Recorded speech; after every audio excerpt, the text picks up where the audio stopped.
Good morning.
Let me get some mics out to people.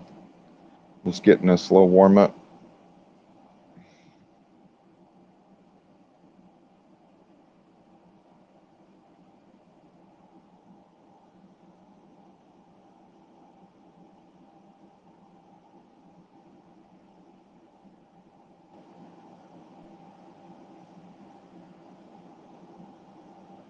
Good morning.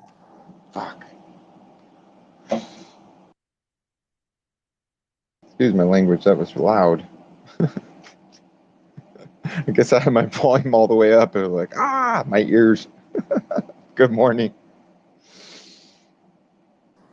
Sorry about that. I was kind of close to the phone, actually. No, it's my fault. I think I had my volume set so high. It's just and your mic was so clear. It was like it shocked me. It scared the hell out of me. I jumped out of my seat. Uh, it is a good morning. I just woke up, you know, having a nice day. Got my coffee going, feeling good.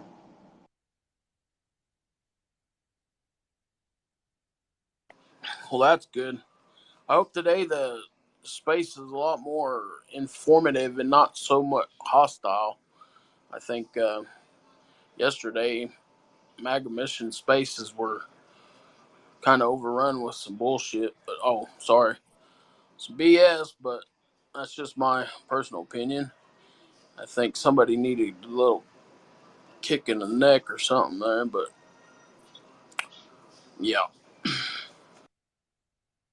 Well, there's different spaces, and there's different days in the month and the week and the year, and there's different people out there, and some of these people are, just waiting to get under your skin, and we have to give people the chance to speak, so we're vulnerable, and in this space, I don't tolerate um, negative comments, and that includes even reflections on other spaces and other days and other people and other events. I don't focus on that stuff.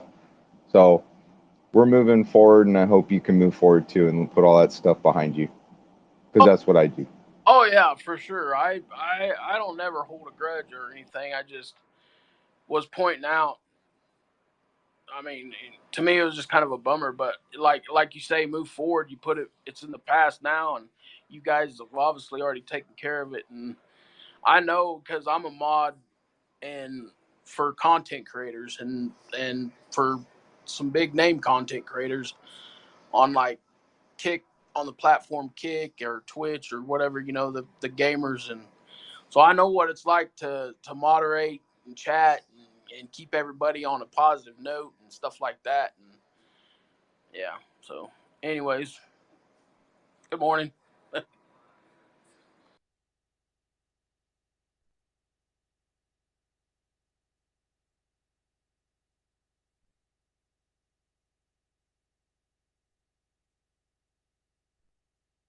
It's a dual-edged sword. Um, we can be also accused of censoring people and not letting them be heard. You know, what if somebody's talking about something that I don't like and I start to get those feelings like, "Oh man, I don't like this conversation." You know, and then but you know, obscenities and just outright obscenities and disgusting things, that's not going to be tolerated. And I don't know if you've ever watched In Living Color. There was this guy that played a little kid, and he would always like do weird things, jump around. His mom was trying to keep him under control, and he at some point he'd always say, look what I can do," you know. And that's what it is. It's really just somebody who's like an immature child running through a room doing, you know, a little ballerina dance or something, going, "Look what I can do," you know. It's really that simple. Good Oh, word. Annie, good morning. Hi, Annie. I'm going to throw you a mic. I'd like to say hi to you. And Thought, what's up? We're just kind of doing a warm up, and if you want to talk, if you don't, it's fine.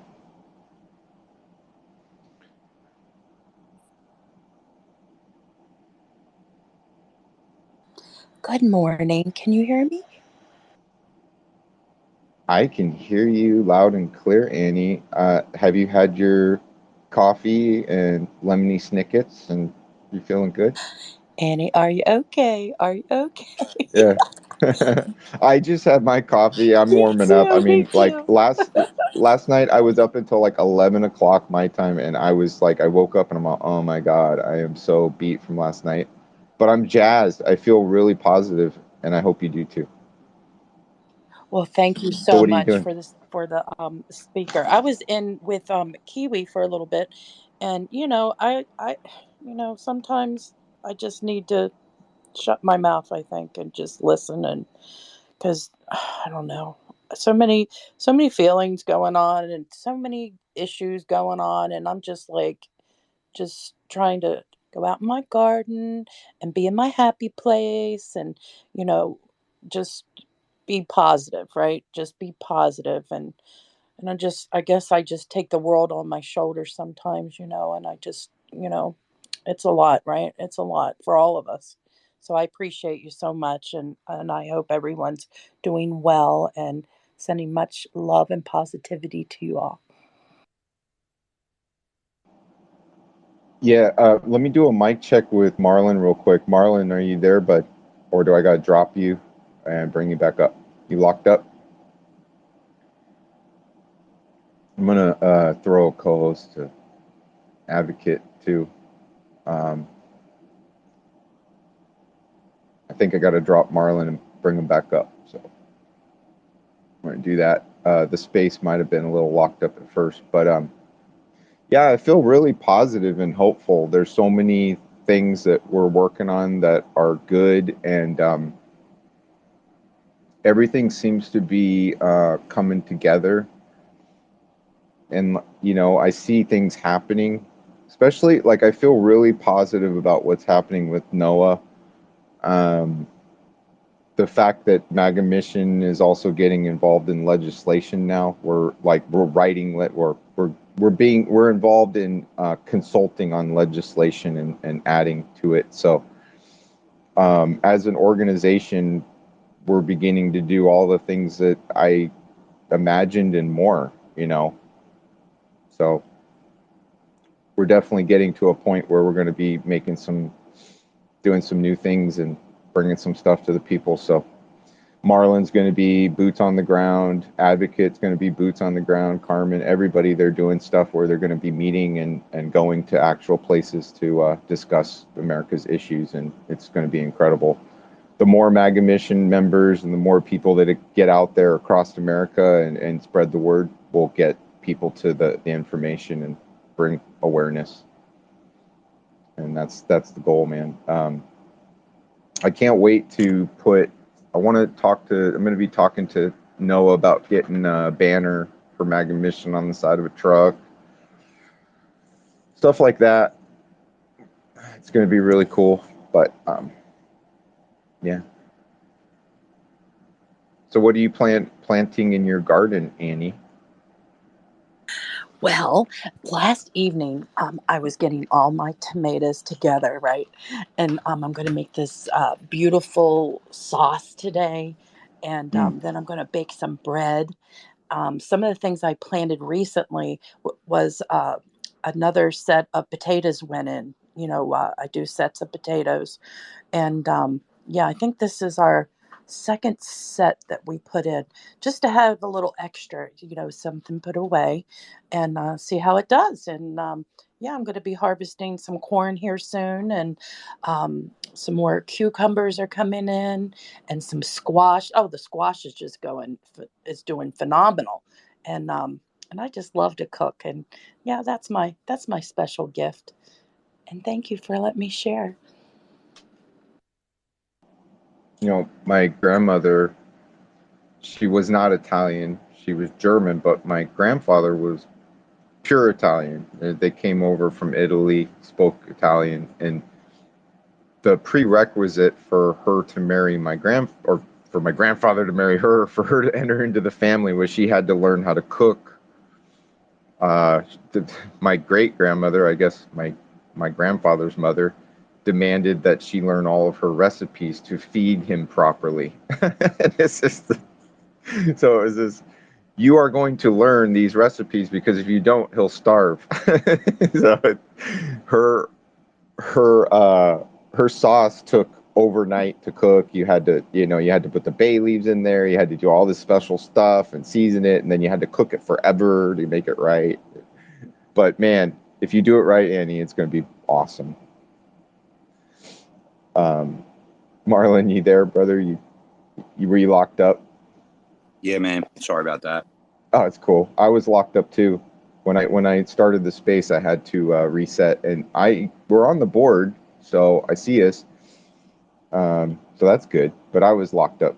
So controls. What's up, Alex? Not much. Getting ready to go to the zoo. Today's Lawson's 5th birthday. I can't even. My baby is 5, and I'm not like one of those super sentimental, like, oh my God.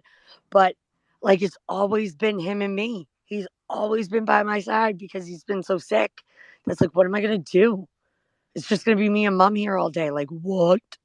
She's going to expect me to do things on her honey to do list now, MAGA. And I'll have to be like, I can't, mom. I got MAGA mission stuff. We're working hard. Sorry. Sorry, mom. We can't do this right now. And tell Althea that's not on the honey to do list today. But I hope everyone's having a good Saturday. Steeler, did you see my picks from the Patriots game there? And I don't even want to admit the fact that we lost. Like, it's going to hurt.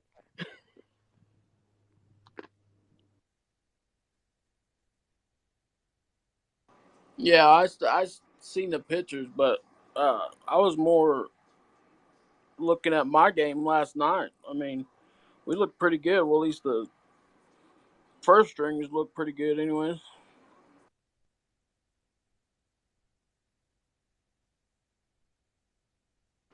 Gosh darn it, I couldn't hear a single thing that he said. And of course, it's probably witty and back talking about how the Steelers are so good, which they're not. But no, I'm kidding. Oh, you could Hey, you couldn't hear him? hey. Nope, I can hear Oh, Annie. I can hear you. okay. Let me drop Steeler down, and then he can say that again. But Was on he talking like a about serious, Kenny Pickett? Was he talking about Kenny Pickett? I couldn't hear him. see, on a serious like MAGA note, though, like what MAGA said, working on different kind of legislation and stuff. Yeah, that is something that I'm working on up here in Massachusetts. I mean, we went and testified for the Parents' Bill of Rights that is still sitting in limbo, yet every other bill that day has gone through. But working on a new draft of a bill that wouldn't just be for Massachusetts, that would actually be a federal act limiting all of this curriculum stuff. Really doing a lot of back end research on that to see exactly what states' policies have, what our Department of Ed, and then our actual, where I can find things in the Constitution that really can back us up in terms of having things on the books that certain X, Y, and Z cannot be discussed in schools, or, if we got to kind of wheel and deal here, that it can't be done a certain way or at a certain grade. So stay tuned for that, because I think it's going to be something that many of us around the country can get behind. Because at the end of the day, I don't think it matters what side you're on, your religious beliefs, anything like that. I think it comes down to the fact of their children. And we can all agree that children deserve to be protected and safe, especially in their schools. And parents deserve to know what's going on, and we deserve to have our 14th Amendment right honored. So, like I said, stay tuned. Let's hope, fingers. That's creepy. My kid's in the window going, Alex. Like, who does that? My kids are so weird. Um, to protect boogers over there. So, if anyone's interested or knows, and this is for anybody listening to the recording too, if anybody is interested or knows um, anything about this and would like to help me or contribute to writing the bills, please reach out. You can send me a DM. Um, and we can get going. I think it'll be very exciting. All right, Steeler, try again. What wonderful things were you saying about the Patriots? That they suck, and that the first string Steelers look pretty good. So yes, I was talking about Pickett to Pickens. That, see, right there, that's what can bring people together too. Crab talking about your football. I mean, what's more American than football and baseball? I mean, let's be let's be real, and it could bring us together. I mean, Rev Tim and I, aside Ooh. from our bond of and our mission of saving the children, we bonded over the fact that we're both baseball coaches. I mean, his teams do a lot better than mine do, but it's something that definitely connected and bonded us, and I think that is so. It's so special and key when we're doing these spaces, because I think we forget that we're people behind these little avatars with real lives. And sometimes maybe we don't connect politically or on our beliefs or stance about a certain like issue or topic, how we would go about it, but maybe we can connect another way. And that's pretty powerful, I think. So I want to just say good morning to Rev, and get to say good morning to Marlon. And yeah, of course, Mag is going to do a kick butt space today, because that's what we do, right? I'm kidding. Well, advocate. Some of the stuff you talked about, I'm really diving in on how to. I'm trying to learn how the format of bills and acts are written, and then I'm also writing amendments and also and also standalone documents. So I would be more than happy to collab with you on whatever you're working on, because I'm already doing it and I'm getting the format down, and I'm able to do it. So some of the stuff I've presented to Noah to present to congressmen, or to bring about change, and we're working on some stuff. So we're collabing with a few people. We have some lawyers to go over the documents and make sure that they're correct and in the right format, get the right docket numbers together, and present it either as an amendment or a complete replacement of certain outdated or otherwise unconstitutional legislation that's in place or being pushed through. So that's what we're fighting, and I'm there with you. Whenever you want to work on something, give it to me, and I'll look at it and maybe spice it up, or we'll get Absolutely. something I mean, together. right Yeah. now I'm still in that research phase. When you and Marlon and I talked a couple of weeks ago, and that was the kind of the light bulb that went off in my head, and I was like, you know what? Let me start doing that back end research of things. Um, Fortunately, similar to you, Matt, we got some experience in it, so I think between the two of us and the rest of the MAGA team, I don't see us not being able to pull this off. You know what I mean? And with Noah, I think we got a good team and knowledge. But yeah, once I got all that back end research done in a draft, of course you're in on this. You're standing next to me in front of Congress. We can wear matching outfits. We'll coordinate and then we'll kick some butt. I love a Soup. good match. I love a good theme. I love a good match. And I mean, let's be serious. Our fans, Remember the Wonder Twins? yes, Yeah, like that's what Wonder we can Twin be. powers activate. Oh my God, we Form could do form that. of an eagle, and you'd be like the bucket of water, and then there'd be like Oh my God, we could do. uh, I'm totally down. Cause Gleek, like Gleek, totally, the little monkey. We don't know who Gleek is yet. we Um, can be Marlon. Okay. I got to say hi to Rev Tim. Thanks for coming in. We just getting warmed up, and it's always great when you join us. So, Reverend Tim, how you doing, buddy? I'm doing pretty good. Can you hear me? Yeah, we can. Oh, okay, great. Hey, I'm doing good. Just out here. Actually, I literally just plugged my speaker up, and I looked down, and Megan was sent me an invite, and out here doing a little yard work. I finally got a Saturday to myself. That's awesome. Yeah, we got a slow warm up here. So we're just kind of rolling over some stuff. We were talking about where we're at, what we've been working on.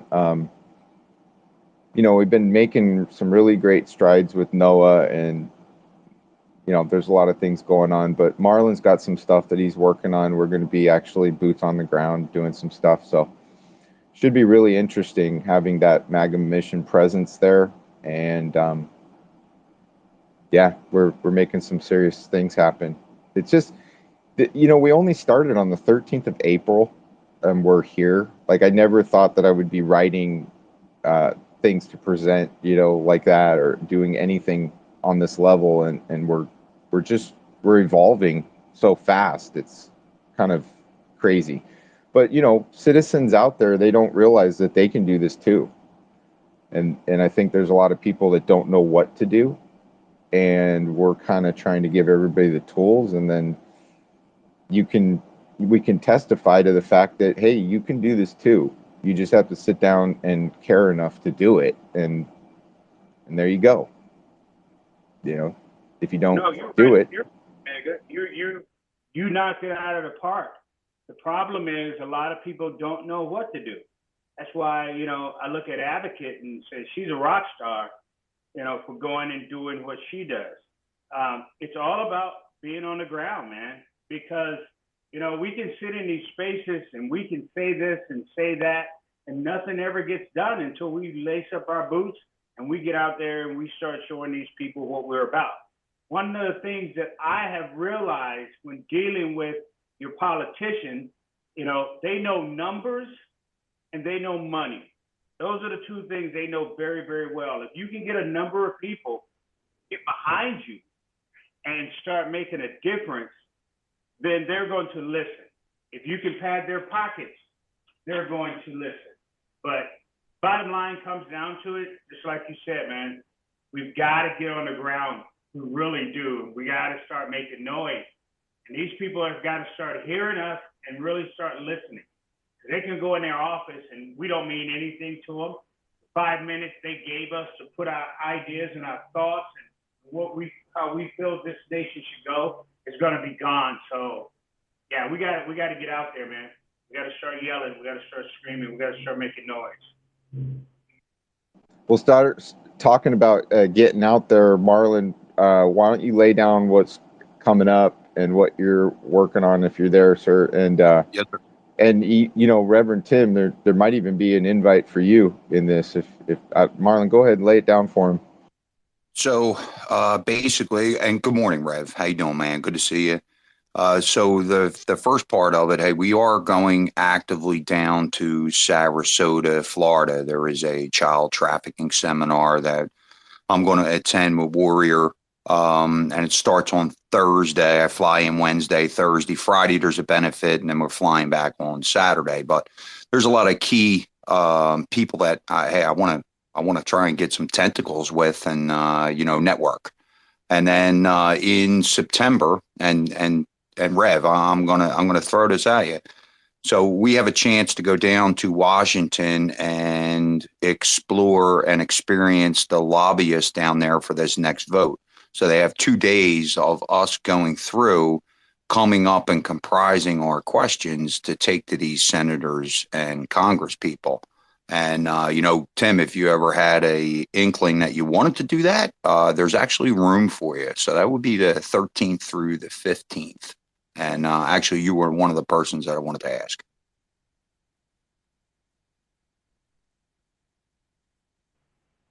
Yeah, that'd be something I definitely would like to look into. see what's going on, which way you guys are moving with this. Sounds like something that is definitely going to help. Definitely is going to help. Yeah, it should get us out in front of the right people. Not only the trucking issues, but a lot of the issues that everybody in these spaces has. Right? If we could confine them and kind of have a unified questions, or two or three items that we bring up. Maybe in the beginning, maybe some of these weeks we'll have a space and ask people, what they would want, right? What bill would they want torn apart? So, yeah, these are definitely the actions that we're going to be taking. So, and I don't live too far from DC, and believe it or not, Rev, I live 2.5 hours from DC, and I've never been there. I've drove through it. I've never seen the Capitol, the Reflecting Pond, Arlington Cemetery. I want to see it all. Yeah, that's one place that I've got to get to. I'm like you. I've never been to DC. I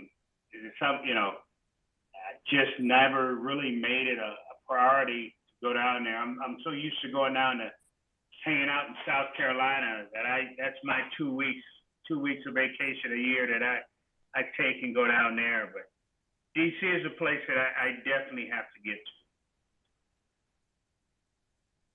Well, I'll tell you what, even if it's not this time, we're going to be making strides for, they have four different votes like this where the lobbyists go in and express this. So if not this time, maybe we can make it another time and get some experience behind us and be effective.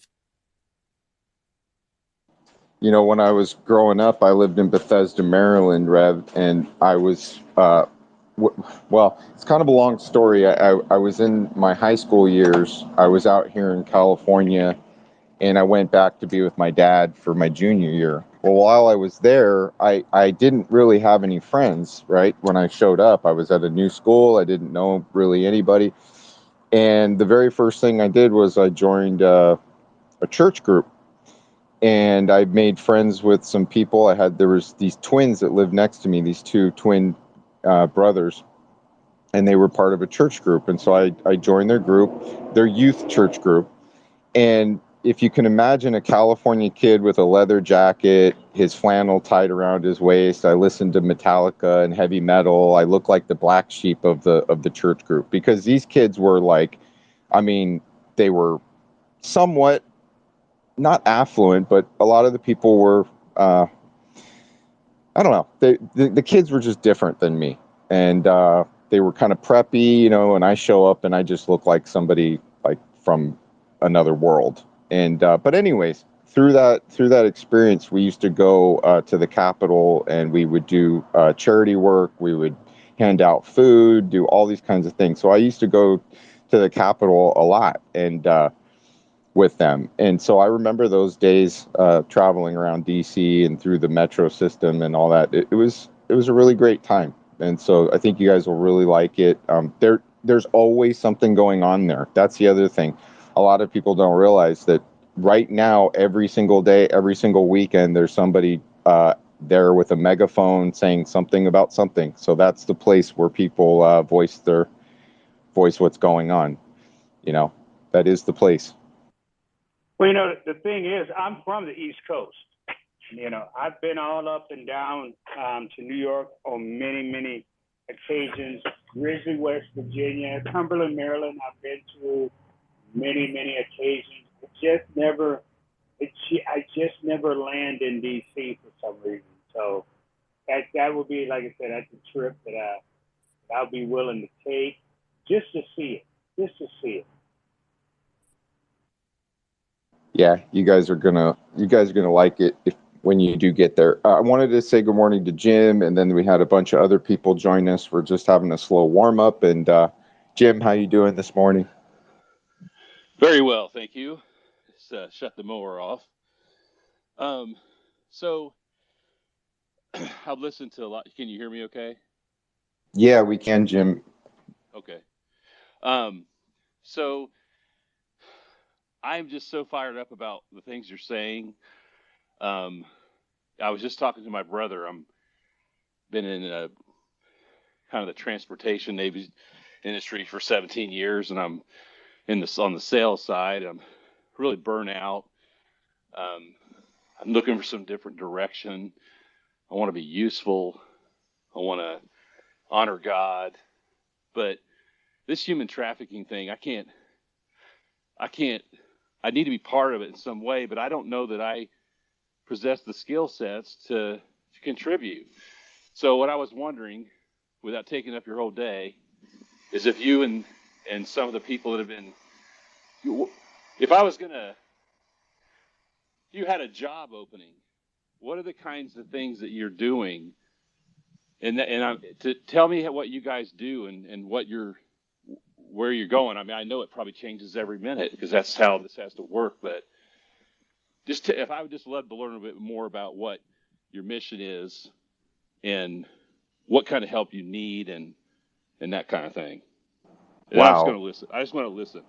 Wow, Jim, I just can't say how much it warms my heart for you to feel inspired and fired up by just what you've heard. I don't know how many spaces you've been in other than this space, or I don't remember talking to you. So that's great, first off. The first action item that everybody can do in the room is retweet the space. As simple as that is. If you want to help, that's the first step. So that's a simple thing. It's free. Everybody can do it. You just take your thumb and do it, and then we get your voice heard.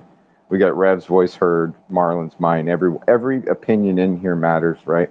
So it's the people, bringing together awareness. Um, we're fighting for election integrity. We're fighting against the indoctrination of kids in schools. And what I also want you to do, the next step is go to magamission.org, where you can find all of the things we're working on and get a better feel for what the mission does. Okay, now the mission that we're embarking on is we're attempting to use the digital platform that we've created and all of the links and things that we link everything so that this information can get out there. We're taking the recordings of spaces, we're posting them on cross platforming to bring, first you got to bring awareness. So we're bringing overall awareness of what the issues are, and we're giving people the tools so that they can individually fight or use tools to enact change in the things that they don't like, or the things that are infuriating you, or the things that are frustrating you about what you see going on in the country.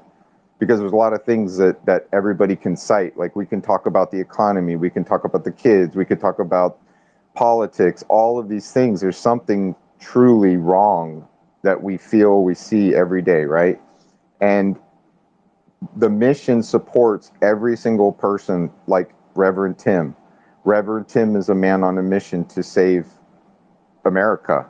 His work is vitally important and is in his community.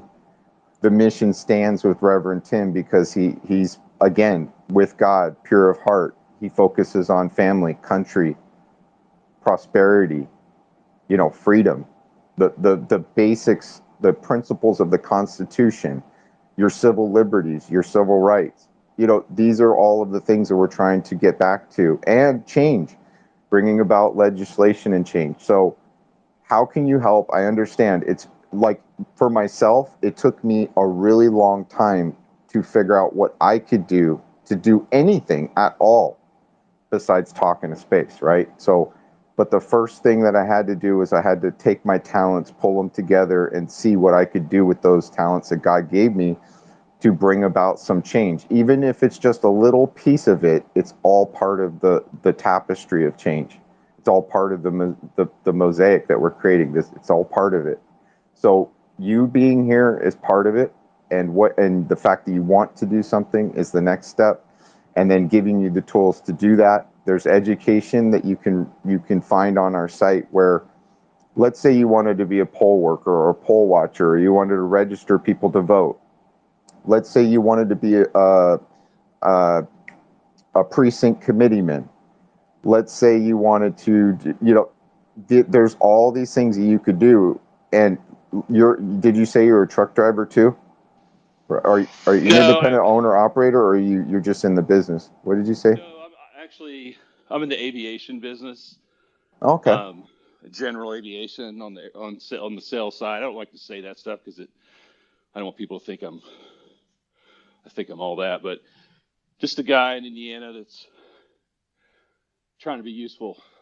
And Yeah. I've done okay in it. So the one thing about it is, sorry for fat and breathing heavy, but the one thing about it is that what the things I sell, I'm passionate about. And so I could be useful in that department because it gets you out of bed in the morning. And I don't mind irritating people or smiling and trying to be useful. So that's all. Well, if you're passionate about fighting against child trafficking, we have a section called FACT, and it stands for Fight Against Child Trafficking. FACT is going to be the conduit to Vets for Child Rescue, CATS, Shepherd's Watch. There's a lot of organizations out there that are fighting that fight. We spent months and months and months, well, not months, we spent a lot of time talking about this, but recently Sound of Freedom came up. We were talking about that. I think that the fight against child trafficking has now gotten so much attention that people in politics are waking up. Trump is on a mission against it. Carrie Lake is on a mission against it. There's a lot of people that now are like fired up about this. Not just you, not just me, but politicians. And I've actually, what I've noticed is on the freeway, I've noticed a lot more stops going on, even trucks getting stopped. I've noticed that there's something changing on the freeways. I don't know if it's just people are just I mean, everybody's driving crazy, but there's something that's changing. And I think that it's becoming a number one priority to fight against child trafficking. I got two co-hosts that got their hands up. We're going to yield to Alex. And I thank you, Jim, and we will be talking to you more. Go to MAGA Mission, set up your membership account. Tell me what it is that you're interested in, and then we'll get you on the roster for some things. Alex, please. Jim, I gave you a follow. Give me a follow back. So I don't know if we've ever met. If not, hi, I'm Alex. Um, and I do a lot of work with the children in terms of like the indoctrination that's taking place, and have now also connected and coordinated with all of the groups that MAGA just mentioned. So I'd love to connect and see, um, maybe give you some information about what you can do, boots on the grounds where you are, give you some information about what's going on in your state when it comes to the schools and different legislation being passed, and then kind of how that connects to the child trafficking, because a lot of people don't realize that it does. And I won't dive super into that all, but it really does. Our education system actually connects to more things than people realize. Because when we think of education, we think of like ABC 1 2 3, which is definitely not the case anymore. So please, I know I never do this. I've been doing it a lot lately, but I feel weird. Please give me a follow back, for us to connect. And I'd love to see you in one of my spaces Wednesday nights, Uncomfortable Conversations. Mag is one of my frequent and awesome co-hosts, along with a lot of other MAGA Mission people that join in and share some awesome insight and information. So I would love to see you there. I have to drop down to either a speaker or a listener, MAGA. We gotta start getting ready to get these kids on the road going to the zoo. We got a birthday today, y'all. Just do me a favor, make sure that you hit stop co-hosting and just don't bounce, okay? Because it'll lock up my spot. But if you drop down Perfect. gracefully, that's all good. And do not let your child get near the tiger cages or anything like that where they can fall into the pit. You know, I've seen those videos where little kids, they get curious and then the next thing you know, they're in the monkey cage or something like that. So Quick be story safe with about that. just be safe with your little guy. We went to like a zoo. My parents, when my sister and I were younger, we were in the petting area with like all the whatchamacallit, goats. We turn around, one of the goats was eating my sister's shirt, ate half of the back of her shirt, and none of us noticed. So now she's terrified of goats, and they have like a petting zoo area there, all goats. So she refuses to come to the zoo. She's like, I'm 37. She's 33 years old. And she's like, I'll meet you at the house for cake and ice cream and gifts. Like, But you know what? We're terrifying. gonna have to get her an "I Ain't Afraid of No Goats" shirt. Oh my God. Wouldn't that be Yes. perfect? With Wait, the and I goats. have I'll take the perfect picture of the kids like surrounded by the goats today. I know we Oh my needed. God, I love it. I want an I ain't afraid of no goat shirt really bad. I I also want a know. Marlin shirt really bad, and I also want a Mega Mission shirt really bad. But anyways, Well, I I'm think not hearing I want an advocate shirt with your face on it really bad. I didn't hear that today uh from you. yeah, we'll talk about that one. Just kidding. If Just kidding. anybody does want a picture, a shirt with my face on it, just let me know. We'll get you one. Well, But thank you. we've turned on the AI art, so we're going to be coming up with some really great images for the Maga Yep. Mission team and other people. It's going to be really great, and once we get that art going, we'll have some images that are really great that people would love to sport. So, anyways, that'll happen in the far future, but we're close. Far future, but very soon future. Marlon, brother, please. So hey, just to go back on the mission topic, right? And I'll tell you what's been effective. So when I met Maga back in January, right? There was an East Coast wind project problem, right? So I was going to all these rallies and I was screaming on the beach with them, dead of winter, and we just weren't being effective. And when Matt kind of came up with the idea to start Maga Mission to develop our digital imprint, and that was probably the most important thing for me, was to get it past the media. Like we have to go around that obstacle, and we're starting to do it. So this having the digital imprint is really the most effective tool that we can have. And again, just like this space, right? It's going to go well beyond Twitter. Go look at the digital imprint of Maga Mission on Google, Bing. That is going to be more effective, in my opinion. That whatever we do, we just keep enhancing the content, and it's going to work out because there's somebody else working behind the scenes with us. So, to Rev, let me tell you, it's been divine, my man.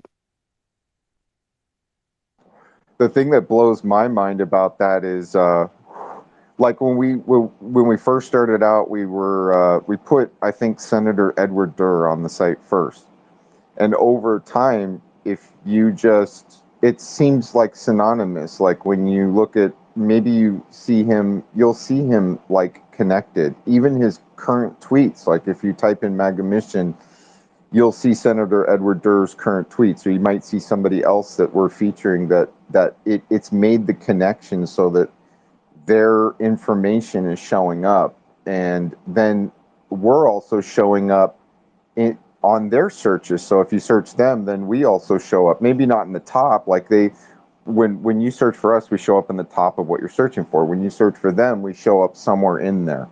But anyways, Heather has joined us, and I do want to implore everybody, first of all, before I go to Heather, want to really implore people to go to Early Vote Action.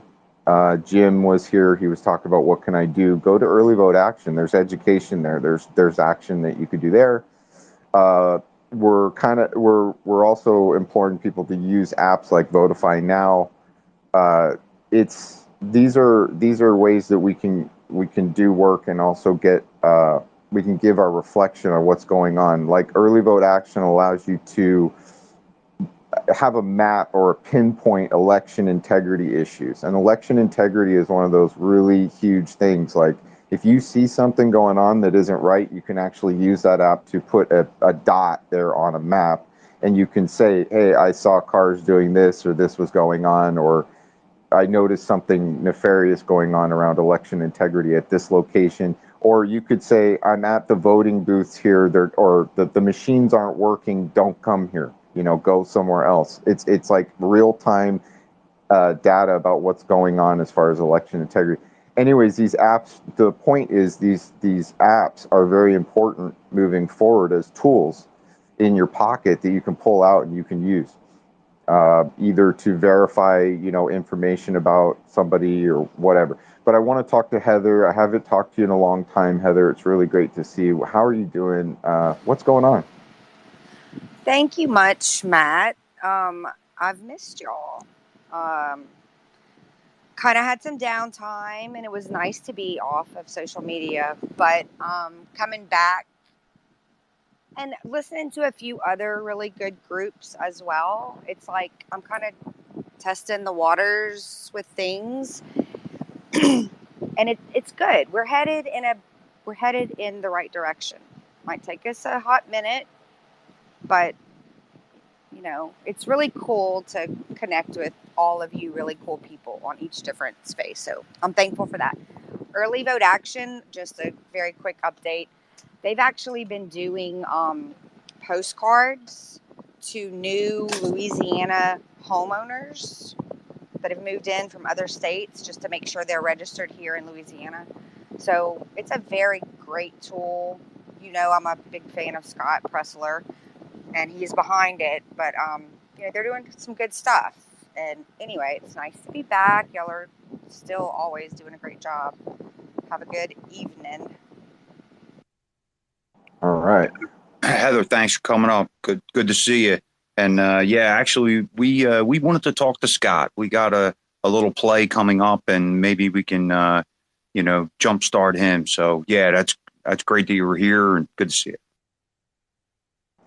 Well, election integrity is really a critical thing, and we talk about it a lot. And one of the first steps to election, integrity is a robust voter registration. I mean, and just the system alone, the system itself, needs to be accurate. It needs to be regularly updated and maintained properly. The voter rolls need to be up to date and be accurate, and that's a huge issue. And it's not. I don't believe it is up to par. I mean, we've heard the stories about somebody's dog getting or maybe they're just ballots going out. Go ahead, Marlon, jump in. So it's so bad, and it's funny, Heather. When Scott was here, we talked about it. So he's got a good idea what's going on in New Jersey, and I was proud, not sound condescending, but I was proud of him that he knew it. I mean, can you imagine the amount of people that are coming at this guy? He really did know the ins and outs of the politics in my town. It was awesome. So he knows so much. He's very, very knowledgeable, and he's puts action behind his words. So, yeah, great human. Just saying. Yeah, absolutely. So, and again, I know you heard me say it before, but the people in the room can't imagine how big this dude is. He's gigantic. I'm telling you, I was standing next to him, I was in his armpit. You just look like a small little minnow next to. Yeah, exactly. It wasn't no big ass blue marlin. No, it was a tiny little white one. well, look. I mean, this voter registration system, it needs to verify the eligibility of voters, and it needs to remove duplicate registrations or fraudulent entries. If it doesn't do that, we are SOL. I mean, that is like pivotal. And then we get to the next part, which is going to be voter identification and other things like that, the infrastructure. But let's get to Steeler. What's up? I was just going to say I'm about to drop down because my new baby girl's going to be coming for a visit here. Well, not my baby, but my goddaughter. I just wanted to say that in the short time that I have been listening to MAGA Mission Spaces, I've come to be, uh, you know, garner new follows, but I've reposted. I do what I can. I'm not physically able to drive anymore because of my disability from uh, welding on galvanized steel with no uh, respiratory equipment.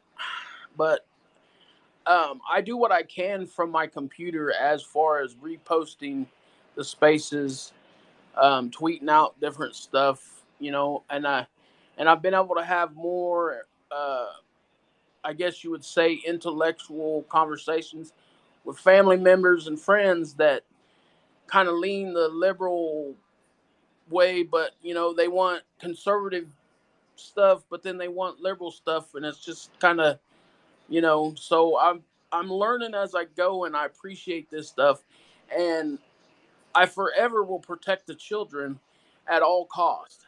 So I love these spaces. I repost them. God bless to everybody, but I'm going to drop down and I will land it there. Well, thank you so much, brother, for showing up. Marlon, please. Hey, real quick before you go, hey man, that means you could be a digital warrior, you know. So again, this is going out well beyond Twitter, right? So hey, there's all kinds of opportunity that we need help. So Hey, that's great, yeah, man. real quick, also, Steeler, before you go, and anybody in the room, if you got something that you're working on and you want to get it into the MAGA Mission thread, all you have to do is put out a tweet with hashtag MAGA Mission, and it'll show up in the MAGA Mission timeline on Twitter. So, and if it's something that we think is America first and working towards a good thing, we're gonna look at that. We're gonna retweet it, and we're gonna comment, and we're gonna keep that going. You know what's really interesting is spaces in and of themselves are probably the most effective tweet that you could ever make. And if you can imagine, you put out a tweet of a thought, right? Well, somebody might see it, somebody might comment, whatever. But have you ever noticed in spaces, there's tons of comments, tons of information that people are dropping in that one space? It's like a live working tweet right there in the moment. And it has so much more impact than just a tweet alone, because it also comes with an audio about the subjects that are in there.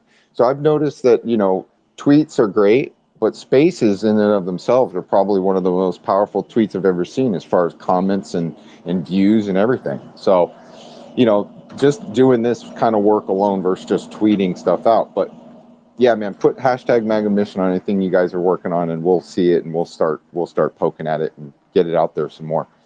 He who runs with scissors. Good morning, sir. How are you? Not too bad. I was just going to tell Stiller, he's contributing more than he thinks just by coming up to speak and participating, because a lot of people are, they're camera shy, if you will, even though, you can't see him, you can't do anything. I mean, you see me, I'm right there. I got thumbs up. That's me. Okay. I don't care what people think of me or whatever. That's just me. But it takes people that, have a little bit of guts to come up and start talking, because we're losing that nowadays. And just know that you're doing more by coming up and just speaking. Even if you're bringing up another topic, you're still contributing to the room and making it, because MAGA works really hard behind the scenes. I know what MAGA does, and I work behind the scenes. And Marlon hosts rooms, and it's more than what people think. But without people coming up to speak, there's nothing. We're all just in a void. I know, because I did a room the other day. Nobody showed up. I was by myself. I couldn't figure out how to make it work. So, yeah, I mean, give the hosts, the co-hosts, and Marlon especially, or MAGA especially, for what he does, because nobody really knows. I do, but I'm not going to get into all the how all that works on the computer. Yeah, I just want to say, Steeler, just know, you contributing to the room, it means more than you think.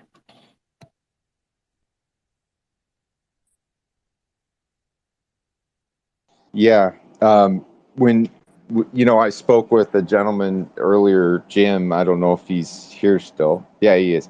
Anyways, what Jim had to say really, touched me, because it means that if one person was fired up, or one person got a little bit of a ray of hope, or one person heard what we're talking about and says to themselves, wow, I really, I'm inspired, then that is change. And I believe we've touched more than one or two people, and I feel it. And I think that's the beauty of it, is that we're bringing awareness and getting people involved. And to me, that's priceless, because it just it warms my heart to see that all the effort and things that we're doing is actually bringing that kind of inspiration to people. And because what I was hearing before we started MAGA Mission was a lot of anger, a lot of apathy, a lot of depression, and a lot of things that lead people to the wrong path for action and not the right path for action. we need to get love in our hearts and focus on the mission and do it in a way that's not from anger or, I don't know, just in the right way. Marlon. So hey, just we are making steps forward, and some of the people that were here in the beginning didn't hear me, but there is a child trafficking seminar coming up in Florida, and it's sold out. So I was pretty amazed, and it's only one day during the week, and it's at the Florida State Fair. So it's a pretty big deal. So there's going to be a lot of people there, and there's a couple of us going to be there representing, and really get a good feel on what we need to do as citizens, right? As America. And because I can tell you right now, we can't just go out and try and get these guys. You cannot do this online. You will be arrested. So these people that we're making connections with have the opportunity, have the tools to be able to prosecute these guys. So we don't want to cloud them either. So and we're going to make the steps so that we know. And really, a lot of it is we want to see how the states are handling it, how what the cases are out there, what is the history of it, what are the sentences, So if maybe the court feels that we're getting aware, maybe they won't be so lenient in the future. Remember, we didn't get here by one fell swoop. We just got to make these little cuts back. So, and that's what we got to do. So I'm glad everybody showed. ADD. I was just going to say, MAGA, would you tell the room what you actually had in mind when you made MAGA mission, what MAGA means? Right. So I knew that that a lot of people would see the word MAGA and immediately, put "Make America Great Again," but it also means to us something different, a little bit different. For some of us, it's making an alliance with God again, bringing bringing the country back to that place, making an alliance with God again, because God seems to be removed, or at least they make it seem that way. They make it seem that way, man. Yeah, it's like it's like they've convinced everybody that it's God is not to be included; it's to be excluded at all costs, everywhere, in schools, in everything. Uh, but anyways, I don't know if I answered your question, because when you talk about making America great again, to me, if somebody challenges that, like, what, you want to go back to what? Well, look, that statement was not created by Trump. It was created, actually, I believe, by a Democrat. And FDR, right, 1920s. right. So, and what does that mean? Well, there's times of so this is why that statement was made and why it's relevant now. Okay, I'm going to wrap it up. There have been times when America has not been prosperous, and we've been in turmoil and wars and poverty. And there were times when we had prosperity beyond our wildest dreams. It's like a pendulum that swings back and forth.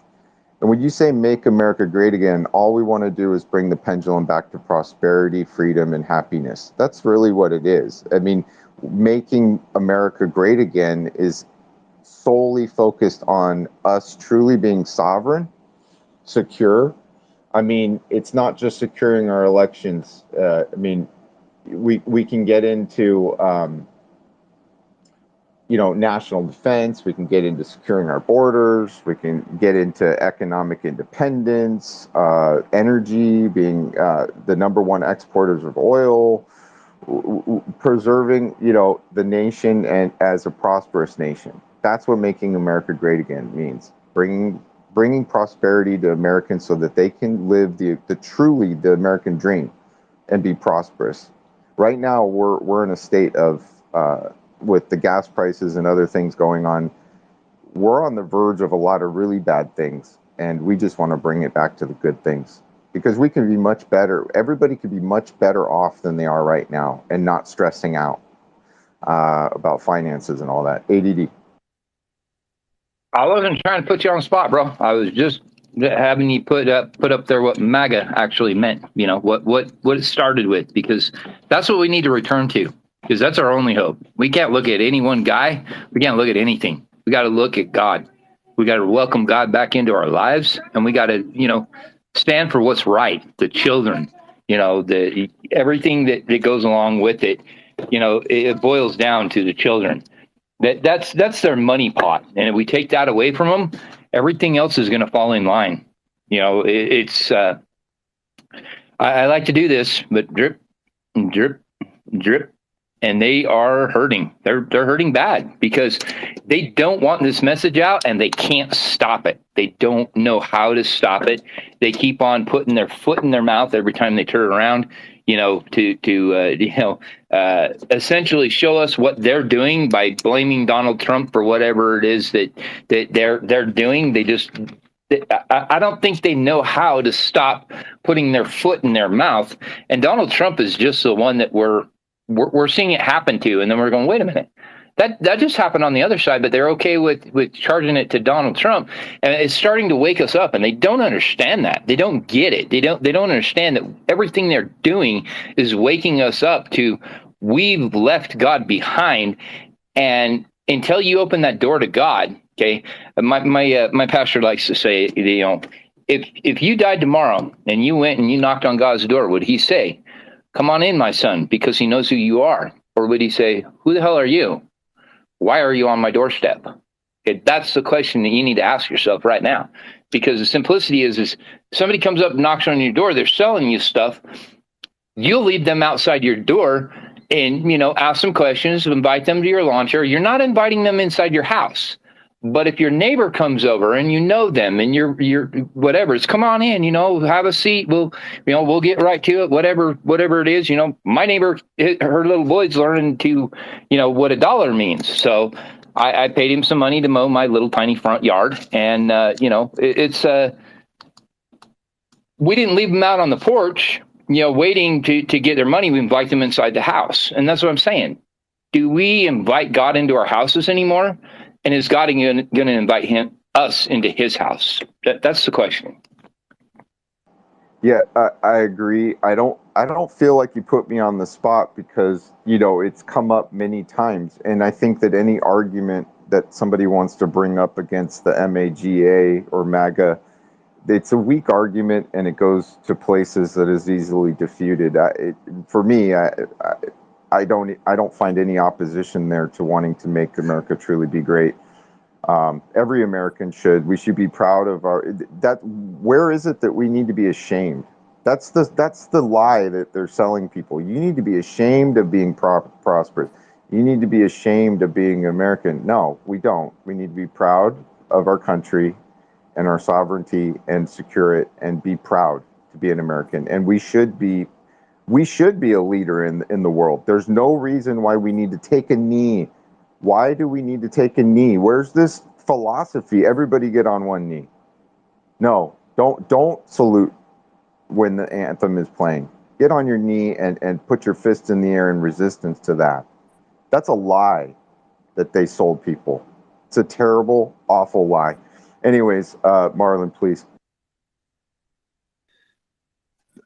Man, this doesn't happen to me many times, dude, because what you said, I forgot what I was going to say.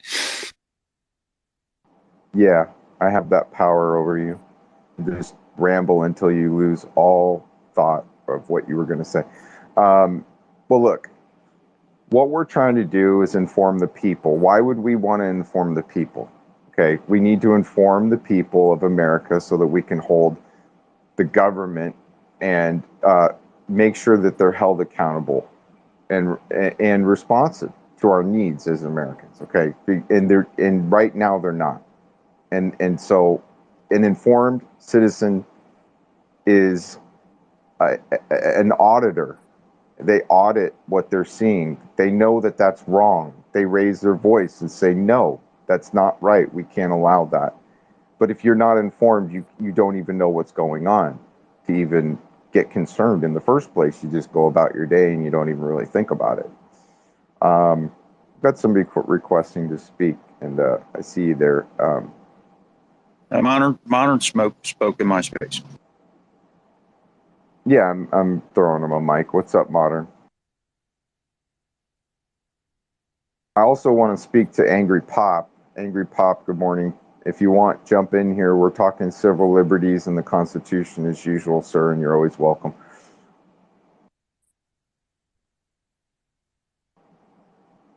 Yeah, I guess Modern bounced. Oh, there he is. He's bouncing back. There you are, Modern.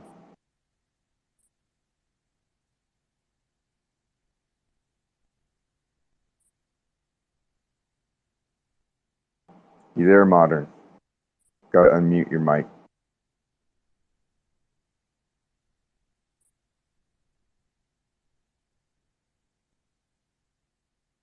All right. Well, just I can't hear him. Yeah. I'm just barely seeing him come up, so understand. I think he's having problems.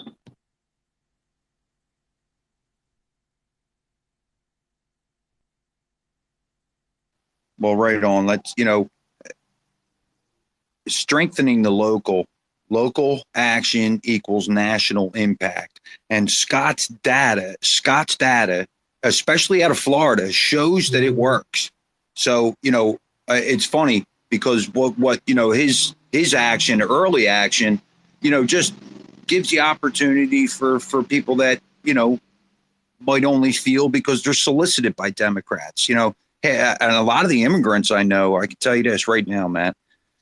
A lot of the immigrants I know, the only reason that they vote Democrat is because the Republicans don't show up. That's what the immigrant community is telling me, right? They don't talk to them about their community.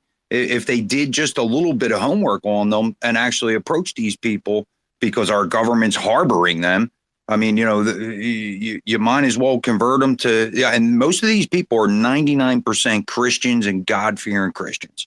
Most of the Spanish influence I know are great people, man, and a lot of them are my great friends, and because they work with me. So it's people are under the assumption of that they're all bad. It's just like any other demographic where they're just a small percentage. They're just the ones that get noticed. Yeah, my community that I live in, or at least my neighborhood, I'm probably the 1%, in that community.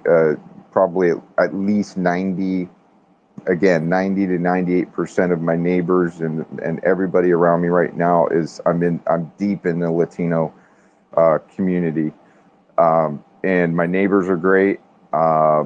We often cook and have fun together, celebrate birthdays, talk about work, hang out after work. I mean, everybody around me. And the other thing is the community that I'm in looks out for each other. Like, we're all so tight knit that it's like when somebody walks down the street that doesn't belong, they stick out like a sore thumb. And it's it's just so tight you can't get in because we're just looking out for each other at all times for anything suspicious. And that's community, man. So I feel it here, and I feel great where I'm at. I don't feel out. I don't feel ostracized. I don't feel hated. I feel loved and welcomed and part of the family because they know I'm looking out for them too. And that's what creates community, no matter what if you're Latino, Caucasian, whatever. That's what brings people together, is that looking out for each other. Like, I got your back, you got my back, and we're all working jobs and life isn't easy. We know it, but we come together and we unwind together and get through another day together. ADD, what's up? I was just gonna say, we all have the same red blood when it comes out, and once it's gone, we all leave here the same way. It's we all need to come together because the powers that be, that is their whole objective, is to divide us, because divided we will fall. I mean, the founders said it. I mean, I'm not going to ramble on about it, but look up your history, man. I mean, we went through 1,000,000 years of tyrannical, millennial actually. We went through a millennial of tyrannical activity. And it was the United States that brung it to a head and fought amongst each other to end that regime. And it still happens around the world and nobody wants to talk about it there, but they want to say that, we are evil people, and we're not. I mean, we tried I mean, we haven't done everything right, but we really tried hard not to do everything wrong. So, yeah, I mean, America is great. And it's because it's the only place that anybody can run. And once it's gone, there's nowhere to run to. Well said. Marlon. Oh, we hear that in the spaces all the time, right?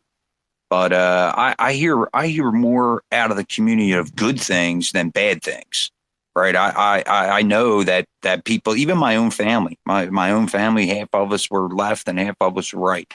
But it's awful funny, the evolution of it. They've come back to me and they're like, wow, well, hey, you're gardening, and they're looking at the concrete foundations that I put forward, and they're saying, wow, we're hearing this and we're hearing that.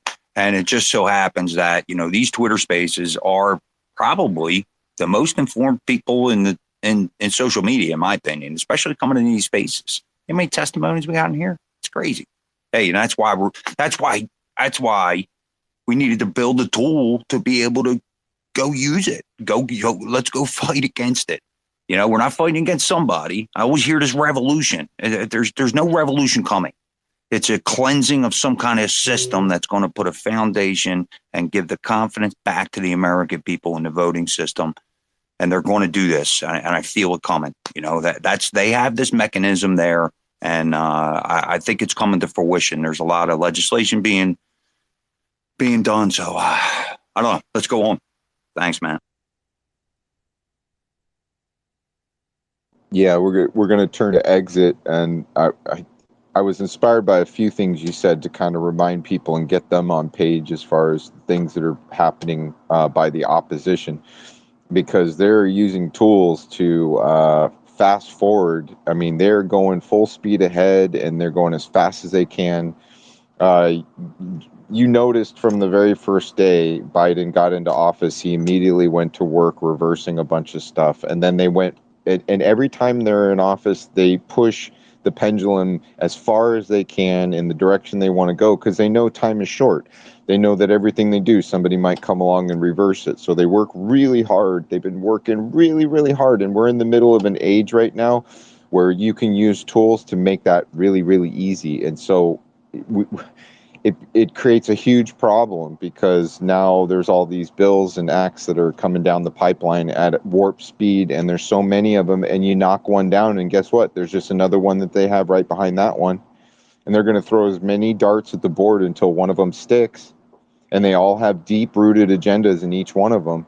And so we need to use the tools that we have to do the same thing and fight these things back, because this digital age is going to usher in a huge amount of change really fast if we don't get on board. So anyways, exit. You've been waiting long enough. What's up, brother? Yeah, I just wanted to bring my input here because it seems like you guys respect just hearing from people, which is very powerful. And I'm honored to be in this group, and I'm honored to be on X. I think what Elon Musk has done for us is tremendous. We're able to connect and have these conversations. I will say those who serve more than one master can't serve their family, can't serve their community, and can't serve themselves. 9 times out of 10, those who serve a master that's not righteous fall on their face. So just love one another, and I think the big boys have done majority of the work. And God bless you all. God bless the world, and America first, baby. Let's go.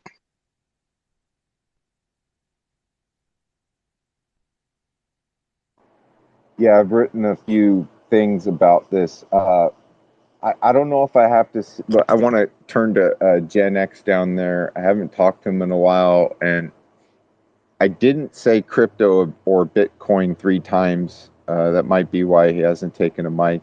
But I can do it now. Crypto, crypto, crypto, Bitcoin, Bitcoin, Bitcoin.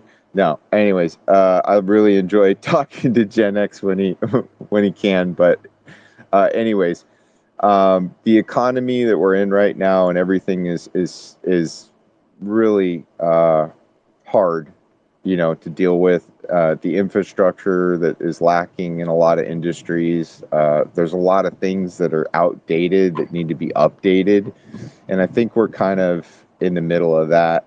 What's up, Marlon? So, hey, number one, I want people to realize that there is a looming shutdown of some of the owner operators here on the 20th of August through the 26th. So that may affect the shelves a bit. Not sure. Hopefully they get a united stand against what's going on, and a lot of them even outside of knows what's going on. It will affect the shelves. So I would suggest that people stock up on your stationery and things that you would need. Only because, hey, if it lasted any longer than 6 days, it only takes 3 to clear the shelves in the supermarkets. And I want to tell some of the space. There's a prediction out there. There's a prediction that there's going to be an insurance problem coming up. Basically the bailout to another point in now written history, and it sounds like there's going to be some kind of shakeup there. So, hey, for any of you policyholders out there, you might want to just make sure that you contact your insurance agent, make sure that, they're being insured. And, remember, your insurance agent's kind of like a lawyer. You got to direct them.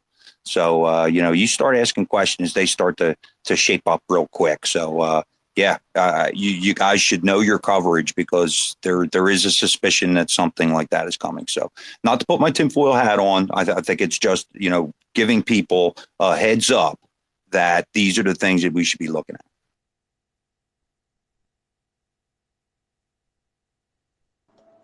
Yeah, well, we went through not just talking about insurance, but we went through all of those banks folding and collapsing, and everybody was shooken up by that, because it was like dominoes. There was a connection from one bank to the other banks, and they were going through some issue, and everybody was freaking out. And Gen X, just want to say what's up. He's got his. He has a lot of knowledge on things going on in that field, or at least with other items like that. But I just want to say what's up, Gen X. How you doing? Good to hear you, brother. Hello, American soldiers. I really like hearing people being very clear about the power that they have and not laying down for any of this stuff. So I didn't come in here. First of all, I don't deal with crypto. That's just for stupid kids who rug pull each other. Yeah, I said that because it infuriates you to associate you with crypto. So that was my way to get you up here to Well speak. done, sir. Yeah, look, Bitcoin's just one of several tools for us that I think a lot of people could benefit from if they're interested in learning about it. But, Matt, you were talking about, I was looking at the site, and I've been a developer a long time. If you need help, let me know, man.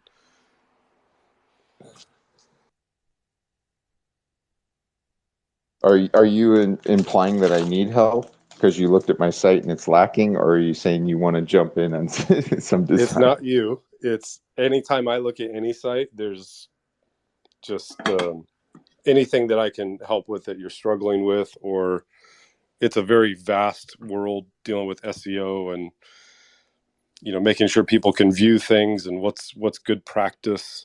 You're working with a very wide demographic, especially us being conservatives. Some of us aren't as astute when it comes to technical things. So if there's something that I can help you with, just let me know, whether it's that you need some stuff built or you just need some advice or an opinion. I'd be happy and honored to help on the mission.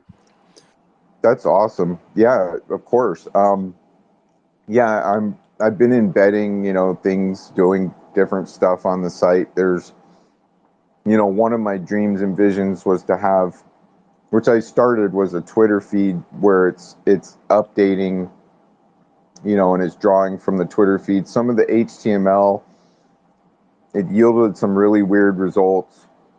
maybe you could look at the Twitter feed page that I created, where it uses the Twitter widget, goes and does action to grab some tweets and things like that. But one of my concerns was loading speeds of some of these things, and no matter how much I try to optimize the HTML, on my phone it doesn't do well. On maybe an Apple phone, it loads pretty quickly.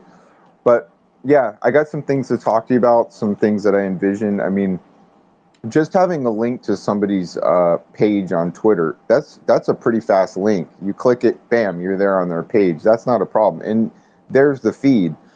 The feed's there. But I was embedding individual tweets, and I was thinking, well, instead of embedding individual tweets, what if I embedded like a whole Twitter thread,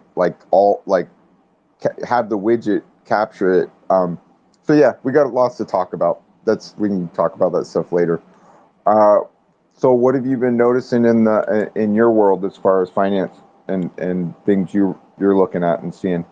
I think it was Marlon who mentioned about insurance, and that's something I started to see. I'm not an insurance specialist, but I did notice that there was a lot. I started hearing more about people having a harder time with policies getting either extended or reduction in coverage.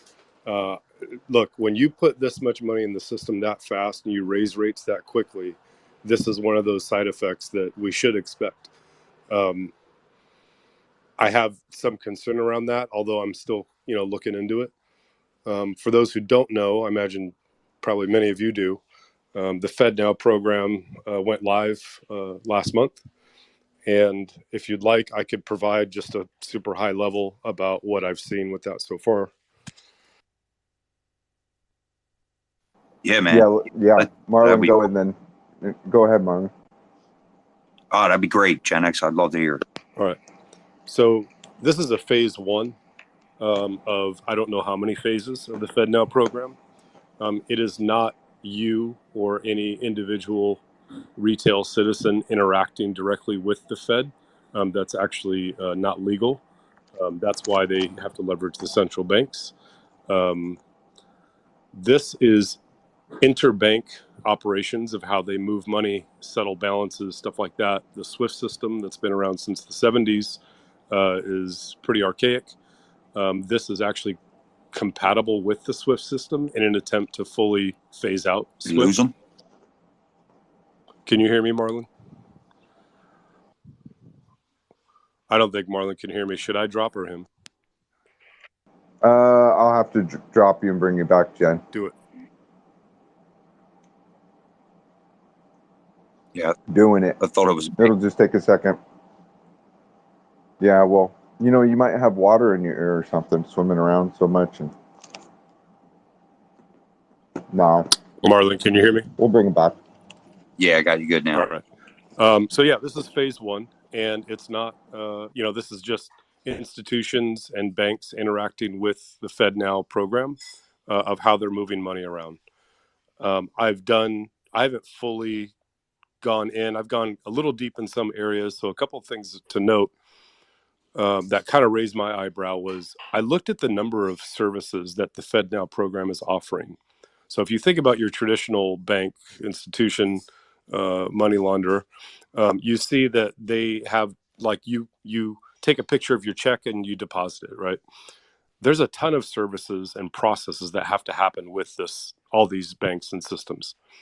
I noticed that the FedNow program has a lot of services that they've had before, but a lot of new ones as well that basically give the ability to offload a lot of these services from banks doing them themselves to leveraging the FedNow program, and the FedNow program basically making money on that. Now, that's an efficient thing that if we think about the cost of banking and how they've been throwing that down on the consumers, that's a good thing because it makes it easier for them to provide these services, but it also makes it, and it centralizes it to the FedNow program.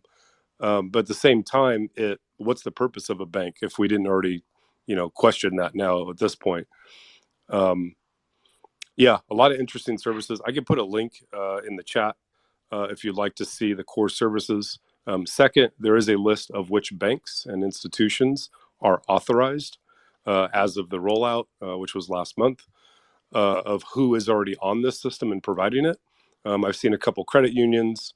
Hells Fargo is on there. Bastards of America I haven't seen. But yeah, there's a list of a number of banks. So when I think about just the economic situation as far as the printing of money, the lack of control from the Treasury Secretary, there was a gentleman who I think you might have had on here, Brian, Matt, that he was a representative somewhere, and he was basically asking Congress and Yellen, hey, you have foreign investors who invested in Silicon Valley Bank, and the Fed is bailing out those people over the FDIC insured amount, but you're telling me that our local bank here in Oklahoma isn't going to get covered? And the answer was no.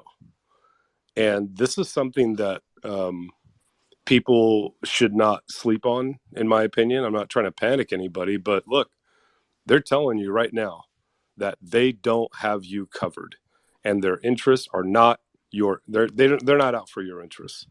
And I think just understanding, as people have come to, this is another area that we've just trusted, but now we know that how this system really works. A lot of people are getting enlightened to that. It's a little scary at front, but I would definitely take a little bit of time just to understand it, so you make the right decisions for your own family, whether that's you decide to take precious metals or you're investing in property.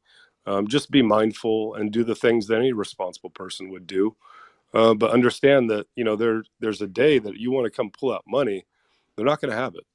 And I don't understand still why it's a bank's business at all, why I want to pull out more than $10,000.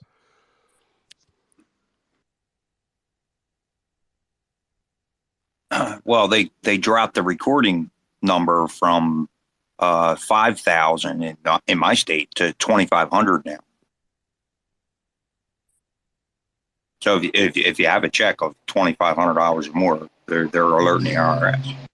Yeah, and this is separate than the CBDC rollouts. I think we should be very aware and keep it in our representation's ear about their stance on CBDCs when that conversation starts to go a little bit further.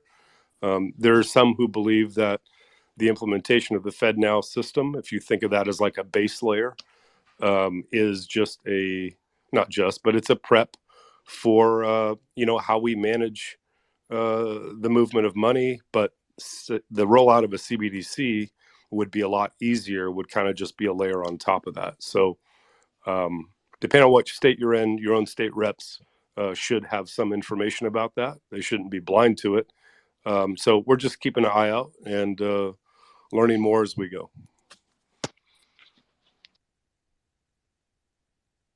Yeah, I wanted to turn our attention to Lord. Marlon, if you got something, and then maybe real say hi quick, to Lord.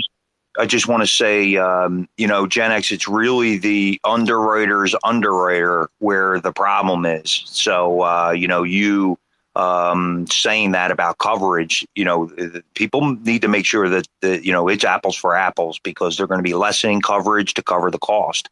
So, you're going to be paying for something that's really not what you're paying for. Yes, sir. And I would expect that this enables further bank consolidation. The more banks that you have come on and leverage these services of the FedNow program. Again, it's not all doom and gloom. I mean, it really makes the operations of a bank to function and provide the services that they provide the public a lot less expensive. So they're not trying to nickel and dime us. But I come back to this very same question. Why do I need the bank anyway? Thanks, guys.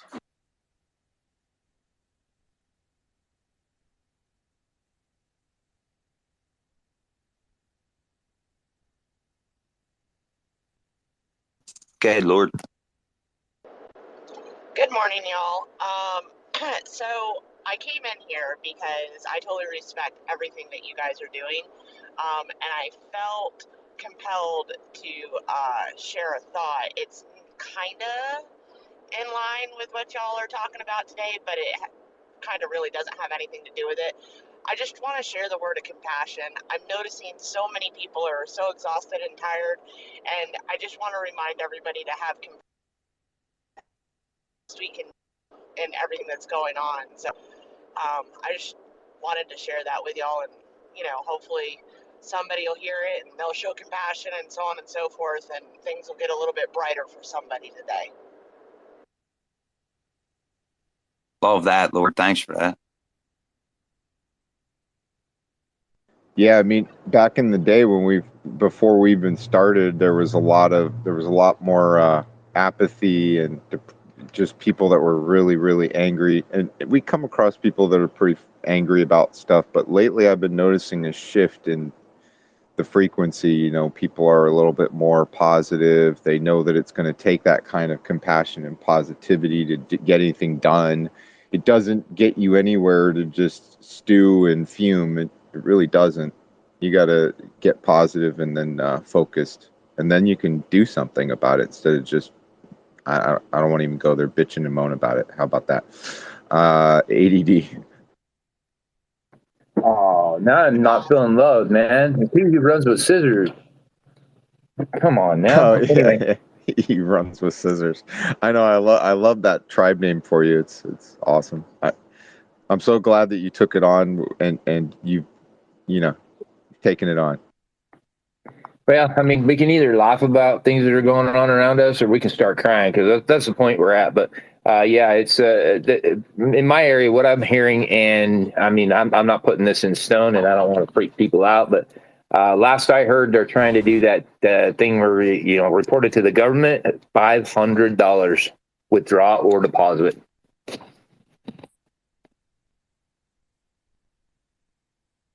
Yeah, I could imagine that conversation in the future. It shows here, he who runs with scissors, you've taken out a considerable amount of $500 increments lately. Yeah, I got shit to pay for. Stuff's expensive. What do you think? I gotta tell you, yeah, I needed to buy some damn groceries at Costco or something. Get off my get off my back. It's none of your business what I needed my money for. Get out of here. That's overstepping, and to me, I think it's an infringement upon our rights. Point blank. End of story. Done.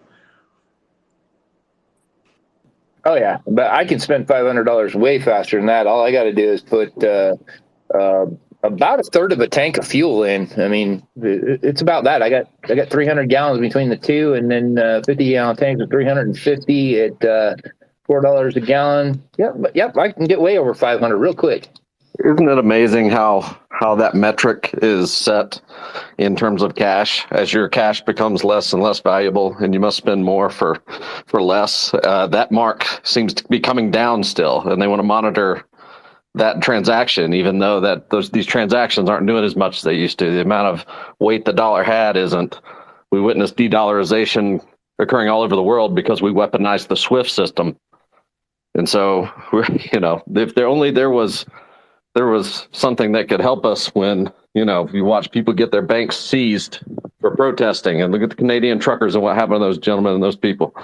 They just turned off their bank account. When they can turn off your bank account, that is a vector of attack. And that's why you'll just hear that's why we get upset conflating Bitcoin with cryptocurrencies, is because Bitcoin is actually a network that's state resistant and can actually help people to resist those types of controls being dictated to them politically, and we've just seen it evolve all over the world, where the money is being weaponized, and the political winds can always shift, but you just don't want to be on the wrong side of them when tyranny comes looking for you. You always want a backup plan. So I do like your icon there, and I'm sorry, is this Civic, Chris? What's up? Oh, I'm sorry. This was It was old fashioned. Oh, I'm sorry about that. Old-fashioned Bitcoin. Cheers. I enjoyed the conversation and just had to hop up and say a few. Enjoying this fine day. Blessed to be here on the right side of the dirt. And That's great. and we've got once we we still have air in our lungs, and we still can get along, and we still have our guns, and we still there's things we can latch onto right now, but it sure seems like emergencies are being created to infringe on the constitutional rights that we all hold near and dear.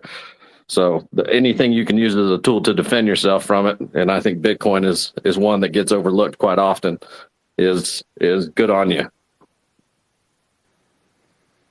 Yep. Well, I'm glad you came up. That was cool. I don't think I follow you, but yeah, why don't you hang out and talk to us and make sure it sounds like you're on the right page. Oh yeah, man. I did 8 in the Navy. I was in Japan for 4, flew around.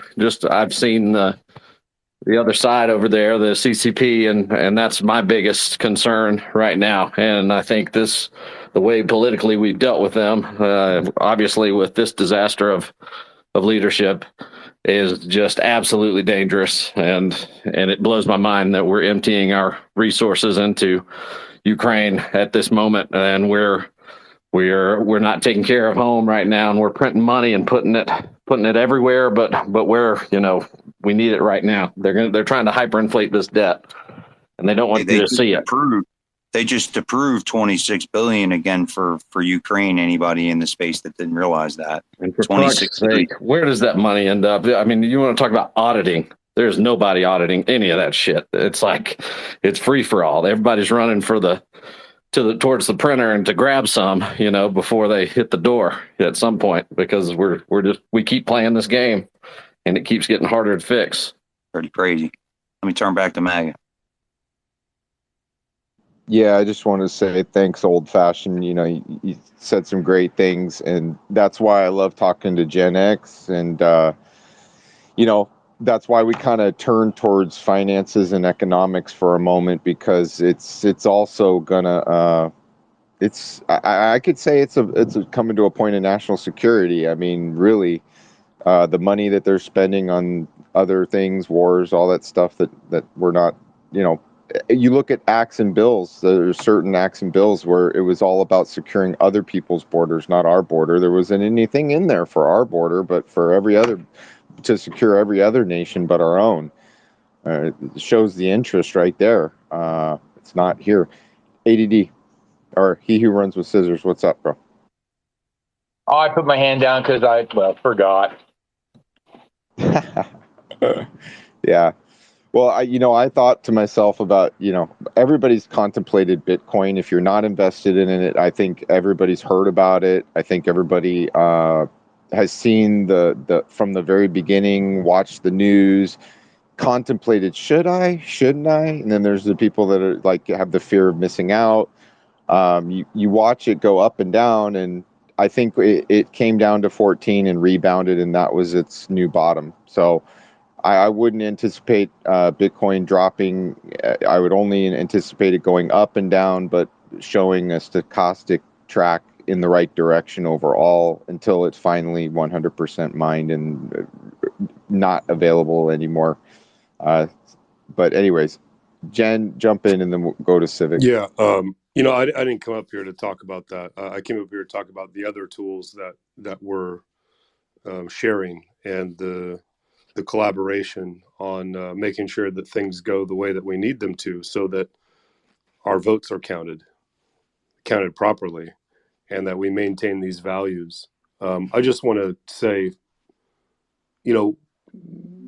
we didn't come to Bitcoin about money. I mean, a lot of people do in the beginning, but that's not why we're in it. We're in it for sovereignty and for the fact that nobody can take it from us. And I don't have a better place to put it other than land, property, which, I mean, there's arguments of those. But this is a lot more than money. And people really don't get an opportunity to understand that until they spend some hours, just learning about it, learning the basics.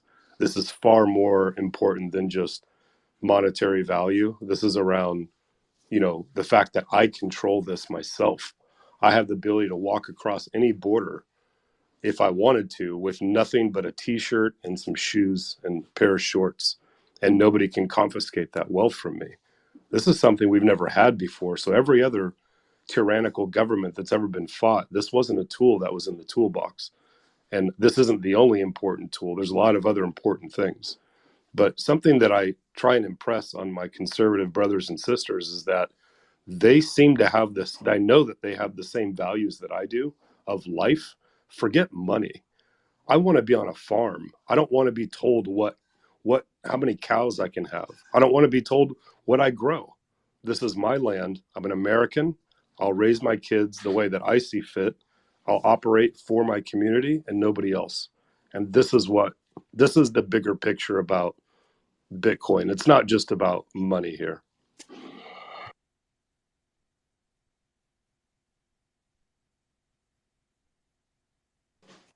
Well, exactly. The Saturday spaces are about our civil liberties, the Constitution, our rights, and things like that.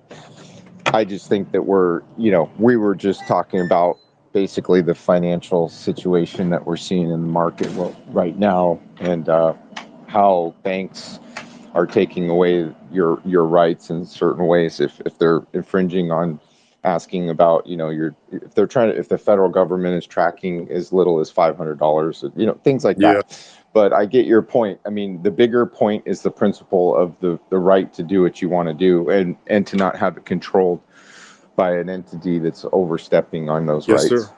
you Yep. know, in Well, all and that aspects. bank teller, they're just doing their job. But here's the reality. They have zero accountability for your life 2 years from now or 2 days from now. They're just doing their job. And these people know that. They're trying to track as much as possible while there's, failed governments in other places like the Middle East that have tons of cash. This is a step of them understanding that we cannot control Bitcoin, but we need to move our US dollar into a full digital programmable money. That's what they're telling us. With the FedNow program, again, it's not all bad. It is a more efficient, better system, but we got to think about the true motives here and what that sets up in the future that might not be in our interest. I have the same concerns, I think, as everybody else around somebody telling me that I drive more than 20 miles away from my house to go, take a couple goats to my friend, and they're going to charge me, some kind of carbon tax BS.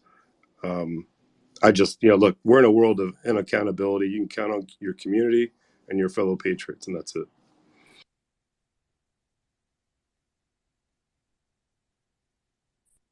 Go ahead, Marlon. I don't like goats, Jen. Cows. Bring the cows.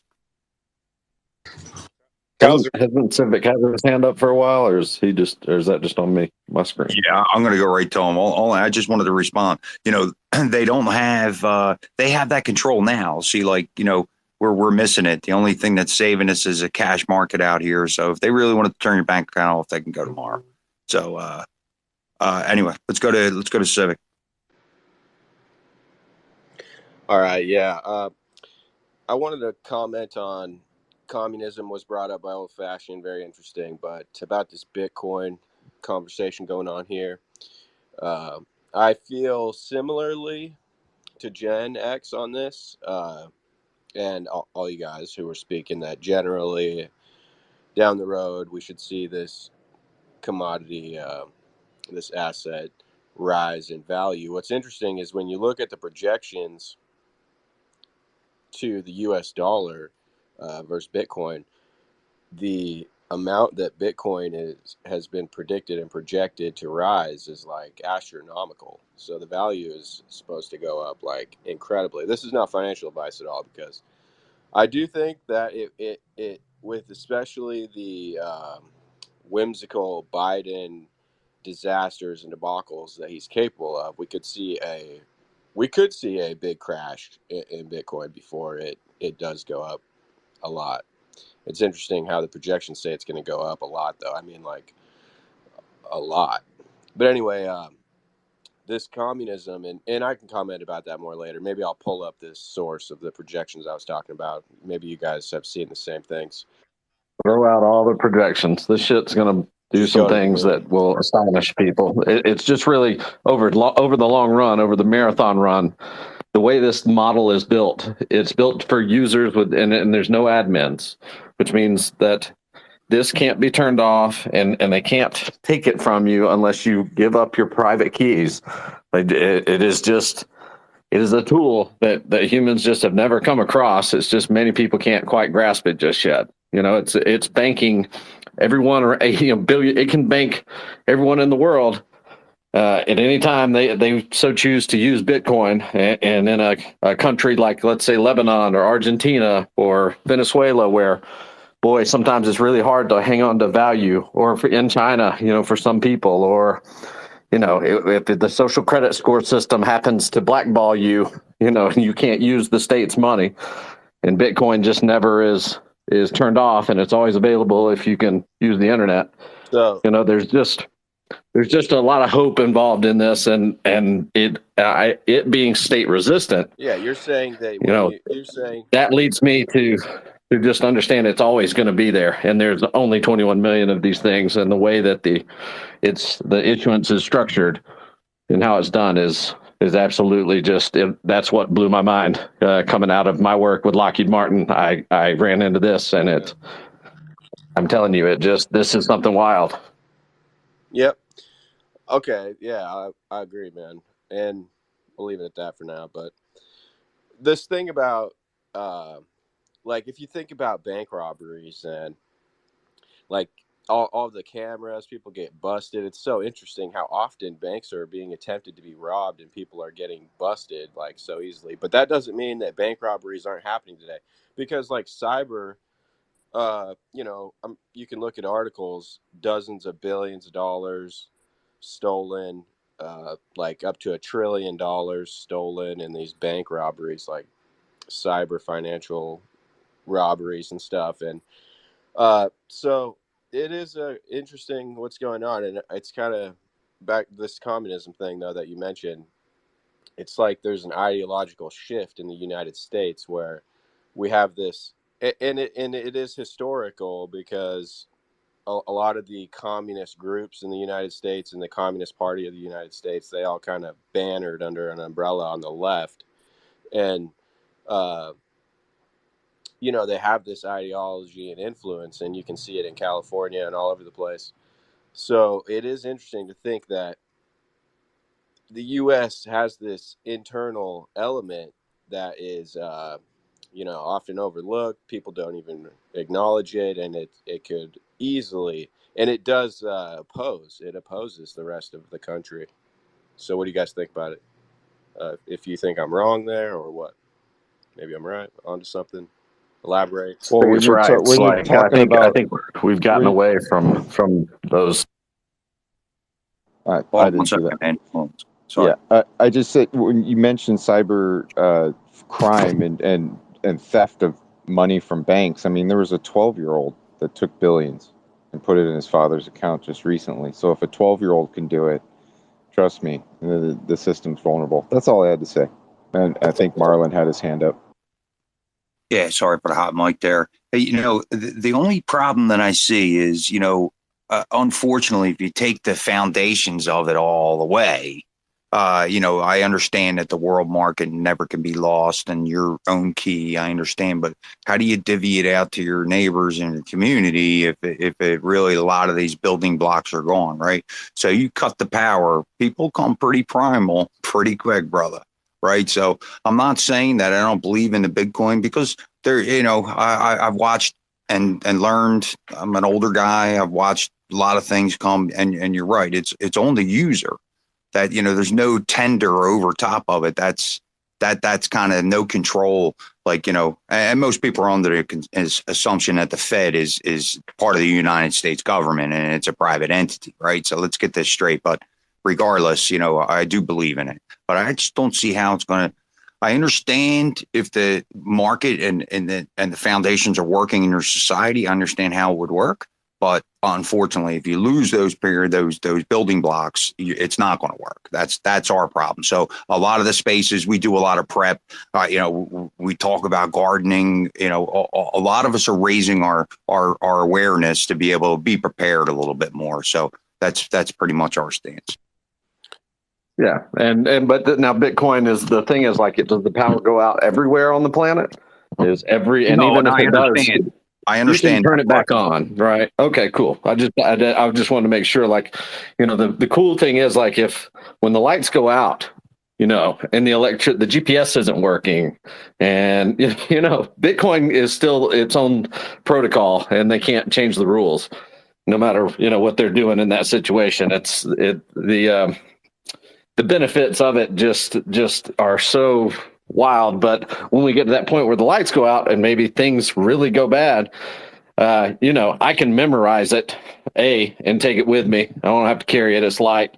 And then I can carry more bullets and weapons and water and, the things that are going to be more important in those situations. And, banding together as communities, if something, God forbid, were to come like that, in a place where you look at this, what was this lab that China had testing agents in fucking California here recently? Yeah, right. You see a lot of weird shit going on. So like, I think, I just put Bitcoin alongside guns in the self-defense of my family. I just think it's that important. But like I said, everybody, this is quite a young system. It's 14 years old. And it's hard for people to wrap their head around that it's state resistant to the level that no tyrants or third parties can fuck with it or take it from you or stop it. And our kids, I just don't think we're going backwards towards gold or anything like that. I just think the cell phones and the digital age is upon us. And I think Bitcoin's an immune response to the system failing around us. Matt and Marlon, if you'd like, I know that the discussion around this it's a lot for people, and I know that wasn't really what you were set out to talk about exactly today. But if you'd like, Old Fashioned is actually a really good friend of mine. He's a veteran. He's a true American, and if you would like, we can bring a gamut of respectful, good educators around this. If you want to have a space to ask all these kind of questions, which are absolutely, like Marlon's question is perfect. It's a lot to kind of fit into right now, but we can arrange. Yeah, Look, pardon me. Hold on, stop. This is my space, and I'm going to tell you right now, we can talk about whatever you want to talk about. So don't ever say that we're not talking about it. We're talking about it right here, right now. If you want to talk about something, talk about it. That's why I started the space, is to talk about it. We're not deferring to another space, another time. We're here now. Let's enjoy it and talk about it. I got to go to Big Daddy. Well, on a lighter side, I just wanted to kind of go back to Marlon's earlier statements of he likes cows better than goats. Hey, I bet you won't say that later when Goats is in the room. I saw his head. He came in. That's too funny. Speaking of cows, I just bought half a cow from my farmer and my rancher in Montrose here in Colorado, and paid in Bitcoin. And I think they recognize that they're kind of under attack. Like the food, it just almost seems like every vector under this administration and leadership has gone to the wayside, and our focus is so far off the ball that there are real industries threatened, and to do things with your food that I'd like to keep it. This network open where even if things go haywire, I can go get that half cow and have dinner with him and his wife. And I think we've abstracted so much, and we just go to the grocery store and count on it being there. But we might face some shortages at some point. They're going to try to get you to eat alternative things, and there's all kinds of wild shit coming down the road, if you ask me. And I used to be an analyst and sit in a basement and look at the world in a different way. And I tell you, it's hard to imagine that our system hasn't been infiltrated in a horrific way by the powers that be in the CCP and some other places with their money and with the way they leverage their money printer. and how they've come at our society and our colleges and universities, and it's a valiant enemy in this world, and they don't turn away from the fact that we're their greatest foe. And I think we just all need to prepare for everything. And if we have some networks that can survive a catastrophe and are resilient and help balance our grids and things of the sort, I think we have to really prepare ourselves as a people to look up from our phones for a little while, and the kids, turn towards reality sometimes, and we all come together and understand what we're fighting for here in the United States. This shit is it. This is the light on the hill. Like this, if nobody's coming to save us here. So just cheers to you all, and I enjoy the conversation, and Twitter Spaces is fantastic because people can hop on here and talk through some things and learn some things.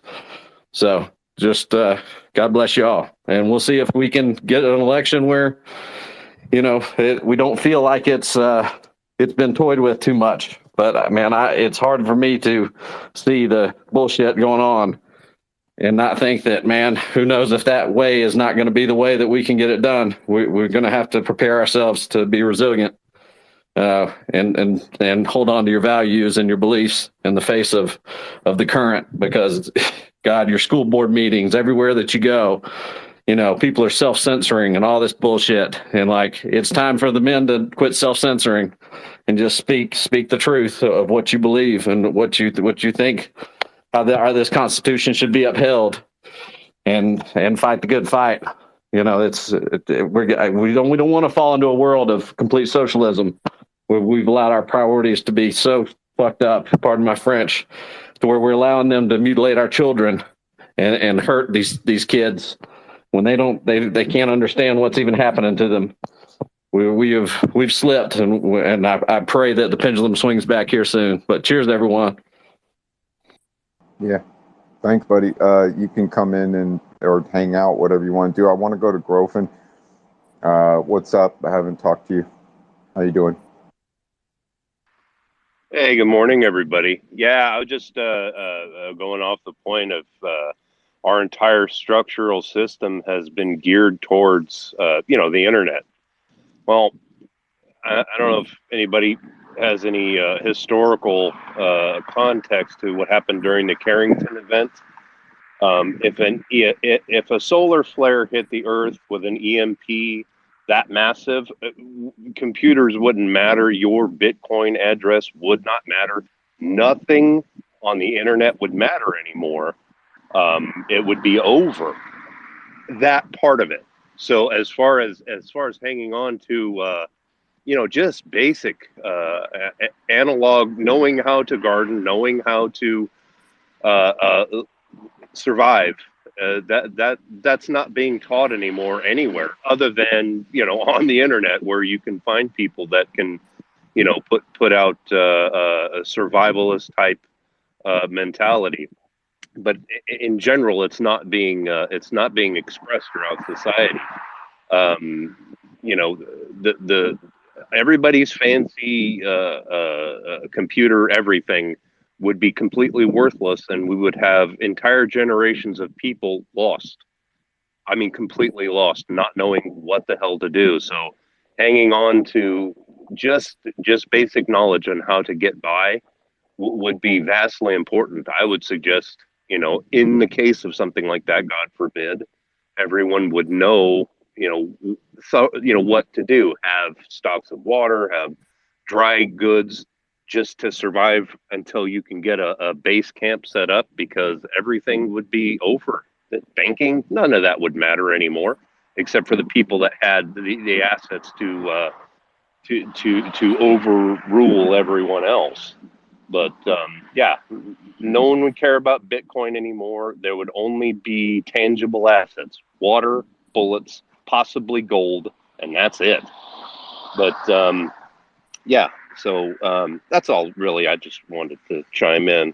Hope everybody has a great Saturday. Yeah, I've seen your banner before, and I don't think we've talked too often, but I like your Luke Skywalker banner. That's a really funny picture. But something that you said made me think of something, and that something was what someone else told me about or referred to. So we have the orbit of the Earth around the sun, but in the galaxy itself, Earth is in the same position that it was during the prehistoric period of the dinosaurs. We've actually done a full revolution through like in our orbit as the sun itself, its orbit in the galaxy, and we're in a similar position we were in during the age of the dinosaurs. I found that to be really weird that right about now we've actually made that full orbit and returned to that position. I found that kind of interesting. It made me think of it. Well, and if you look at, if you look at the orbit of the planet Earth, well, actually of the sun, and we're orbiting around the Earth and orbiting around the galaxy towards the center, we oscillate back and forth. If you look at star charts from the ancient Egyptians, the stars and the if you look through, you can see the Milky Way galaxy. We're on the edge of it. It's in a slightly different position, so we're moving back and forth. There is ancient knowledge of what has happened over time, and these catastrophes have happened. Whether it's a polar shift, which has happened several times, they have it documented through ice core samples and all the rest of that. You I heard think the I Adam and Eve story? Well, the Adam and Eve story. I mean, I'm looking at it not necessarily from a spiritual sense or a biblical No, sense. no, no. The guy the CIA wrote the CIA wrote about. You can look it up. It's about a polar shift and what it could do to the humanity and things of the sort. Like there's a lot of that coming. Pardon me, I didn't mean to interrupt. I was interested if you had heard about it. Oh no, no. I mean, I'm just talking in general.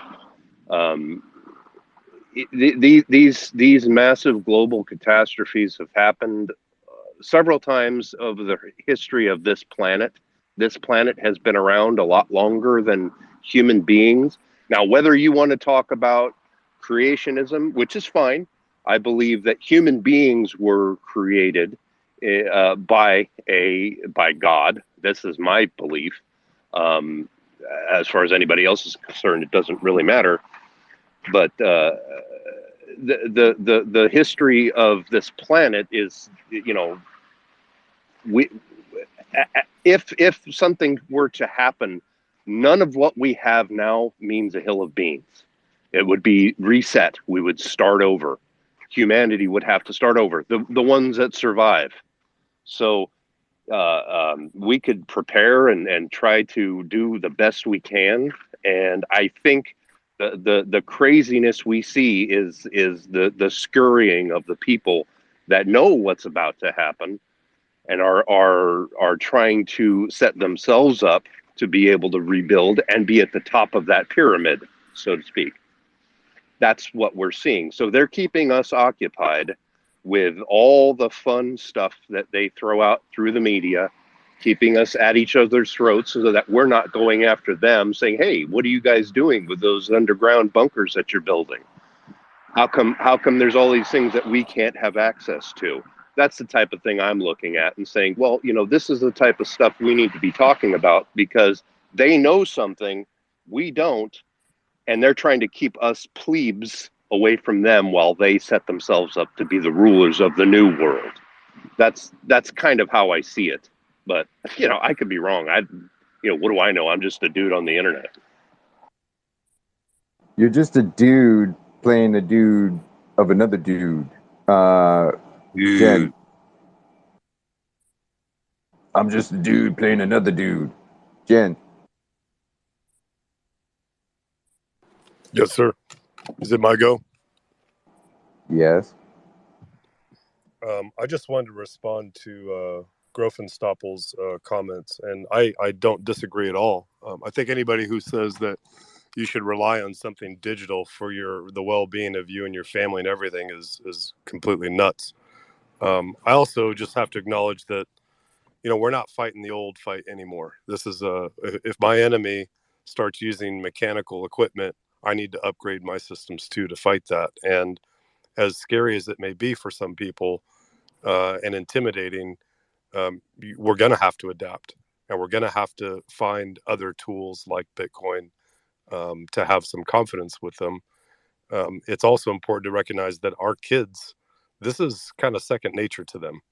And when we talk about this, which I think we've lost in this country because people are just too broke to have the time to really set their families up, we're supposed to be giving back to the younger generation to make for them to have a stronger, better future. That's our job, to me. If you did have an event like, look, I'm all about having cows and land personally, and there's very few things that I would actually spend any large sum of Bitcoin on other than land, property. But if something did happen where you had an electrical outage, EMP, whatever, one of the core principles of Bitcoin is that there's nodes all around the world. There's nodes being a copy of the ledger on satellites. So you literally would have to obliterate all electricity all over the earth. But that's only for a temporary amount of time. As soon as you get electricity back somewhere, you have nodes all over the world that have a copy of every transaction that's ever happened. So that's the immutable property of it. And No, half of those are behind the Tor wall.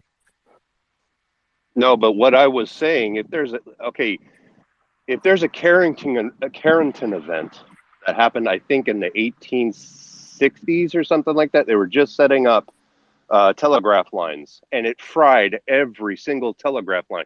An electromagnetic pulse is not something that is just going to turn the power off. It literally fries copper and melts it.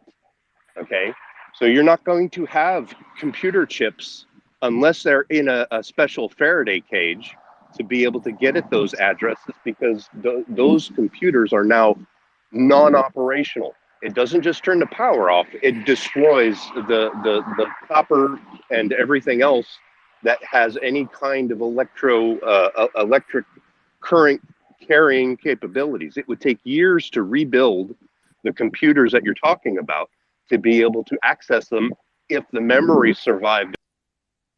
There is nothing Yep. left. There's no. That's what I'm saying.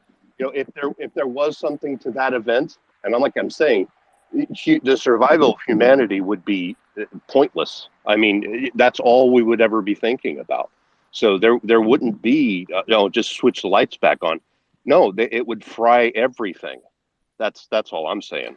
You know, what'd be even worse is if AI got to the point to where we relied on it so much for all of these things that we forgot how to actually even begin again. And, a couple generations, the AI does it all for you, makes all this stuff. And if everything fried, people would actually forget how they even built AI in the first place, or how they even got where we got. I mean, it's like skills and trade. The trades and skills of what we're talking about could actually be lost in the future as people rely more and more on AI to do that work for them. Yes. That's just a thought. Yeah, and you're Just right. like we don't have enough people that know how to build tables and chairs and simple things, like a craftsman. Yeah, look, nobody, and especially me, isn't talking about those core. How do you feed yourself? How do you feed your family and get by? Those are all still 100% priority.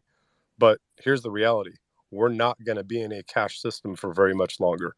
I know we think that you might want that, but I guarantee you the government will be offering you large sums of money to turn in your Bitcoin or to turn in your fiat paper dollars that are getting devalued more and more. And if that type of event happened, yes, you have machines that are in Faraday cages. There is a copy. Yes, you will have to rebuild. But if an event happened like that on a digital system, which we're going to have, those core things of feeding your family, weapons, protection, those all still exist just the same. But if that event happened, your existing system of banking and digitization of the dollar is all gone anyway. So the question is that, well, we're not just going to give up and not put our money somewhere to at least retain value.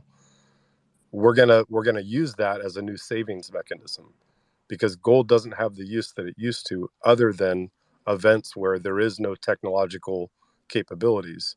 But my concern is having that gold seized like they requested before. So I'm with you 100%, brother. Well, I'd like to say hi to B. Joined us this fine afternoon. B, how are you? Hey everybody. God bless everybody. God bless America. I'm fine, thank you. I'm sweating my A off here in Florida, but I love it. Um, there's just so much happening today. It's kind of overwhelming. I mean, you got to farm, you got to do this, you got to Bitcoin. I know all that. I get all that. I don't totally understand it, but I'm learning every time I listen to these spaces. But my thing is, we have to stop this creep of the old New World Order that is in place. And I worked for the Republican Party of Florida back in the 2020 election. And when Joe Gruders, who was the chairman at the time, came to our St. Augustine office, I questioned him on the validity of the next election. He said, "Oh, we know about it. We know about it." They knew nothing about it, or they didn't do anything about it. So until we can get our elections under control, I don't think we have a chance of anything, because the WEF is just going to keep running them. I mean, if we want to go farm and they bring these smart cities in, I don't think we're going to have a place to farm if we don't stop them. Anybody have an opinion on that?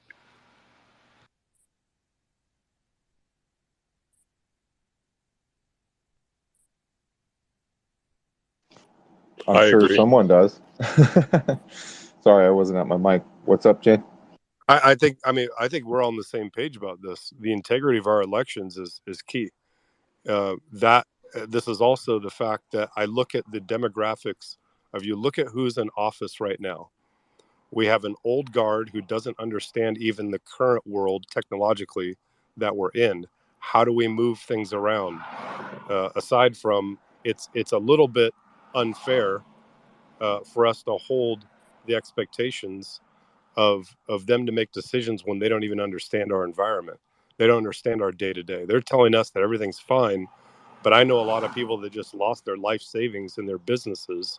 I know kids that are having problems that we've never had before, and they're telling us everything's okay. So I completely agree with you that the integrity of our elections is first and foremost, because when unelected private institutions like the WEF, like the Federal Reserve, try and make decisions for the lives of citizens, we need advocacy of our elected officials to make sure they're going to fight for us. If they're not, we need them out. But we're not going to have that power if we can't put the ones that we want in place.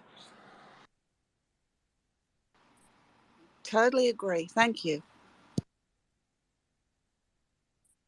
Well, there is a whole cybersecurity deficiency going on, when it comes to election integrity.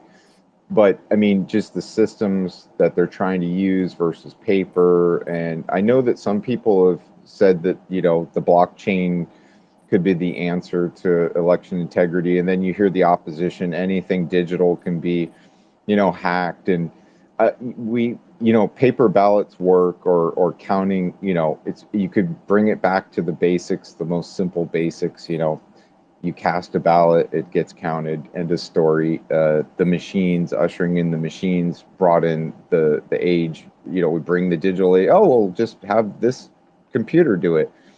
It's literally a laptop with a program that's deficient. Its firewall is deficient. It doesn't work, and it created more problems than we've ever seen before in our elections. And when you have problems in elections, then people start to lose faith in it. And once people lose faith in it, people stop voting, and it starts a whole cascade effect. So um, I don't know how people feel about things going on with even bringing technology at all, involving technology at all, or technology is the way to go. Because if we can secure that and make it, infallible, then it could be the way to go. We could have instantaneous voting, bam, it's done, and it should be that way. Why it didn't happen that way is a huge concern. That shows me that something nefarious was going on, because A computer is programmed by a person, and if it can't do the job right, then that means somebody programmed it incorrectly, or did something to it. I got to turn my attention to Angry Pop, and then we can continue this conversation about election integrity and cybersecurity as far as using systems to count votes. But if that's even the direction we want to go. Angry Pop, it's good to see you. Good afternoon, sir. What's going on? Oh, everything going on, brother. We all see it happening. I think that as far as technology goes, we're putting too much faith into technology because it is fallible, because it involves the programming of people that may not be capable of having integrity and honor in what they're doing. Number one, how can we put our trust in a computerized program, whether it be by blockchain or whatever, because of the same fallible programming and that we see in our voting systems that were programmed to create a percentile of a person to calculate the votes. It doesn't make any sense. One person equals one vote, period. And without having that simple program in that ballot reader, that should have only had one function, just like the old fax machines was set up. Whatever you put through it was duplicated at the other end. It should have had no more functionality other than that. And yet they've got this thing that they claim to own, which is the programming of the system, which made it obvious that it was programmed fallacy from the beginning. Because why? They sold the machines to the state to be used. Therefore, they gave up that claim of programming integrity that is controlled solely by them. That is a lease. That is not an ownership. So therefore, if it was under a lease option, then it should be up for debate as to how the programming is. So just the common sense factor is gone by the use of the machines for voting. Uh, myself, I bought into the Bitcoin for a little while and invested a little bit for a little while. But then, whenever it showed that it was a fallible system, I withdrew my money from it. Because why? There was thieves that stole billions. Some of them got caught, but not all of them got caught. And these robo accounts that people made to generate mass revenue because they hooked up numerous systems to it and manipulated the valuation, made a virtual money grow in value that was in very big question as to whether it had true value or not, in my personal opinion. Now, I'm not the kind of guy that knows about technology so much, but at the same time, it did have problems that have not been worked out. I don't know that the general populace can accept the technologically advanced systems because there's far too much ignorance among the general populace about it, such as myself. I'm not an ignorant person. I try to educate myself on all topics. But part of them getting away with using their system that is fallible, it makes the general populace lose faith in the use of it. And that being said, I'm not saying that it can't be used in the future, but right now, there's not enough faith by the masses. And the only way they can do this is by removing our rights, as they have stated in their ideals of turning a technological world into the way things are. No, I'm not up for giving up my rights as an individual that is guaranteed in my Constitution and that my representatives swore by oath to uphold. At no time am I willing to allow that contract of trust to be breached by those in government, no matter who is appointed by the technocrats that are trying to rule the world, without having accountability to we the people. So I'll stop right there. Thank you, Pop. And I know Gen X, you want to jump in. Yes, sir. I know why. And go ahead, and then we're going to go to John Fisher. He's a legacy speaker. I can put my hand up and wait in line if you'd like. If Angry Pop, if you could stick around, totally valid. I'd like to speak to that. Yeah, there were a lot of things that only you would be. Well, I would defer to you to answer. So let's get to John. John, how you doing, sir? And what's going on? What's up, Matt? Thanks for the microphone. Appreciate it. And I'll be real short. Everybody wants to go back to the paper ballots, which I do too, and get away from the machines. However, the last time that I went in and voted, I opted for the paper ballot. I got a paper ballot. I took a pen and filled it out in ink. And then what? I had to put it through a tabulating machine. So, you're back to machines again. Even though you're filling out a paper ballot, you're still putting it through a machine. So we got to get away from that. And I don't know how to get away from that, but it needs to be done to go back to paper ballots and hand counting the paper ballots. Thank you. Exactly. Thank you for joining us today, John. It's always a pleasure. He who runs with scissors, please. You've been patient. Okay, so I just wanted to hit on a couple of points that have come up over the last little while, and I like sitting in the back just writing stuff down, but then I can't read it because my spelling's atrocious. But one guy said that it depends on what we do of whether or not we're going to survive. No, we have people that join us, and I'm just going to name one Australian young lady. Not going to throw out her name entirely, but we all know who I'm talking about. She has point blank said that she is watching us because her country depends on what we do at this point in time. As far as your gardening, plant your seeds that you have now and see if they grow anything, because a lot of the seeds are worthless.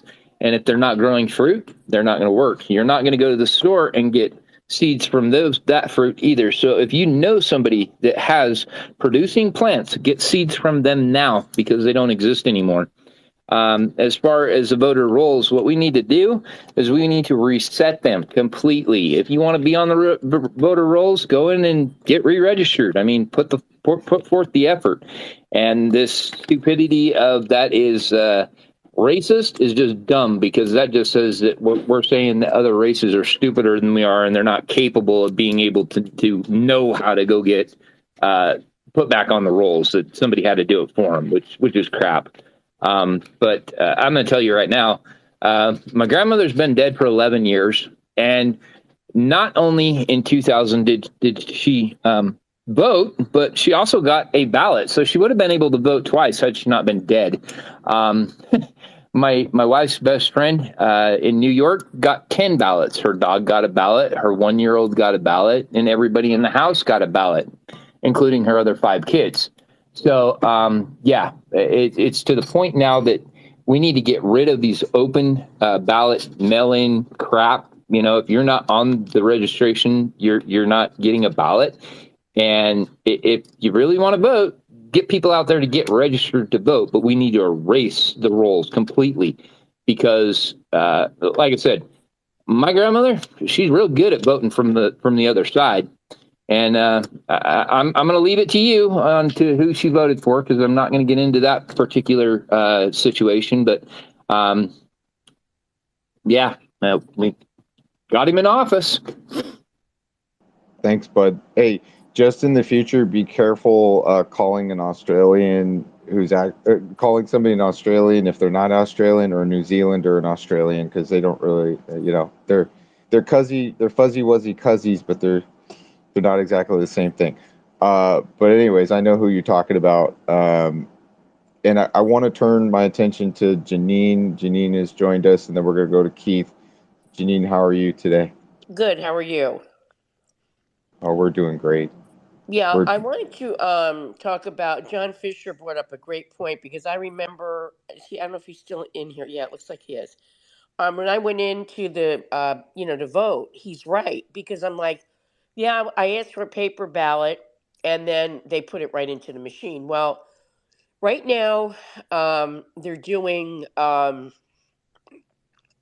excuse me, I'm out in San Diego, California, but in Shasta County, believe it or not, they have done away completely with the Dominion machines. So, John, they are doing this all over the country, and there is an event coming up called I know, like, believe me, I used to watch Fox News. Well, I still watch it a little bit, but you see Mike Lindell on there, and I'm like, oh my God, this is the pillow guy. And then he's doing all this election stuff. And I really, for a couple of years, I was like, I couldn't stand him opening that medicine cabinet, and seeing the couple, oh, you're looking better. And, just the most ridiculous commercials. But I did go to a few events with a Dr. Frank, who I don't know if anybody's aware of this guy that is funded by Lindell, and he is a physicist, and he has he analyzed the data. Like I have two Trump groups out in San Diego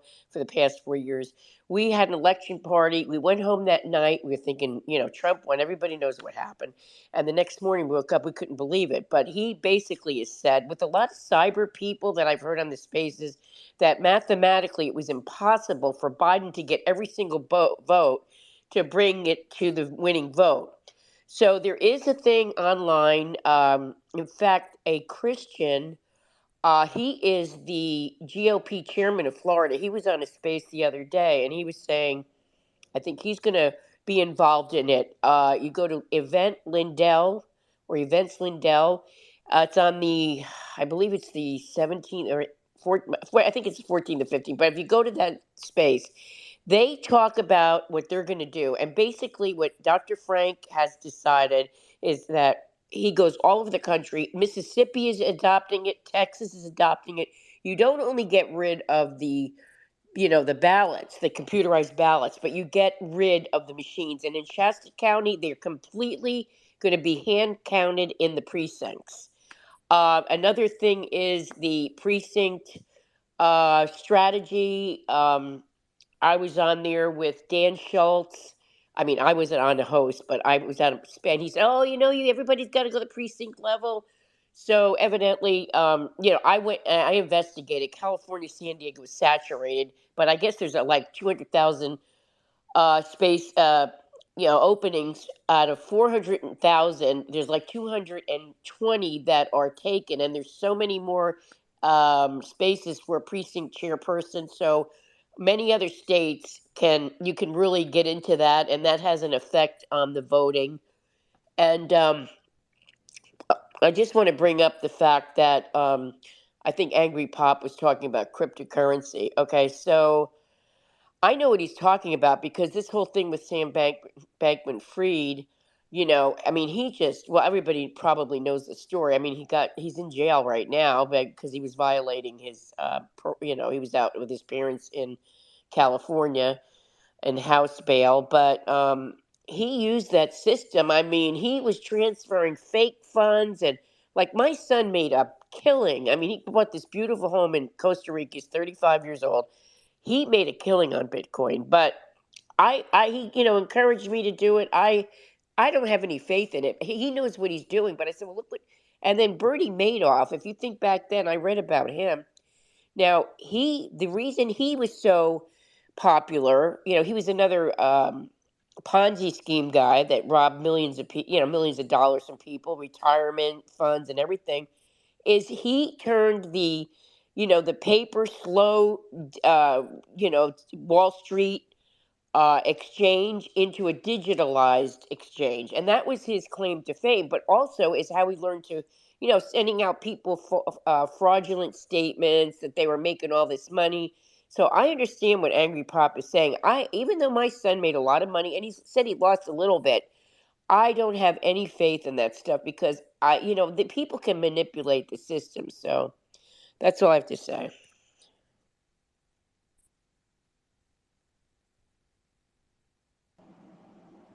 Thanks. I really appreciate you coming up today and speaking with us. We got a lot of hands, so we're just going to keep rolling. You know, Keith, I haven't spoken with you before. How you doing, Keith? And then we'll go touch back to John just real quick, and then we'll keep moving. Oh, good afternoon. I just actually got off the phone with Albert Harshaw. He is actually a Republican running for president. He has no funding from any lobbyist. He's doing this on his own. He's a retired military veteran, ex firefighter, and he's asking for our help. And I'm from the financial side, but I was in. I don't know if you know Alpha and Matt Couch. I was following them and Cat Turd a long time ago. So I knew all them guys, but I ended up into the financial markets and I kind of host spaces in there. And we're making lists. He's very interested in all the cheating that's going on, not just in the financial market, but with America. And he knows that the voting machines are crooked. He knows that we need to go back to hand ballots. He seemed like a very good, nice man. And like I said, he has no funding from lobbyists. He has no funding from the Republican Party. We wanted somebody that was from We the People, and here we go. We finally have a man that's trying to do it on his own and running for We the People. So if you wouldn't mind, if I could post his website up above. I did Yeah. post What a message state? What below. state and district? He's from New Jersey. I'm not sure what district. And actually, I mean, he was nice enough to spend a lot of time in our rooms. And he was on last night talking to Alpha and them in one of their big rooms. And he spent like 40, almost 44 minutes with me on the phone. So he's a down to earth guy. And like I said, he definitely would love for us to get a list of all the corruption we see. Hey, hand it over to me. You know, one Uh, change at a time makes can a I difference. can I jump in, Sure. Keith? Sure. So Albert Hershaw, has become kind of a regular speaker in our rooms. We've had the public ask him a lot of questions. I was actually on the phone with him just last night. We work with him. We talk to him here and there. And yes, he does. He's very down to earth. He has those conversations with people. Very interesting guy. Has a lot of great things that so far that I've heard. The way he's thinking. You can ask him almost anything, and he'll get to it and give you his honest opinion and answer. Um, you know, whether he's going to actually, win or do this or that is kind of irrelevant to me. Most what I'm interested in is the things he says and the work he's trying to do and where he's going to be in the future. Down the road, I see great things that he may actually achieve, and we will be helping him out with promoting people or promoting people, encouraging people to go look at his campaign at least. You know, he Thank you. definitely has some good America First values, and he's focused on saving America. John Fisher, please. Oh, can I just say real quick? I'm actually a veteran, disabled veteran of 11 years. And when I met the guy, you know, like you said, he's down to earth. He seemed very honest, very knowledgeable, and he wants to make a difference. And we know that these people, when they go in, like the 13 Republican women that went in, they got tore up by all the evil and the corruption going on. So maybe this is somebody that we can help. And I even said, hey, you know, Trump probably win the presidency. Would you mind being vice president and then president in 2028? And he said, absolutely. Excuse me, I just want to say this guy is super young. I thought he was in his 20s, and maybe I'm wrong. He's 50, to clarify. But Oh, okay. Sorry about yeah, that. I don't know if that's in politics that can be considered really young, just a spring chicken. John, another spring chicken, please. Thank you, Matt. I'm 61, so I'm a boomer. Oh, right. Yeah. I know. You're like Gen Boomers. Z. Boomers rock. Hey, somebody said something earlier about numbers as far as the 2020 election. I posted a thing down in the bubble. Take a look at it as far as the numbers go.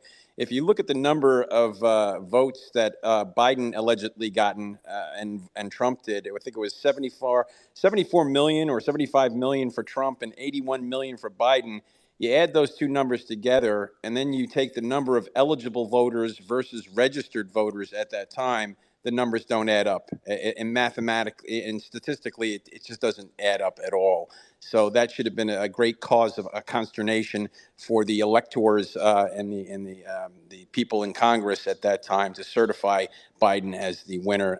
They really should have just put the emergency brakes on that whole count there.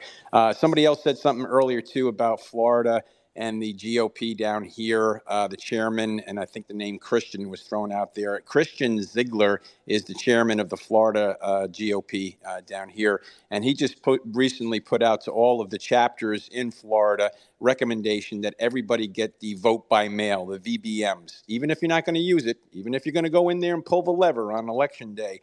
And vote by going in there and pulling the lever. Still get the vote by mail, get the ballot, and have that in hand. Even though if you're going to tear it up and destroy it, still have it. So that's the directive being put out, and it's also being put out by Trump and everybody along those lines. So I fully support that, and I'll drop it there. Thank you.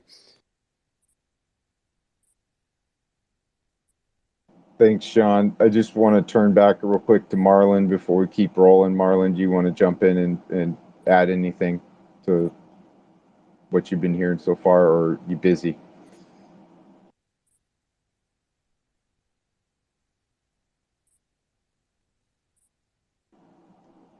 All right, we're going to keep rolling. Let's get down to Dallas. Dallas, I haven't heard from you in a while, and I want to hear from you. And then I know other people are waiting to speak, so we'll go to Dallas, and then we'll go to Skip. If you can do that for me, gentlemen, that'd be great. And then we'll get to the next hands, because I haven't heard from these people yet, so really want to hear from them. Dallas, please. Sure. What's up, guys? Obviously didn't hear all the combos, so don't want to be repeat, I guess. But you guys were talking about the election side of stuff. I mean, I think the biggest things in my view, obviously we'd love to get away from the machines. I think the key reason there is like the machines themselves aren't open source, just meaning like the actual code that goes into how they work is not online, so no one can actually verify that. And so that's insane to me that like the U.S. government doesn't even have access and insight into how the code works on the voting machines. And then that would inform me to say, well, then how can anybody say confidently that they work correctly? You couldn't, right? Because you can't verify that. That's the big problem. And then the other side, you guys were touching on like the mail-in ballot stuff. Obviously, the challenge there is, it's a state-to-state issue. I'm not fully educated on like what the president could or couldn't do, given that states do run their own elections. I know there's some things that they can do.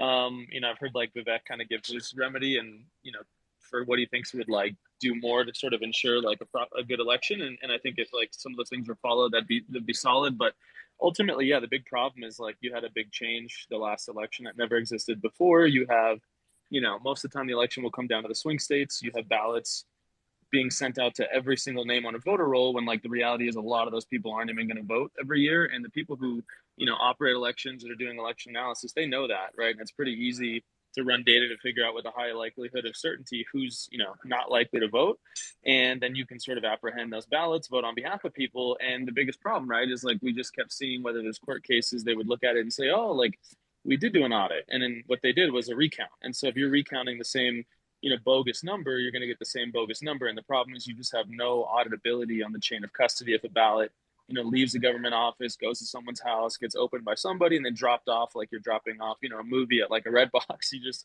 at no point in there are you actually validating that the person who filled in the ballot is an ID holder that actually matches the name on the ballot. So if those things don't get cleaned up, I think there's a big concern for me to, have any level of like confidence that the elections are working well. So I hope things can be done on that front to address that. I think something that is being done on that front, Dallas, is actually the signature verifications. We see new laws in states like Georgia and Arizona, and it's not perfect, but it definitely will alleviate a lot of the problems that you're talking about. But here's the thing. We need to get that, in my opinion, across the nation. Signature verification. States like California, New York, Illinois. It's just, at this point, it seems like it's never going to happen. I think we need to be forming coalitions in the places that matter most to actually push these sort of new laws or policies to ensure that these elections are safer, and we could all have better outcomes and be more assured.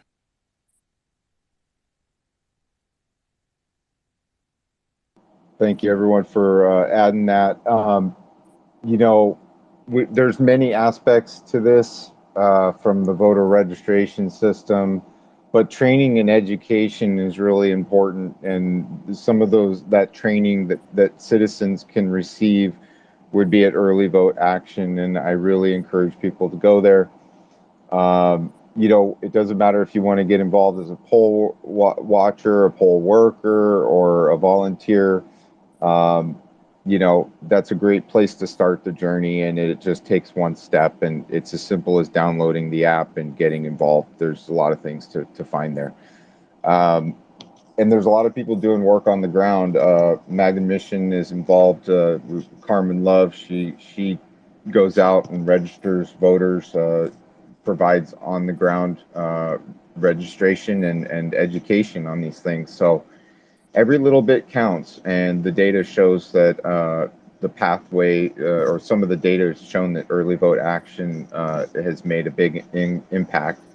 And so I just can encourage you to do that. And your first action item that you can do is retweet the space. That helps everybody get your voices heard, because today we're really heating up on this, and a lot of people are bringing a lot of good stuff. So thank you so much. And let's get to old again.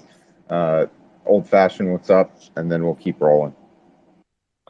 Yeah, cheers. Hearing a lot of good thought provoking things about these systems. You know, I wanted to just harp on the gentleman that spoke earlier. I understand his frustration where, you know, the technology is evolving so fast that it is hard to understand, you know, and we sacrifice a lot of security for convenience in our current systems, but that's half the problem. And in the voting systems specifically, we're using systems where there are admin users. So that means someone can go in and change something, or how something's calculated, and along the rails that runs on. If it is an open source, as Dallas has pointed at, it's not distributed where people are locked into running that software, abiding by the same rules, where no one can edit the database. It is vulnerable. And so we have major issues on that front. And if you even looking at the mail-in side of things, what was it, the 2000 Mules documentary, there's some people pointing at some wild tactics that can go on in those situations too. And with COVID and what had happened to everyone being, you know, frightened to the point where people were, understandably, with how it was pushed on them, it's a scary place where we think that our vote doesn't count in the United States of America to hold the Constitution, you know, the base layer of our rule set. And we see the degradation of society and the decay around us from the system that maybe we didn't actually ask for. You know, the system, we're going to have to fight it from many different angles. And in terms of coming back to the all admins, and no, you know, if there is an admin, then there's a vulnerability to that network. And the rules that you agree upon in a system. And in today's world of computers, we need someone who understands the cyber side of things, because we've got many foes, and it's a race at this moment on the digital front. And the systems that we implement are going to matter in the coming future, I believe. And you may want to look back at Bitcoin if you have time, because it's a system that is state resistant. It's usable by anyone on the planet who needs it. And in the United States, agreed, we don't quite yet. But the way the de-dollarization is going and the way things are happening, you know, it's something to keep an eye on and stay curious about. And it doesn't hurt to read into it or look into it a little bit. But cheers to everyone, and hold the line wherever you are if you can. Influence people, go work in that election system, and keep your eyes open, you know, and try to hold the rules in place that you see, because these coming times and these changes during these hyper evolution times of digitization, where the kids have the phones in their pockets and everything is digital, and CBDCs and all these decisions that are upon us, in the free world. We need some representation, and to think about our systems a little more carefully. So cheers, everyone.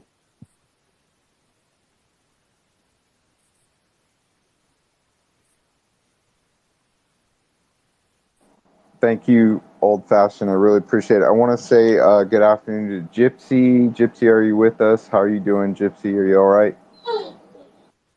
Good afternoon. Yes, I'm just coming back from the mountains, listening to the conversation. Absolutely love the information that's out there. Thank you so much for having me up. And I'm just learning, just like everyone else. American first, civil liberties, and election integrity. I see we have Scott Presler down there, or we did. He is on the game. Thank you so much for having me. And I'm just listening, Mega. How's everybody doing today? Oh, it's been heating up. We got a lot of great information, a lot of great speakers, and great thinkers and great minds. So I got to get to the hands. Let's get to Jen, and then we're gonna keep going. And Skip, just hang on, and we're gonna get to Gen X. Jen, please. Thanks, Matt. Angry Pop, as Old Fashioned said, I share the sentiment with you.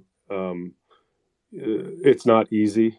We're talking about a major demographical shift in age, and I'm guessing you're older than me, where we have a shift now of a lot of the younger people are the major demographic, but they're coming up in a very different world where economically they don't have the same opportunities when it comes to preservation of their wealth. And in fact, it's very much stacked against them. And this is my personal opinion in my own studies. The demographic of my parents, so basically boomers and older, is going to be a heavy weight coming up that I don't feel that our medical system and the decisions being made by governments and insurance companies, I think that's a massive weight that's going to get thrown down on a younger generation that isn't going to be set up well enough to be able to handle it. And this isn't to dunk on anybody. This is just, look, we only live so long. We all start to have issues, and we're trying to empower our youth to make sure that they can, care for us and look out for us when we can't keep up with these technologies. It's going to happen to all of us. So, John, I really respect what you said. And about the voting part, if I can add, paper to digital is still a vulnerability. And our problem is more about confidence in people. We're coming back to that root cause. We don't have confidence in the people making decisions that are in elected positions. And we need to fix that. If we don't fix that, I share the sentiment. I don't see how we fix a lot of these other problems. So that's what we're attacking.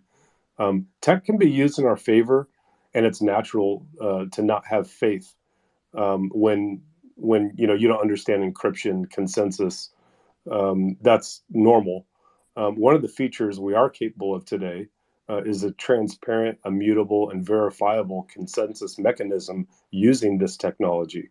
We need leaders that are willing to explore these things and allocate money to transparently look for options. And this is a state by state level, of course. I'm not a full advocate of blockchain based voting, but I think there's just more to discuss and to consider. But it is an option. And if we really want to do it, we can.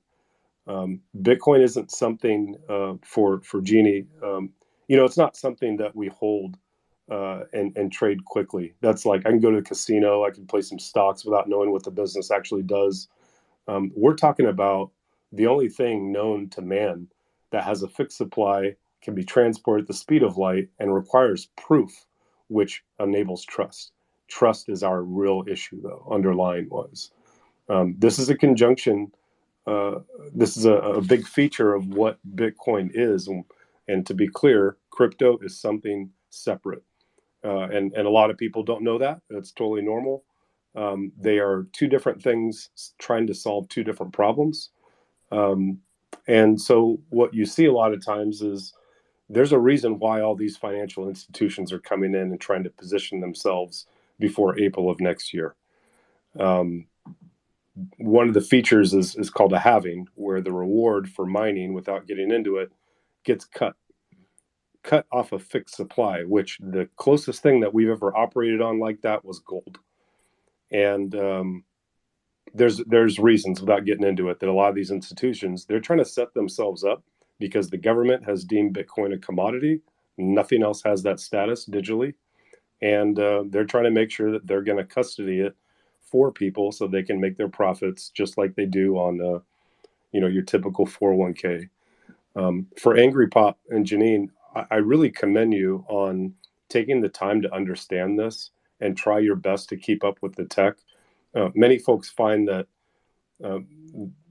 they've spent a lot of their life, going honest handshake deals and climbing a mountain, only to find that today the landscape's very different, and there's actually another mountain that I need to do some work on to climb, and that's scary. So yeah, the main issue for me is devalued digital assets was the problem, and that's people. Sam Bankman-Fried, the FTX stuff, the Celsius, those are no different than our traditional financial systems with bad actors, and the SEC really should have been more on top of that. But that's this game between the SEC and Congress on dealing with this new technology, which is only 14 years old and is already eating up the market cap of gold. I just want to throw that out there. I really respect you a lot, Angry Pop, for taking this. And remember, Elon went to some Bitcoin core developers and realized that he couldn't change this, and he went on to do something else.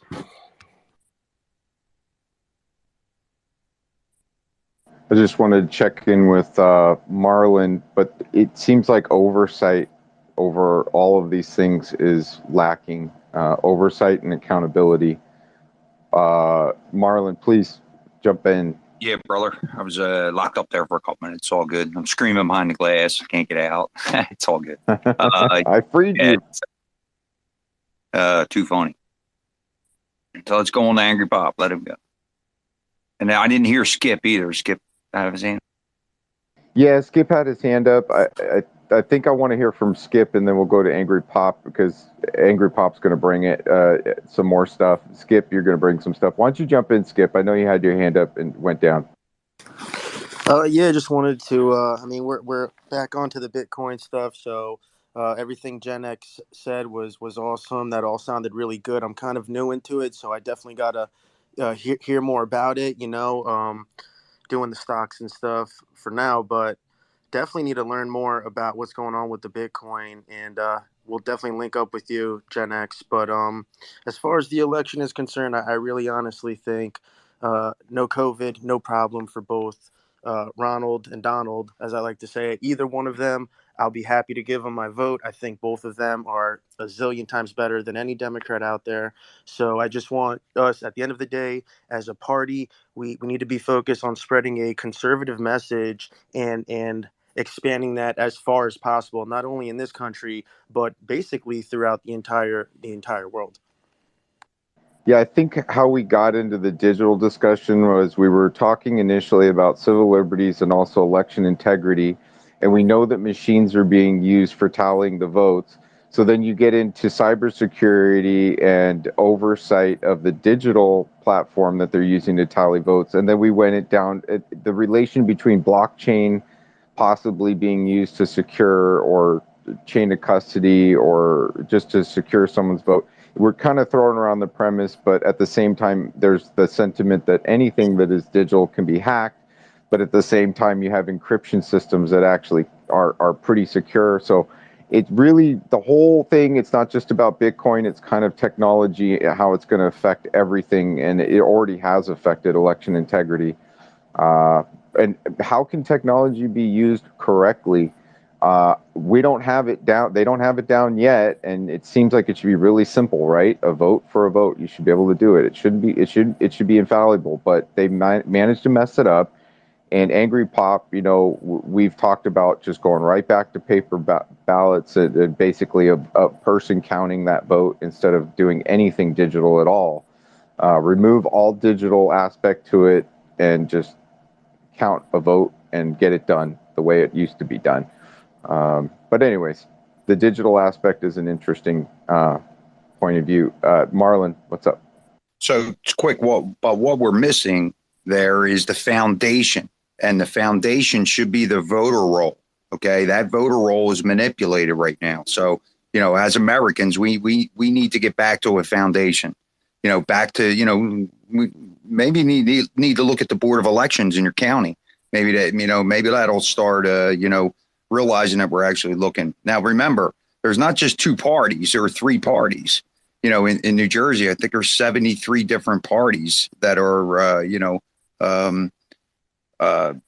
registered with the Board of Elections. So it's not just, independent Republicans, Democrats. There's a lot of bridges to be made there.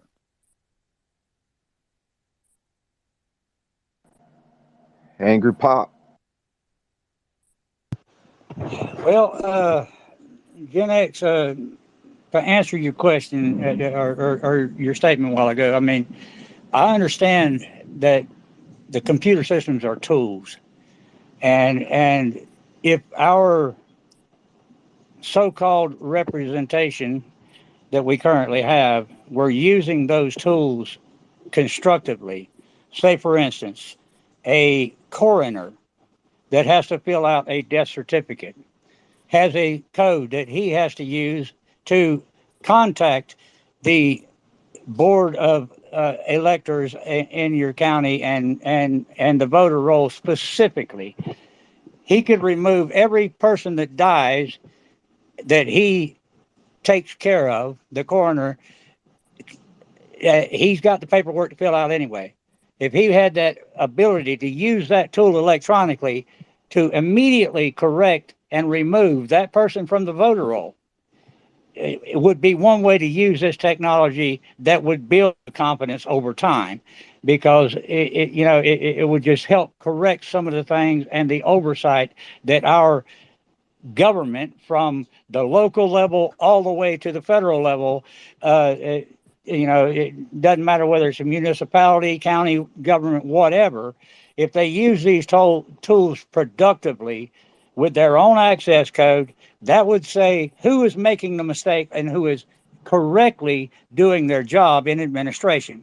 See, the big problem that we have is we, the people, have been ignorantly taught by our education system to only focus on, for instance, our constitutions, which a lot of you people know I'm real big on the Constitution, because they only teach the average person the Bill of Rights and constitutional lesson is over.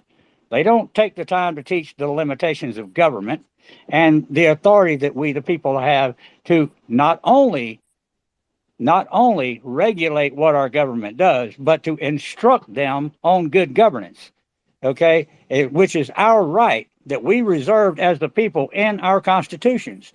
We have 50 state constitutions. Each state is in effect, its own country that governs itself, and it's Republican in form, guaranteed by the United States Constitution. Okay. And without people having that basic knowledge that they have the authority to go down to their mayor and say, sir, that ordinance that you're proposing violates my rights as an individual, and I'm not having it here. Okay. The people, we are not only the trust protectors, okay, but we are also the beneficiaries of those trust contracts, not a government. Government is accountable by those trust contracts, and they have a strict guideline of what they can do. And the mere danger of maladministration is cause to remove any government employee from any level of government immediately, just because they're incompetent to do what we require of them that they agree to by oath or affirmation. You see, and so the bottom line is, we, the people, have to educate ourselves in our constitutional authority over our government, because they are merely our servants and trustees. And we, the people, have not been educated on our authority properly by our education system. So we have to take on that job of ourselves and take the time to get a copy of our state constitutions, do it comparatively against your town charter to see if your town, if you want to know if your system of government actually works properly, challenge your town first before you go tackling the county government and the state government. That way you can see it with your own eyes, your authority as one of we the people, and exercise that authority to hold your local politician accountable. And you can see how the system actually works with your own eyes by learning to file notice, legal notice that binds them to their oath. Everybody in government has to have on the register of the Secretary of State, in order to receive a paycheck, their agreement to abide by the Constitution of the state and the United States. So, and that's something that we all must know. And we can't know that if we remain ignorant to it. And I'll leave it there. Thanks, Angry Pop. Hang out if you want. Stay with us. Marlon, jump in. So quickly to your point, Angry Pop, let's talk about the voter roll. Okay. So, in my particular county, the Democrats had 17,500 registered Democrats to vote. They produced 25,000 votes. Okay. So when this went through all the court system, what happened is now you have a suppression of vote screen right after it's been through two judges. And now you're going to have this sympathetic judge vote against this 6,300 vote difference in the registered Democrats. Okay. So this is not, we are fighting, but you have to understand that there's players that aren't playing by the rules. So, every time that I speak, it's about a judicial cleansing. And this is where we need to start. And it's too slow of a process. Come on, 2.5, 3 years to get a decision out of the Supreme Court. Supreme Court's really not even in the Constitution. But regardless, that Constitution was built there to control the government, not the people. So great points, Ganger Pop. Thank you for coming up. Yeah, we're going to keep rolling. I'm going to go to Old Fashioned. I know some people popped up to speak with us. We're going to turn to them and say hi to them as well. So Old Fashioned, jump on in here, bro. Yeah. These are all great. I love what I'm hearing about the wanting to uphold this Constitution and what this nation was based on, and all of that is necessary. It's part of the fight. The resistance against enemies, foreign and domestic, you have to protect yourself from all these vectors. I flew in the Navy on a platform called the EP3 platform, and we would do some work in the South China Sea, and I was a CTR, a cryptologic technician, and I learned some things about encryption and how SHA-256 is being leveraged in this world, and all different forms of trying to, make sure that there are signals that are protected and things of the sort. And when I ran into Bitcoin, it enlightened me to this network. I mean, the toothpaste is out of the tube with this. It's not going back in.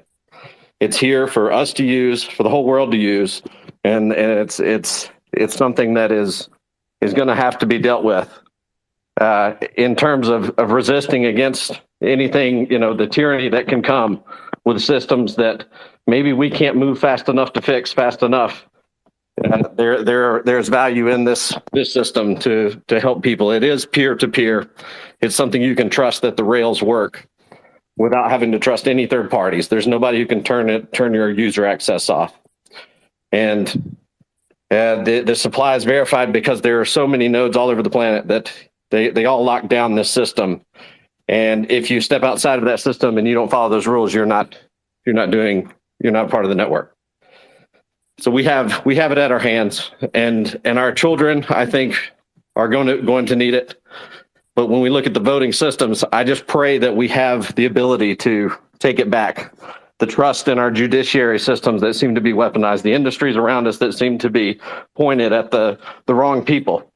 who do enjoy the Constitution, who enjoy the shade of it, who our forefathers fought for. And there's threats coming from every different which way, from within, from outside of our borders.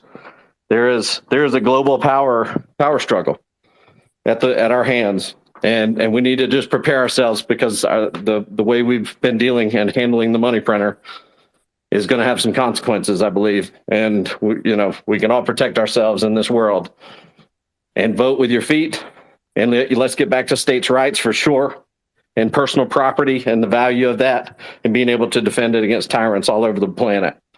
Cheers, everyone.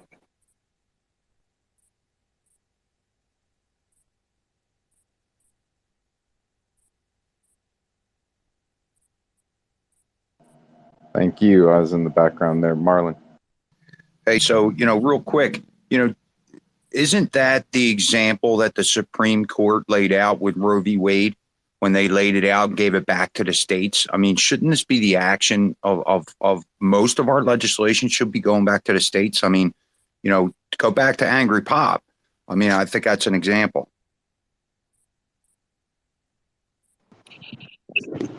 Yeah, guys, I mean, and that's the point, okay? Our judicial branch is a co-equal branch of government, and they're simply there to make sure that our government does not exert its authority above right, okay? And that's the reason why the judicial branch of government was created in the first place, to be sure that that trust contract was always valid for generations to come.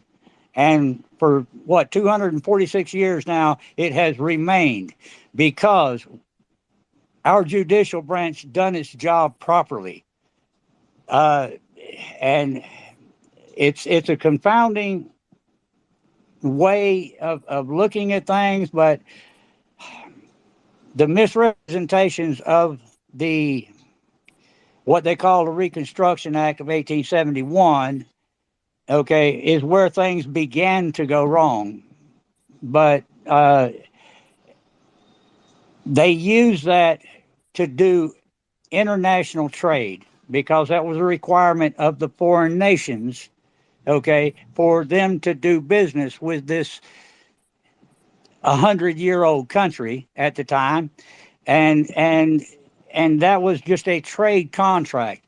And you have attorneys now that are claiming that it changed everything to a democracy, when it did not, because they didn't have the authority to amend the constitutions on their own as a legislative body, because they were still bound by the constitutional contract that they agreed to.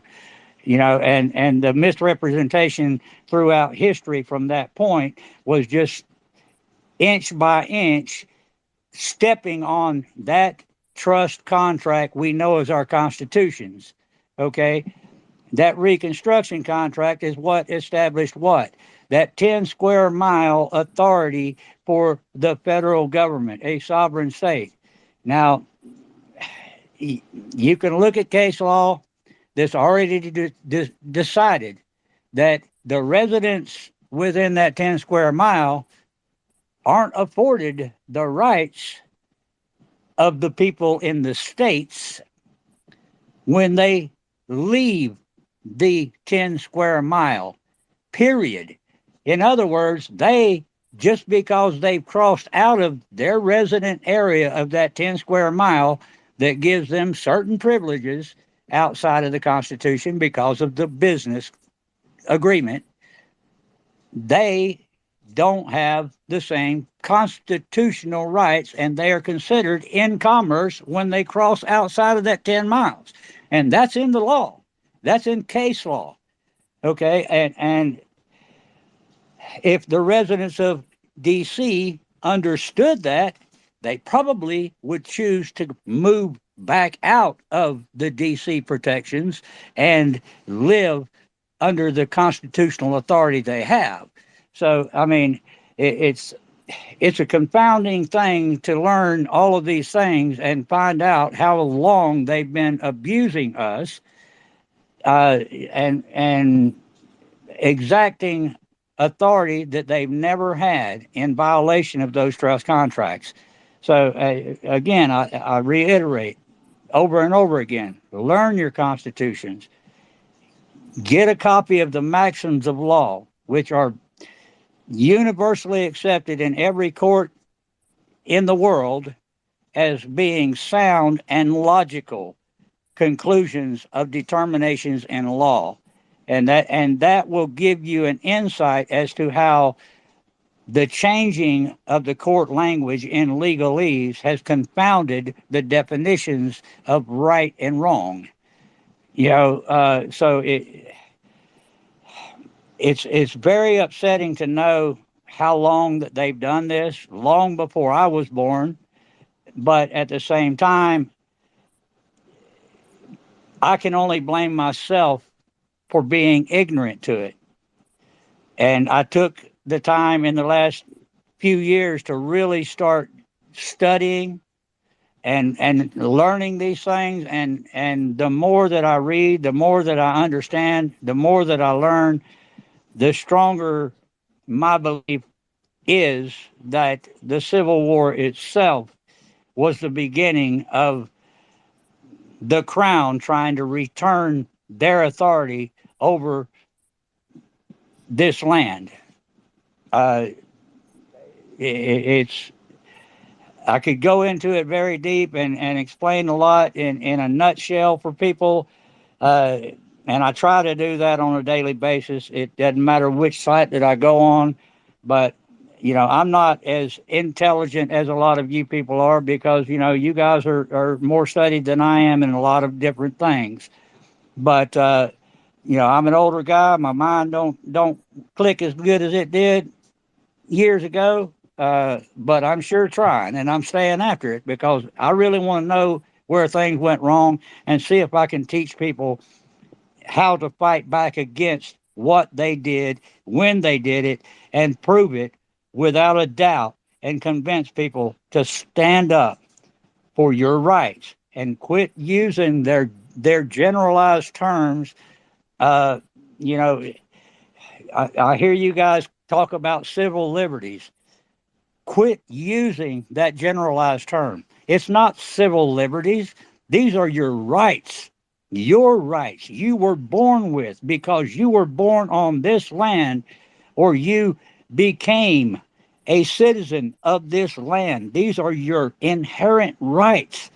Don't dismiss them as liberties because they're trying to impose the idea upon the general public that these are privileges. They're not privileges by government. These are God given, natural born rights that you have to demand that your representation affords your right to be sound and solid from the day you're born until the day God calls you home. If you're a Christian or you just plain out die and become word food, whatever your beliefs is, I don't care. I don't care if you're Democrat or Republican or anything else. You are American first, period. And this party system was created to divide Americans, period. It was unconstitutional when it was imposed. It's still unconstitutional today. And we, the people, have to stand up and demand that if they get elected, they leave the party issue out the door and stick to the American issue that they've sworn an oath to abide by. And that's the protection of every individual's rights, not the authority of the state. Do not believe that this is an American republic that has a democratic way of government. That's crap that they've fed people for generations and led them astray from what the truth is, that we hold all political power over our government at all times. Once they take office, at all times, we can call on them and put them in check. Period. That's the law that they agreed to abide by. And I'll let Marlon in on that. Oh, you put me on the spot, Angry Pop. That's Yeah, like you a did. mic drop, man. It's hard to beat. I can feel the patriotism coming out of you. And it's the same in a lot of people in this space. I can tell you that. and it's ignited a lot of people. I can't tell you how many people come into the spaces and they say, wow, listen to you guys, and I got involved, and I went to my GOP meeting, and I went to my county meeting, and they listened to it. And maybe the best part is even they just go and see the process, and the people see their face, and that would be a start for most people. And then we can talk about becoming precinct committeesmen and bringing the right candidates forward in the way that it's manipulated. This is another action, Angry Pop. This is something that needs a cleansing mechanism to happen. So proud of you, though. Yeah, your brain's sharp, sir. I mean, you're sharp. There's these base layers that we're looking at, and the goalposts keep moving. And that's what bothers me the most, is the fact that the definitions are changing, the rules or calculations are changing all the time, and systems that they can't do that to and manipulate that way I think will be important for us all. But cheers to you. You keep stay active. The brain's a muscle too, and it sounds like you've been using it for quite some time. And you should be able to not worry about this shit, to be honest. We sometimes you put in the work and you leave it to the other folks. And I pray that we can find a system that we don't feel the lobbyists own, or the big money can sway or can be bought. And a lot of people, I think, are just looking at this and disappointed in what they see with the transparency that's coming with the speed of communication and travel using digital means. But no, cheers to you, sir. You're doing your thing. We do need more people to hold the line, hold the base layer. But cheers to you, sir. Yeah, thank you. And I can't thank everyone that showed up and spent the afternoon with us enough. I see Pilsner, Thomas, Kate. Well, I have a little thunderstorm going on over here. I guess I can't. Can you hear me? Oh, You Marlon's can't hear me, talking. I'm Jips. sorry. Yeah, you can't hear me. Anyways, I just wanted to say thanks to everybody that showed up, and please, if you can, retweet the space, because we now have some other legacy speakers stepping up, and you never know who's going to visit us today. Albert stopped by. I don't know if he's going to be joining us. Yeah, there he is. He's here. And so somebody mentioned you earlier on, Albert, and Kate's in the house. We're going to be rotating speakers around and stuff. But yeah, great space today. We've been going since 10 o'clock this morning. It'd be great to hear from Scott Presler if you want to talk about where he's at, if he's in the house still. I don't know. He was down there. If he wants to jump up and talk about what he's working on next and where we're going. I love to get updates from him because he has such great data. And let's get to Janine. Janine, how you doing? Janine, thank you for hanging out with me today. Really appreciate it.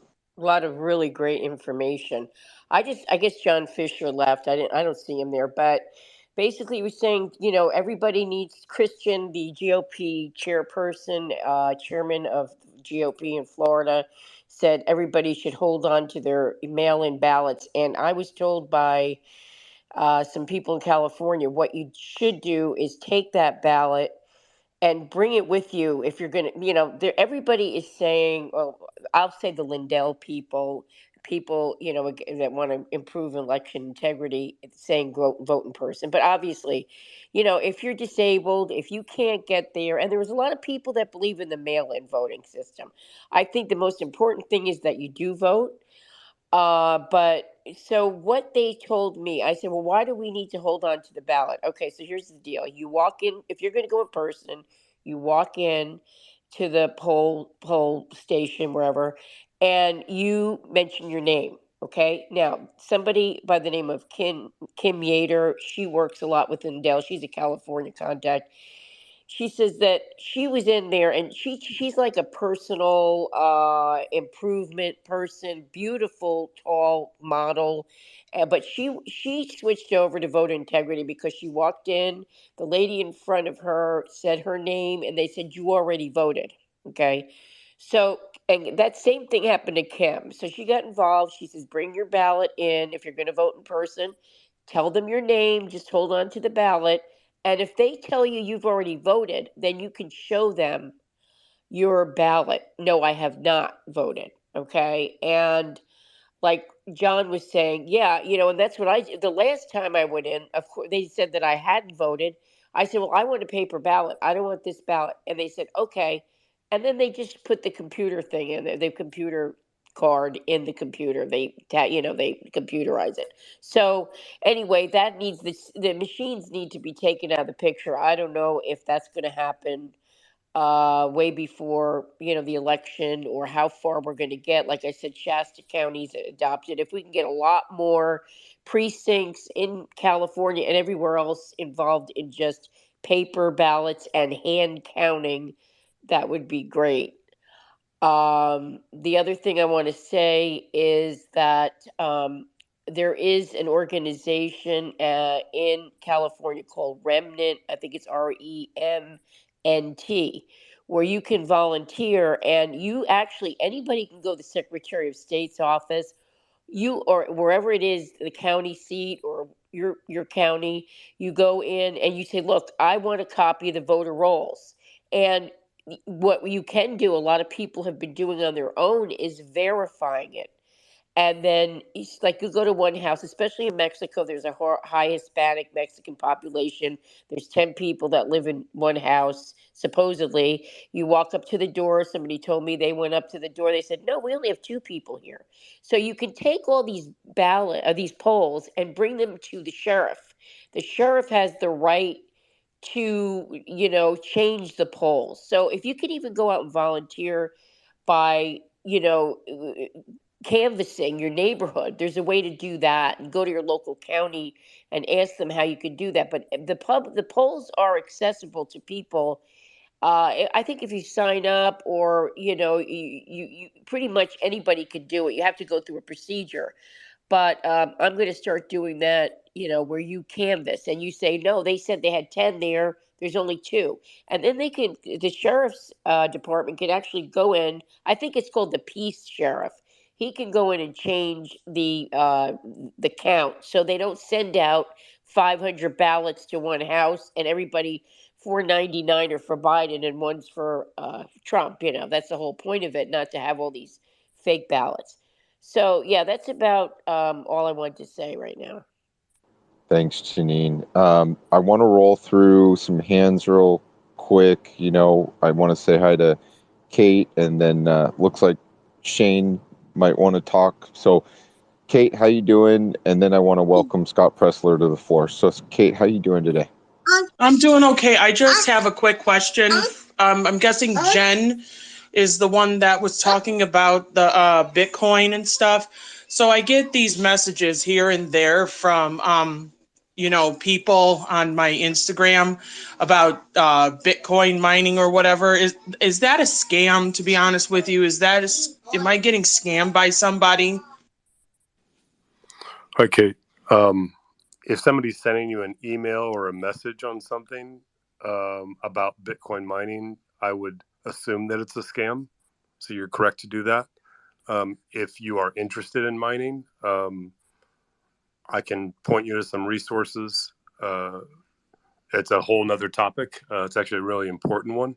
But I would assume that anything that you get of somebody reaching out to you, I would assume that that's a scam. Okay, and then I was going to say something, but Scott's here. Hi, Scott. Yeah, I love you, Kate. And it is a whole other topic, but yeah.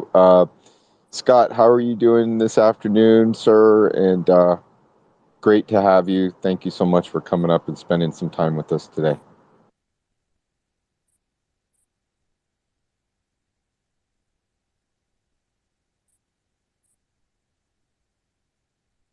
If he's not going to speak yet, I just want to tell Scott, I want you to be the replacement for Rhonda McDaniels. She is not what we need. We need you as leadership, and you're one hell of a guy. You know what you got a lot going on for you, and I think you are the future of the Republican conservative movement. Yeah, I'm not sure if Scott could hear me, or mic check. Scott, can you hear me? Scott, can you hear MAGA? Marlon, why don't you call on Scott if you can't hear me? Yeah, go ahead, Scott. You can't hear Maga, so sorry about that. How you doing, buddy? Hey, y'all. Thanks for having me. I just wanted to kind of get people to prioritize this year. You know, I know that everybody's excited about 2024 and they have their favorite presidential pick. But I think if we're going to look bigger picture, than what I'd like y'all to please think about are the 6 statewide elections that we're going to be having this year in 2023, starting with Mississippi, the governorship, and just be mindful that Tate Reeves is underwater and his race is going to be closer than foreseeable in a red state like Mississippi. So don't think that just because it's a southern state that we're going to hold the governorship. We still have to fight because I hear that Stacey Abrams is working in Mississippi on that gubernatorial election. Number 2, Louisiana. We do have the opportunity to elect Governor Jeff Landry this October. And I say October because they actually have a they have a primary first on, I believe it's October 14th is the date. Now, how it works is it's 50% plus one. And if no candidate reaches that threshold, it goes to a runoff in November. But our goal is if we're able to elect Jeff Landry in October, then imagine all of those resources, all of those people that are volunteering, we could divert them to help in Mississippi, or we could divert them to help in Kentucky for the governorship over there. So we have an opportunity this November, guys, to flip 2 governors that are Democrat to Republican. And if you love Trump, if you love DeSantis, whoever you like, I don't care. You're going to have a better shot at defeating Joe Biden if we focus on winning those elections this November. And then last, we have New Jersey, that if we win 7 state assembly seats in the General Assembly, we'll be able to stop Democratic Governor Murphy from passing legislation. And here's probably what I believe are the most 2 important races. Number 1, Pennsylvania, the state Supreme Court. If we're able to flip this seat, electing Carolyn Carluccio to the Pennsylvania Supreme Court, the Democrats will only have a narrow 4-3 majority on the court. And I don't know if this math is right, so fact check me. But here's the other part of the coin, that if we are unable to flip the Supreme Court seat, Republicans will be physically, or we will be unable to flip the Supreme Court until 2035 in Pennsylvania. So this year is so important in that state. And then last, here's what I believe is the most important. Governor Glenn Youngkin is the governor of Virginia, and we have the House of Delegates, right? Every single legislative seat is up for election this November in Virginia. And Republicans, we only need 2 state Senate seats. And if we flip just 2, Governor Glenn Youngkin and Republicans will control the entire legislature in the Commonwealth of Virginia. And the implications of that, I believe, are huge, because not only would the Democrats have to spend a boatload of money in Virginia that they wouldn't normally have to spend, but Virginia could possibly be on the table then, because imagine the people that will move to Virginia, and imagine the conservative legislation that we could pass in 2024 in preparation for the presidential. So no matter what state y'all live in, California, Oregon, whatever, please, I ask you to devote your time, your talent, your energy to those 6 states that I just mentioned if you really are dedicated to making Joe Biden a one-term president. And last thing, and I'll shut up, I promise. We're writing letters to new movers in Louisiana as we speak. I have a list of 24,000. We've sent out new movers to about 3,000 volunteers who have dedicated themselves to writing 5 letters each. If you would like to write 5 letters to make sure that we're getting new movers to register to vote for Jeff Landry, please send me a message. And guys, thank you all for your dedication, your passion, and I look forward to working with you to make Joe Biden a one-term president.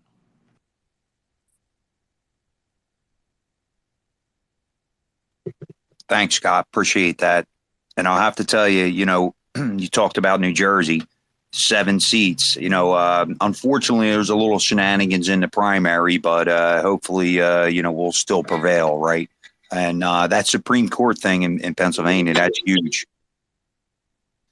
And one more thing, Scott, I think you pressed on it the most is, hey, it's not about 24, it's about 23. We got to set our states up to receive the good graces of Trump, right? So let's hear from Albert. Albert's another New Jerseyan. So go ahead, Albert. Good to see you. Hey, how y'all doing today? So yeah, I am Albert Harshaw, and I'm also running on the president Republican ticket, and I am from New Jersey. And I want to touch on a couple of things because I was here for a while listening before I came up, and I think Scott Presler is here. I think this message should go out to all Republicans. I know that a lot of people are not educated in ways of the Constitution, but we need to be on the same page on that. In that, the arguments they're using are incorrect and they're fallible because they can be defeated. The arguments that can't be defeated are the truthful, factual ones. Okay, so our way of life exists in the preamble. Everything we do, right? Pursuit, life, happiness, and any other freedom therein is derived from there because it's God given. And that part's correct. But they always misconstrue what the rights are. The rights are in that preamble. All they did with the Bill of Rights is extend them out. They're snapshots, and they left it so that there's more to be discovered. So, but they ordered the first two as the most important. The First Amendment does a few things. It allows us to verbally exercise what those rights are and how we need to live. And it gives us the right to freedom of expression and religion. It gives us the fourth estate to hold government accountable. They're supposed to do that, and they failed us. And it gives us the right to rally, and it also gives us the right to protest. All right. Then they ordered the Second Amendment because that does a few things. It protects the preamble, it protects the First Amendment, and they also understood something called parity. If they have it, we have it. Because they went through that with England at the time of that war. So with them trying to strip away gun rights, what they're doing is trying to take away a right to exist, and they're tying it all into the arguments and sellouts into this global market, this global world domination. So any messaging that goes from a Republican has to be along those lines. That message, if not in those words, at least that message. So and they're not all extensive rights. There's other rights like the freedom of the freedom for economics. The right to be able to invest. If you can go spend money in poker in a casino all night long, you should be able to go into the markets without any $25,000 or $1 million buy-in rates, right? You shouldn't need a Series 3 license to invest in a market. That these are things that hold us back. Financial freedom should also be a right. These things we need to have because you can't exist without money. You can't exist without investment anymore. So these are rights to existence. These financial freedom is also a right that enables us to pursue the right to life and happiness and what else we need. So that's the primary argument that we all need to be on the same page, and we're not. And it's the most frustrating thing because I've served my country for a long time as a firefighter, as a veteran. I served Bosnia, Slovenia, Croatia, Iraq, Kuwait. So it's the most frustrating thing to have articulation that's in error. We should not have fallible arguments. Our positions to be infallible. And now as far as what we do and the other things that I'm calling out, my wife, she's taught special needs for 20 years, which means kids with disability. It also means children on the spectrum on all angles. And mostly she involved with early intervention, so kindergarten, first grade, second grade. Because it's hypercritical that you do that in early intervention. This way, as they get older in life, they have the tools built in to succeed as adults, even though they're on the spectrum. But unfortunately, when we do these school budgets, the first thing they strip out is these early intervention costs and special needs education. That's the first thing that's stripped out before anything else. So we talk about rights, we talk about defending the weak and the lowest and most vulnerable. We have to recognize that, and we also have to get into other freedoms as well. We have to globally divorce from ourselves from the global market. We need to get back manufacturing ecosystems, not just the factory. We have to revamp the education, as an example, without getting into nuts and bolts. Our teachers on the ODBC and also Department of Education, their own data set says our teachers spend close to 1,400 hours teaching hours, whereas the countries that have higher yield rates in intellectual property from the children, they're spending 900 hours in teaching. So we have quantity, but no quality. We need to reverse that as well. And that's just some of it. I don't want to take up the flooring space, but I can go on and everything that I'm fighting for and putting out. And people like Chris Christie can be nowhere near government. Uh, I'm lukewarm on DeSantis for different reasons, And then the other thing we have is the vaccine injured, and this is something else that our leaders are not speaking about. In peacetime, we bury our elders, right? At least the world I come from. In war, we bury our children, we destroy our economy, we destroy our businesses. And it seems like with the rate of death from our children from these vaccine injured, the young, the producible, the contributors, and they're all dying, and as well as some of the old. And with what they're doing with destroying our businesses, selling us out to the World Economic Forum, and they have the Council 24 destroying businesses here in America.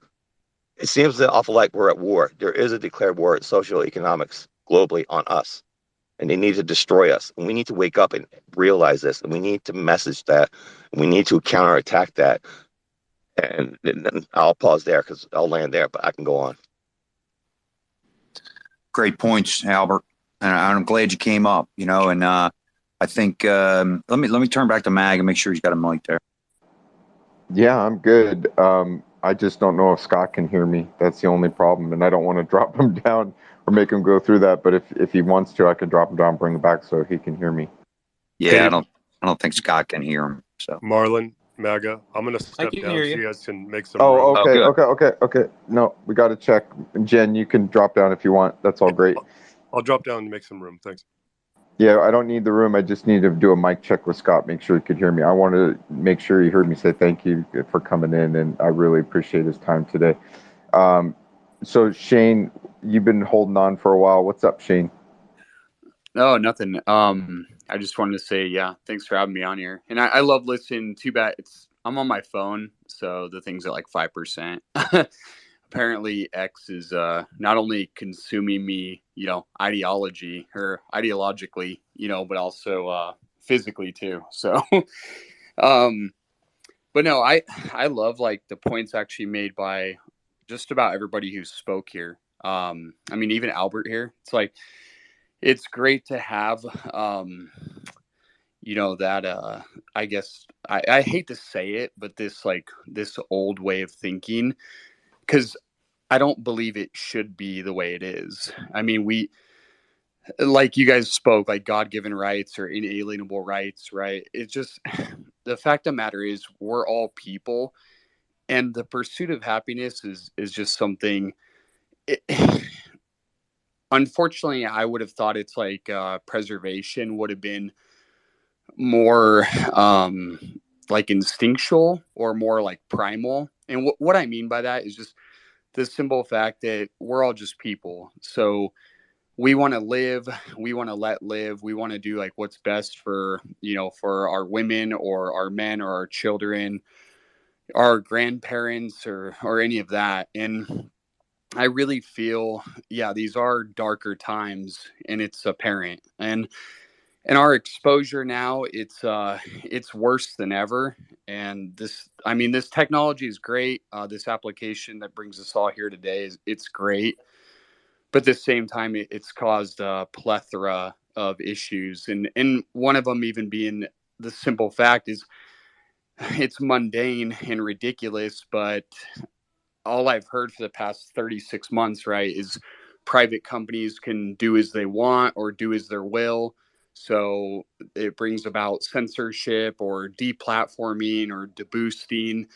It also gives, unfortunately, it gives these political leaders that are supposed to actually be representatives of the people, but they fail to do that. It gives them the power to explicitly express the bullshit, whether it's outside of the conceptual reality of morals, but it gives them the ability for like people like Joe Biden to sit here and put sexualized images on the internet and then to somehow polarize them as a positive in America. I mean, right out on like the White House lawn. It gives them the ability to light up the White House with LGBTQ or Black Lives Matter, Antifa or whatever, and then sit there and indoctrinate people as like, oh yeah, they're activists or they're protesting or it's for a better cause, when it's totally bullshit. I mean,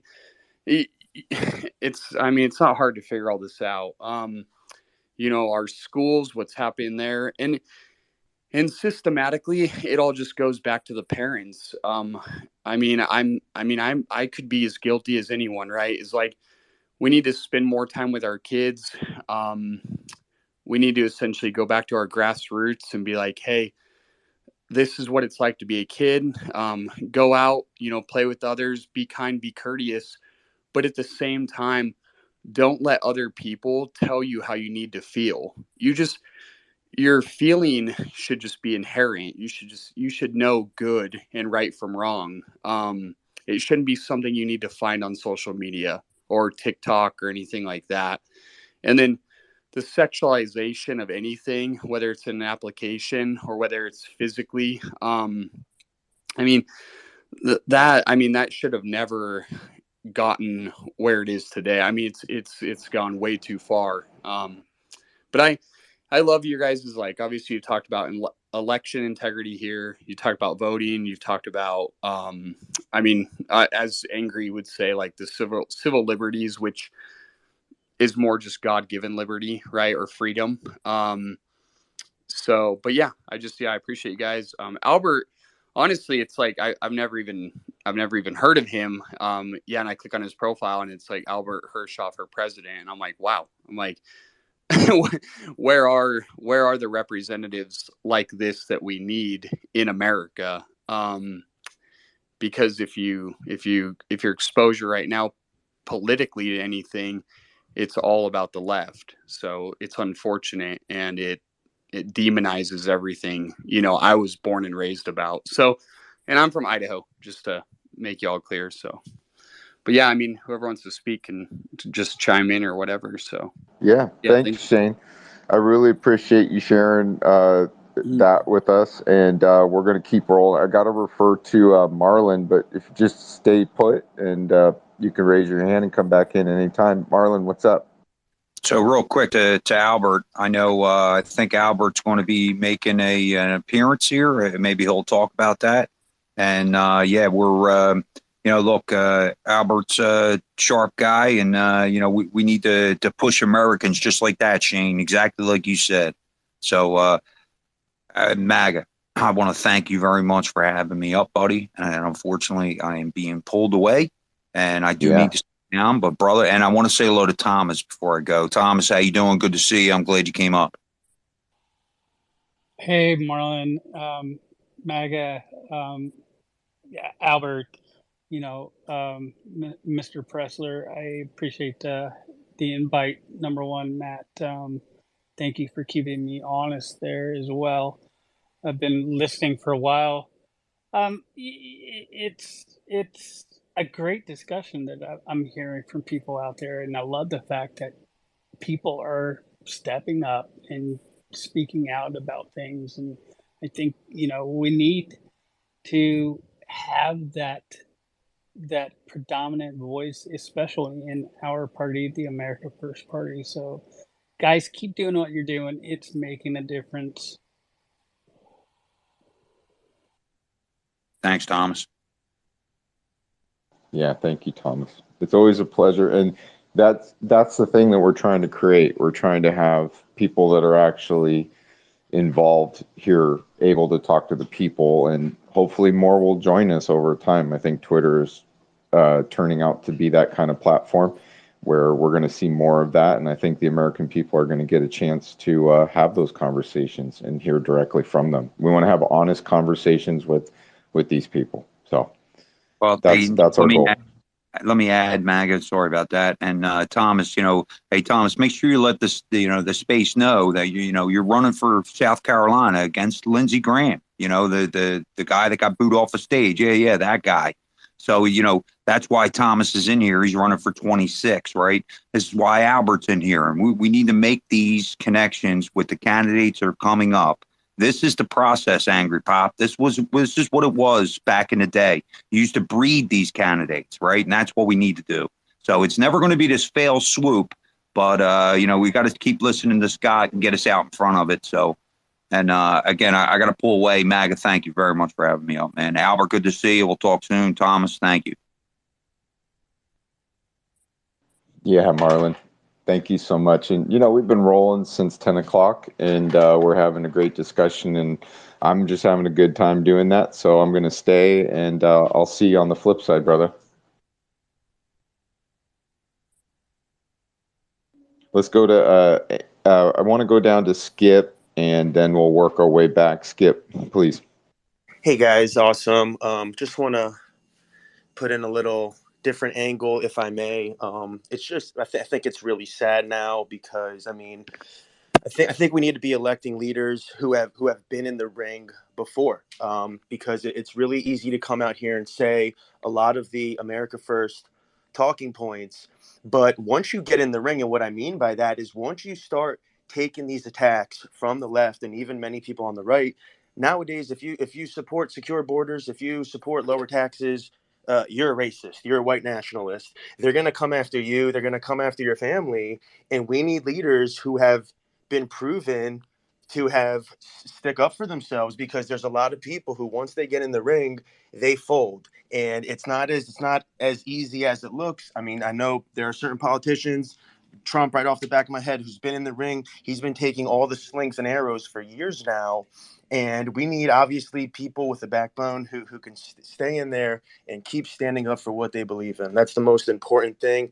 Albert, seems awesome. Everything you said is perfect and tremendous. I just hope you're ready for what these people are gonna do. I mean, it's just really unfortunate because the people that we need out there, the good people, what they've done to Trump and his family, and even Ron DeSantis, what they're doing to Ron DeSantis, it's just terrible. It's office, and it really discourages a lot of good people from running and taking public office. Can I respond? Sure. Yes, please. Yeah. Okay. I'm built different. I come from a different set of toolboxes. So and I have not had an easy life. I've had a pretty hard life coming up, and it's not bad nor good. It's just everyone has a different lot in life when they're coming up when they're young, and when you're young, you're powerless on certain things until you're older to make changes, and you can consider yourself a vulnerable person, a victim, or whatever, or you pull up and wait up and start boxing. Because the one thing I've learned in my life, that life's cruel, vicious, and doesn't give a damn. It'll starve you, cruel you, cut you up, and leave you for dead. And you have to get back up and keep taking them hits. I've had everything in my life where I've had a mom who almost died. We lived with someone for almost a year, and they fed us cigarette, hot dogs, and sometimes we'd have to fight for food or whatnot, and we had to break out of that. And then later on in life we had a few other things. I had a father who died in a fucked up way, and I had to bury a son because some things went wrong. But luckily I have a daughter who's the twin that survived. So if you're gonna come at me and somebody wants to say I can't do something, they better come at me with something stronger than a freight train. Okay, because this country has not heard from people like me. Okay, I come from a different cloth, and hell hath no fury like a father scorned. And I'll tell you, my family spent a long time in this country and in Ireland. We won freedom in both lands. We fought for this country for a long time. My grandfather was a medic in the Second World War. I've had cousins, second cousins, third cousins who died in Vietnam. One was an Air Force pilot. So if you're gonna come at me, you better be coming at me with something stronger than a freight train, because I'm gonna come at you with a fucking rock of God. So I'm battle ready. I've been battle tested in life. So yeah, I do agree with the preposition that people do fold, but you need the kind of people who's been brutalized by life and still got up and had to be the rock for the family, because failure was never an option, especially when you got kids who need to be fed and bills to be paid, and your wife's looking at you even when she's in despair to be that strength. That's what this country needs. They need a rock, and they need someone who's going to go like a bull in a china shop and wreck what they got to bring it back to the people. That's me. Okay, I'm here for the people. We the people. We have not had a win in generations. We need that today. Now, I know it's 17-26 in a football game. I know we're on the losing end, but I promise and I swear to God, you get me in there, we're going to win 34 to that 27. And the greatest generation is the one that comes back from the behind, and not the one who was 3 generations ago. So go to my website, donate, help me get in this fight that I've been, and help me continue. I'm getting ready to go to Iowa and Ohio and Michigan, and then my second run down to Texas. But unfortunately, it's true.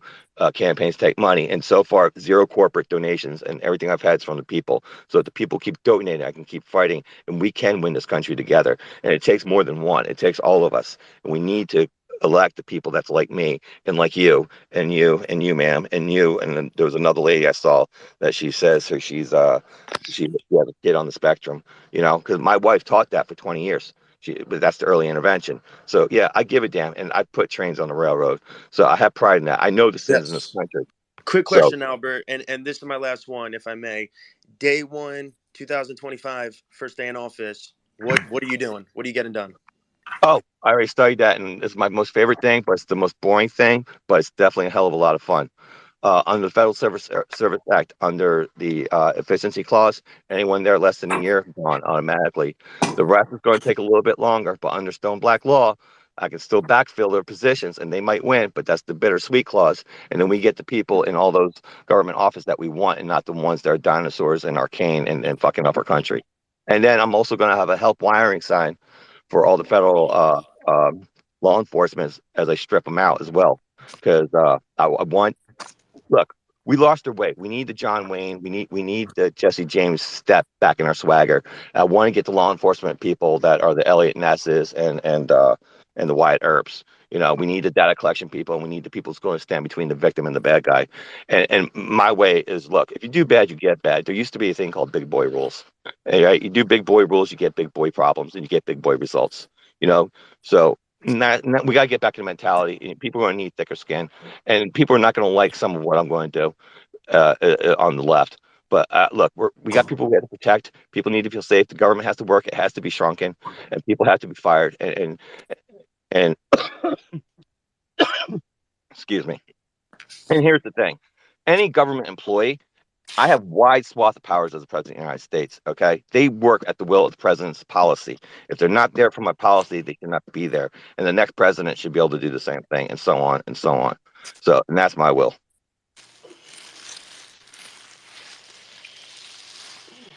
This is shit. Thanks. Let's move to Angry Pop, please. Thank you. Uh, to address something Shane said a while ago, I'd like to read something from Black's Law Dictionary and a couple of our common law maxims, and to put things in perspective for people. Okay, Black's Fifth Edition, a constitutional right, a right guaranteed to the citizens by the Constitution, and so guaranteed as to prevent legislative interference therewith, meaning they can't make up rules and laws to violate our rights, period. Now, the maxim, from the maxim of the law or the common law, uh, no right is held more sacred or is more carefully guarded by the common law than the right of every individual to the possession and control of his own person, free from all restraint or interference of others, unless by clear or unquestionable authority of law. If they violate the Constitution, then the law is questionable. And the last one that I'll read for this same purpose to make my point is the mandate of an immoral or illegal thing is void. And that is another of our common law. And this is the reason why they want to confound our laws and force we, the people, into their jurisdiction under statutory administrative procedural law. So we must all understand that we have to stop this tyrannical takeover of our common law right to defend ourselves against a rogue, out of control government. And I am in full agreement with Albert on that issue. He understands that those people staying in there for a generation and a half in office confounds this nation from growth for the prosperity of all people. And it's time for that practice to stop, no doubt. Granted, some people do represent us wholeheartedly every day that they're in office, but those numbers are dwindling every day that passes, and we all see it, and there's no disputing it. So I will stop right there. That's great, Angry Pop. I actually have you in recorded spaces before, reading from Maxim's Law and all the things you talked about. And it's so great to have that on record, for people to hear. You always bring it back to the Constitution. You're a true constitutionalist, and that's why I love talking to you, because you really educated me on some things. So, anyways, it's great. Shane, did you have something that you wanted to say? I think. I'm just basically no, thank you guys so much for having me follow me. Yeah, I'm a huge I don't follow so much right wing, but I just consider myself a constitutionalist and an absolutist of all of our God-given rights, every fucking one of them. And then furthermore, my phone's at like 1%, so that's I have to charge the thing. So, but I appreciate you guys. Yeah, we need to follow each other and then group together. I mean, that's the only fucking way we'll win. So, anyways, peace out, guys. Thank you. You're welcome. I will be closing the space down pretty soon here, probably. Been going since 10 o'clock in the morning. Everybody that's come in, it's been a pleasure to hang out. I'm not going to close it right now. We're going to basically get some last thoughts, maybe see what Scott's working on, where he's going with what's up next, looking ahead. And let's go to Albert, and then we'll see if anyone else has anything else to add before we go to a soft close, and we'll keep moving. Albert. Yeah, I just want to say thanks for having me. I see. I don't know where Scott went. I understand I was a little passionate because I am passionate because our children's future is at stake here. So, if Scott can hear me, DM me. I would like to have a phone conversation with you and get some things squared out and on everybody on page on certain things. That'd be great. And I appreciate that as well. As for everyone else, yes, I've been running for president. I'll continue to run for president. Um, look, I'm an American first. MAGA, Make America Great Again. They're not exclusive to each other. They're actually a unity statement. And just so people understand about me, I'm already been making swaths. I have people making banners for me in Michigan from the Muslim Middle Eastern community there that support me. I have my social media person. She's great. She's awesome. I love her to death. She's a single mom. She's also a Democrat/independent, and I'm tracking well along those demographics as well, and along with a few other demographics. So I am pulling supporters and voters in on both sides. So, and they're all pro-American. And we have to worry about technology solutions. We have to worry about education. We have to worry about it all. We have to fix the transportation industry. We have to do the manufacturing. We have to worry about border security. We have to worry about the cartels in our country. We have to kill off human trafficking and child sex trafficking. That has to be ended in one fell swoop. There's a lot we have to do. We have to have innovative technology in our systems to make work more incorporated. We need to worry about infrastructures and education so it lasts not just our generation, but the next 3 or 4. And this is what I'm about, and so supporting me is supporting you. So, go to my website, albertharshaw4president.com, use the number 4 itself, right? You can go read up on me, see my awards, whatnot, and donate. It's powered by WinRed. It's a safe a donation that way, and it goes directly to my campaign. It doesn't go to any PACs. It does not go to any other RNC or anything. It goes directly to me via WinRed. So let's keep on fighting. Let's save America together. Hey, Albert. Yeah. This Thomas here. I've got to ask the tough questions because that's what the people are asking. So I hope you don't mind one of those tough questions that people are asking, especially as a candidate running for the office of the president. What are you going to do day one, just to go back into that scenario? What are you going to do day one about this conflict over in Russia? Okay, so I'll answer that. So we need to understand a few things. Burisma is the tip of the iceberg. Okay, the corruption that's over there is the tip of the iceberg. Uh, I know everyone's used to seeing the news, and I know some people here do their own homework. Well, here's one of the homework assignments that people should be looking into. There's 9 million hectares of land that's not sovereign Ukraine, but corporate owned. People like Bezos, people like Bill Gates, There's ties into the Bidens, BlackRock, Vanguard, all here in the U.S. own hundreds of thousands of acres over there of farmland. So does China. So does Italy, and so does about 15 other countries, and about 23 oligarchs. So that money is going over there, disappearing, going into those corporations, and then coming back and getting kicked back. So really, they're using tax-paying dollars. Now, there's going to have to be a come to Jesus peace deal, and we're going to have that talk. Okay, I've come from New Jersey, and we usually negotiate with a rock, chair, a bat, and a choice of knee. So they're going to have a come to Jesus, because they're going to lose an awful lot of lives if they continue, and if they're really serious about it. And here's the cold hard facts of life: not all countries survive, and it's not in our business to be building nation states either. And we can't save every nation, because our house is broken. We have 9 million children that go hungry every year by the Democrats' own statistics. 2 months ago, Biden spent money, billions of dollars, on 25% of the available wheat fields, and transported them over to third world nations while our own children starved. We have a broken house that needs to be fixed. I understand that both sides are fighting with each other, and there's going to have to be accountability, because there's an awful lot of wrong that was done by people on both sides, and there has to be accountability, and they have to be held to an accounting. But we also have to, like any family, because I'm the elder of 6, we fight, but we come back together eventually. And we're going to have to do that, because if we don't, we're not going to have a country. So that's my answer on that.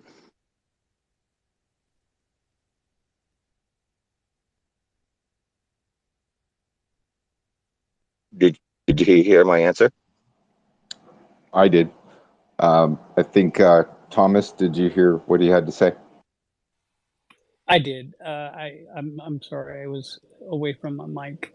Um, just a follow up, Albert. Um, we know that we have a serious deficit problem in this country. We have a National Defense Act that is, forefront in where some of this drain is coming. We know that we have a superior military in this country, and there's a reason why there is a military supremacy. Is because if you do not have a strong foot forward in this world, you're going to be stepped on. And that's one of our biggest strengths as the United States, is we do have a backing for military, a strong military, and a patriotic military. Albert, with this NDAA that is being hotly looked at right now, what is your 2 cents on where we need to be as a nation on our budget and the funding of our military? Okay, our military has to be modern. It has to be integrated. There's a human component. There's our official component, which, i.e., drones, operable remote gun systems, things like that. So it has to be integrated, and we have to have a functional military. For instance, when the Russians were doing over in Alaska, their wargaming, we should have been over there wargaming too. We should have had our best ships out there. We should have been using the Air Force and the Army to do practice landings on our test islands. We should have been bombing on the target islands. And then when we got done our exercise at the same time, we should have had the biggest fireworks display at the same time while they did their steel beaches. That's how I roll. All right, I do things differently. Like I said, I have my own playbook. I don't need to shoot missiles at them. I could just scare the shit out of them with a big, huge fireworks display. So, uh, as far as budgets go, they need to reflect our kitchen table budgets. If we're going to worry about how to get milk, bread, eggs, right? So why would they spend wish lists when we have to burn those wish lists to keep warm in the winter? That makes no sense, and it does not help us, because that wish list that they're spending has zero impact. It just takes more away from us.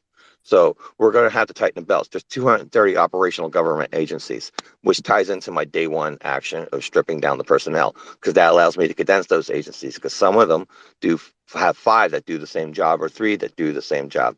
So by stripping out the people and condensing them, we can start saving a bunch of money and start paying off our deficit at the same time. Now, 2, we can make a hell of a lot more money. I'm still homeworking this part, but it looks like we're still paying China off from what Obama did. right? So now China owes millions and millions of people around the world money for the damage and death they caused from the COVID and from the vaccines, as well as the corporations that caused the vaccines, right? So I'm in full favor of deducting appropriations out of that in order to get the people paid, and so they can continue on with the medical treatments and things like that, and not have to lose their houses, not to have to lose their families. So they owe a blood debt, and they're going to have to pay it one way or the other. So if it's fact we're stuck by law having to pay a bill, we're going to deduct damages and pay the and be left with the balance, and we can also pay off our deficit that way. That's my view. I appreciate that. Thanks.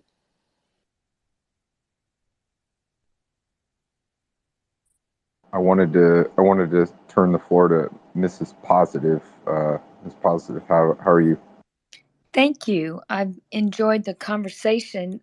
Albert, I appreciate the hard work and your passion.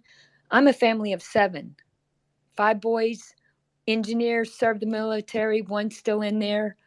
Very serious, very serious. This is the last election, and we're going to have wars the next 70 years. Automatic draft for our kids and our grandkids, and nobody is seriously talking about that. So I have a question for you. What have you done in your precinct, and what state are you running in? Did I understand New Jersey? Am I right? Yes, I'm from New Jersey, and I've been on the Republican Club for several years. Okay. What state are you voting in? New Jersey. Okay. What have you done to your precinct? I haven't done anything to Because my precinct. that's my point. We're 200,000 vacant seats.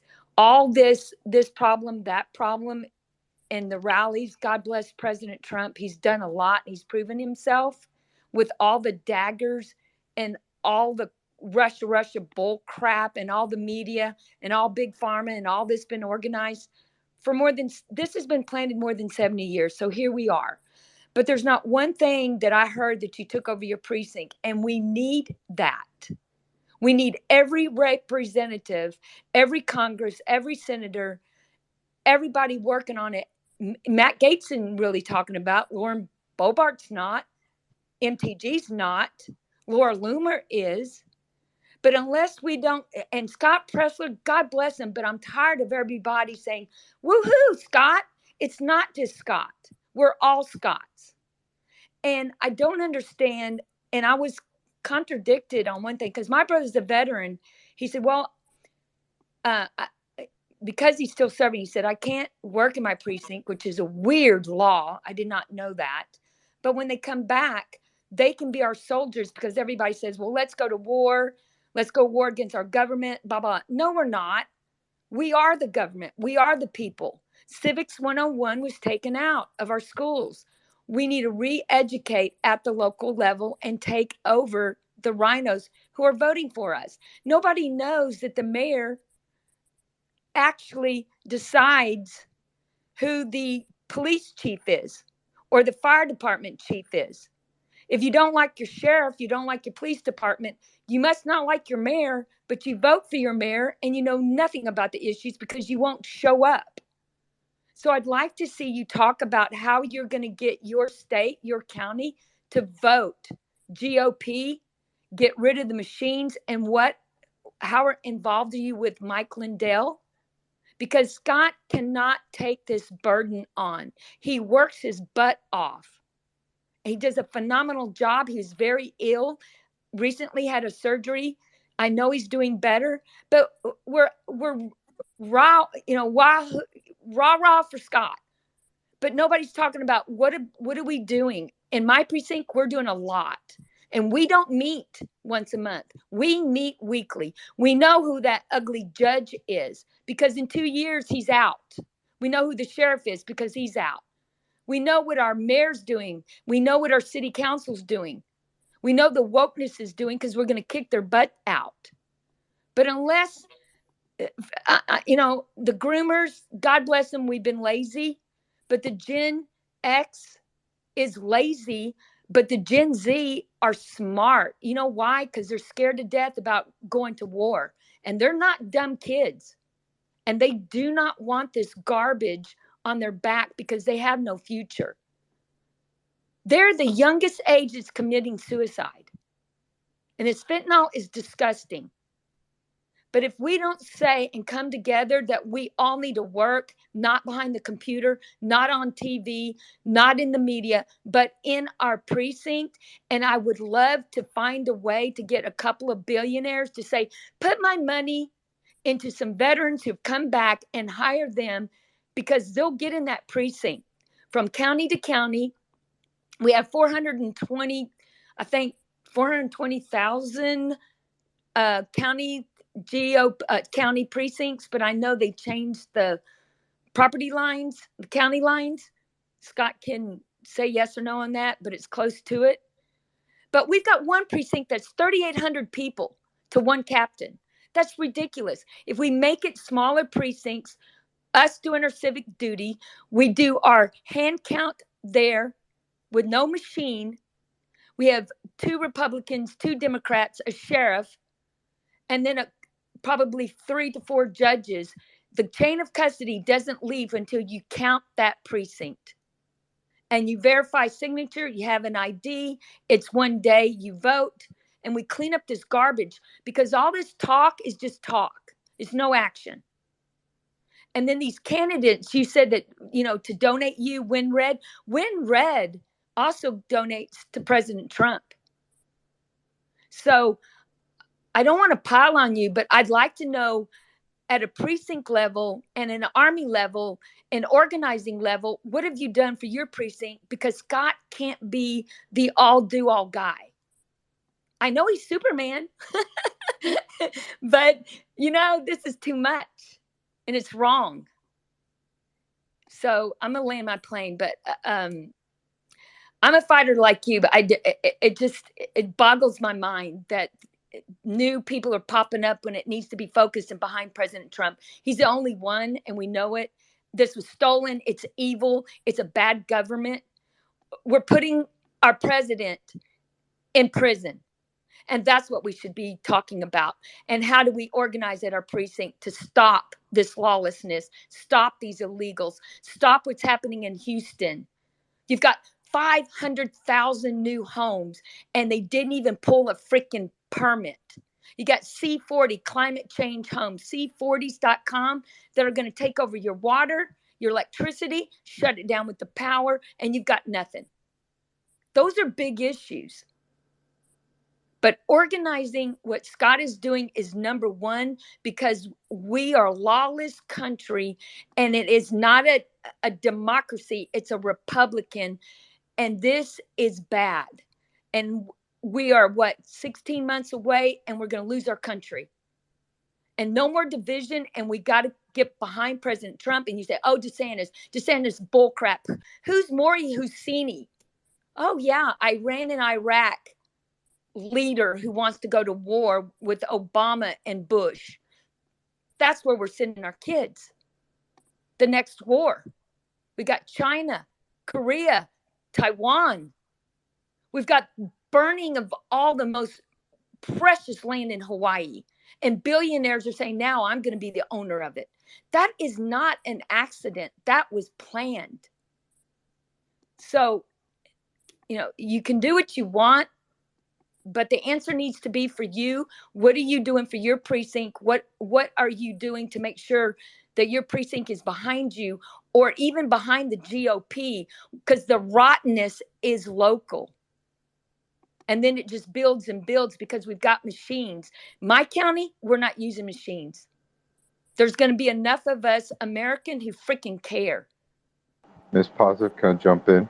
Sure. Yeah, I appreciate everything you said, and hold on just a second. I appreciate everything you said and your passion, and I encourage you to go back and listen to the beginning of the space and the recording, because we've thrown around a lot of ideas today, and some of the ideas you have similar sentiment out there that was spoken earlier today. Albert, if you want to, I know you had some technical difficulties. It looked like you wanted to respond. Yeah, I heard a lot of what this positivity said. Well, first of all, I did campaign for Trump in 2016 and 2020 in New Jersey. My brother did it in Georgia, and I had an uncle who did it in Pennsylvania. So we did it twice for him. We voted twice for him. And two, Okay, we don't coordinate people in this country. Right now, we're in the primaries where everybody who thinks they have a better idea comes up and they spout it. People either support it or they don't. Okay, we don't coordinate. So, and two, I choose how I fight for my country. No one else chooses for me. All right. So I want to make that perfectly clear. All right. Everyone's built different for different things. There's nobody on this God's given earth that's going to tell me how to make a fight. Now, I've campaigned for him. I've been to a lot of rallies for him. Okay. Now, I'm at the point where Reagan once said we're one generation from losing our country. This is that last generation, no matter how you cut it with everything that's going on. Okay. Now, I have great ideas. I have a lot of passion for my country. No one's going to challenge me on that. No one's going to tell me how to go fight for my country. No one's going to tell me to take a precinct job if I think I'm built different and I'm built for another possible position. And I have no problems being on his cabinet if he's the one that wins the primary. Okay. But right now, we're in the primary season, and I have great ideas for this country. All right. And there is a lot of fixing that has to go on. And it has to be all hands on deck, up and down ballots. And we have to support each other. Okay. And I do. And I support other candidates as well, publicly. All right. That are American First and MAGA and whatnot. Okay. And I've never said anything bad about Trump because I don't have anything to say because I supported him twice. All right. So no one challenges my honor or my conviction. Okay. So if you want to do the precinct strategy and you're built for that, more power to you. I will support you to the dying death of my breath. Okay, no problem there. But I will choose how I fight. Okay, no one else does that. All right, I've served this country a long time. I was a firefighter, and I've done a lot, and I've been through a lot, and I've done a lot.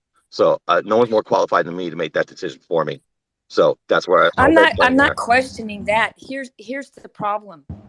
We have to unite. This is serious. My brother has served over 20 years, and they called him back because of his specialty, Well, yeah, and he's leaving behind I two serve too. kids. I serve too. And your problem with war is my problem with war. Fantastic. We But shouldn't be going to war we're not because we're not qualified. uniting the correctly way. We're not going to win this way. That's why Scott is doing what he's doing. If you have ideas, fantastic. I respect that. So does Trump, but Trump proved them. They're already been done.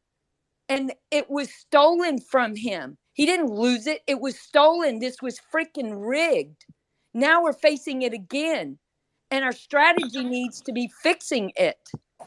Right, Not and there should dividing in the well, primary. here's part of the fixes Can, that should be going on. Wait, That's cool. can I jump in, here's guys? some of the fixes. Here's some of the fixes that should be going in court right now. There should be two-person integrity with these ballots. Okay, I've been promoting this for a long time, for years, and nobody's putting these in the courts. They should be in courts today before any of the elections occur. Things like that. Now, I served almost 20 years for my country as well. All right, they should fire all the Joint Chiefs of Staffs, get new people. All right. And no one should ever be deployed to any war zone for anything unless there's a clearly defined strategy and objective of what the go home point is and what those wins will look like and what that go home point is. And two, there's only two reasons to deploy. Either we've been attacked or there's something of strategic national interest that we're screwed if we don't do that. Those are the only two reasons. And even then, we have to have clearly defined objectives only. So, yeah, I'm against all this massive deployment, and it's horseshit, and I agree. Well, can we circle back on this conversation to quote a phrase from a famous press secretary? I want to make sure we get to the other hands that have been patiently waiting, and maybe Scott wants to reply to Ms. Positive, but we do have people that are taking precinct committeeman seats. They are getting active locally. There are spaces where we touch base with them on their work and what they're doing. And so, yes, there's a lot of talk, and we're talking. That's true. You caught me. I'm guilty as charged.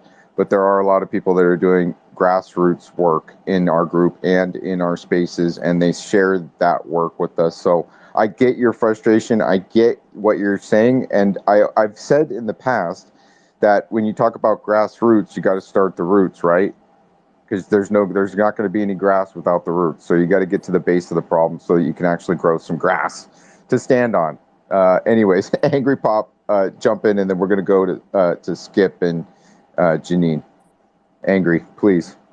You're fired up, I'm sure. Okay.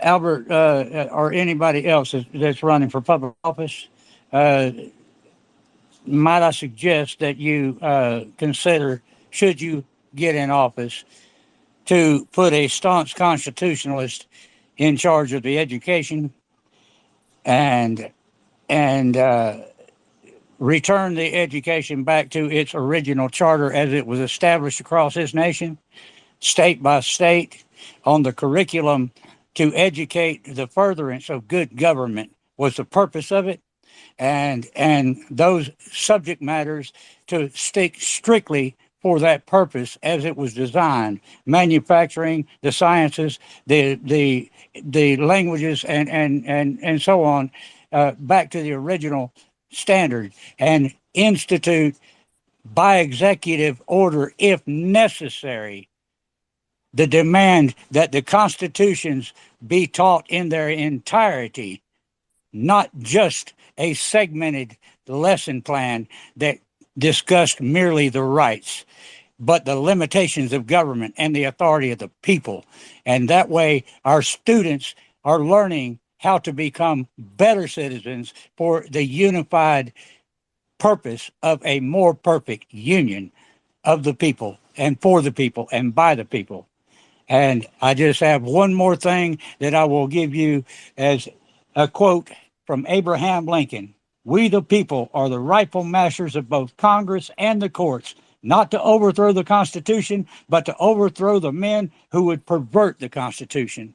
And I'll leave that thought for everybody to consider.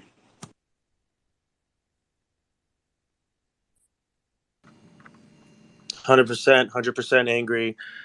Just to touch up on what Miss Positive was saying, I mean, I hear everything you're saying 100%, but to me personally, I think having as many people spreading the conservative message, that is a positive thing. I mean, I know things don't look bright for Albert and other candidates in the race right now, and but the main thing is that Albert is a fierce conservative. He's willing to put literally his life on the line to defend our liberties. That's the most important thing. And all power to him. I mean, he's risking it all apparently to spread this message and move the America First agenda. So just keep it all up, everybody, and good work.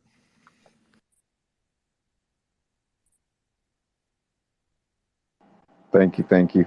Let's go to Janine, please.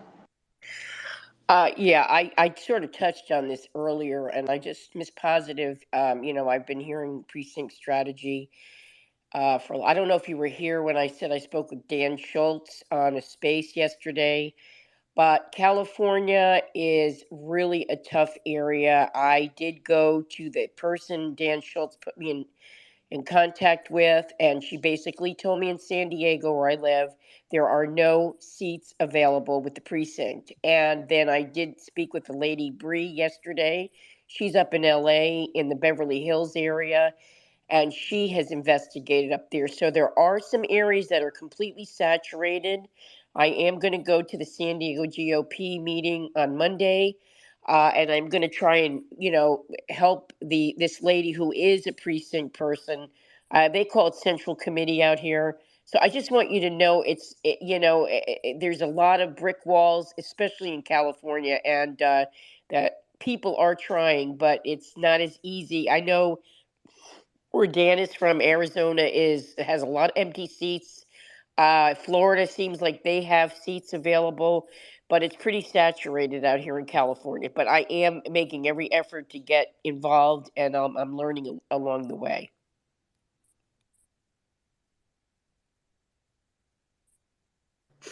Can I give her a little tip, please? Sure, you're next.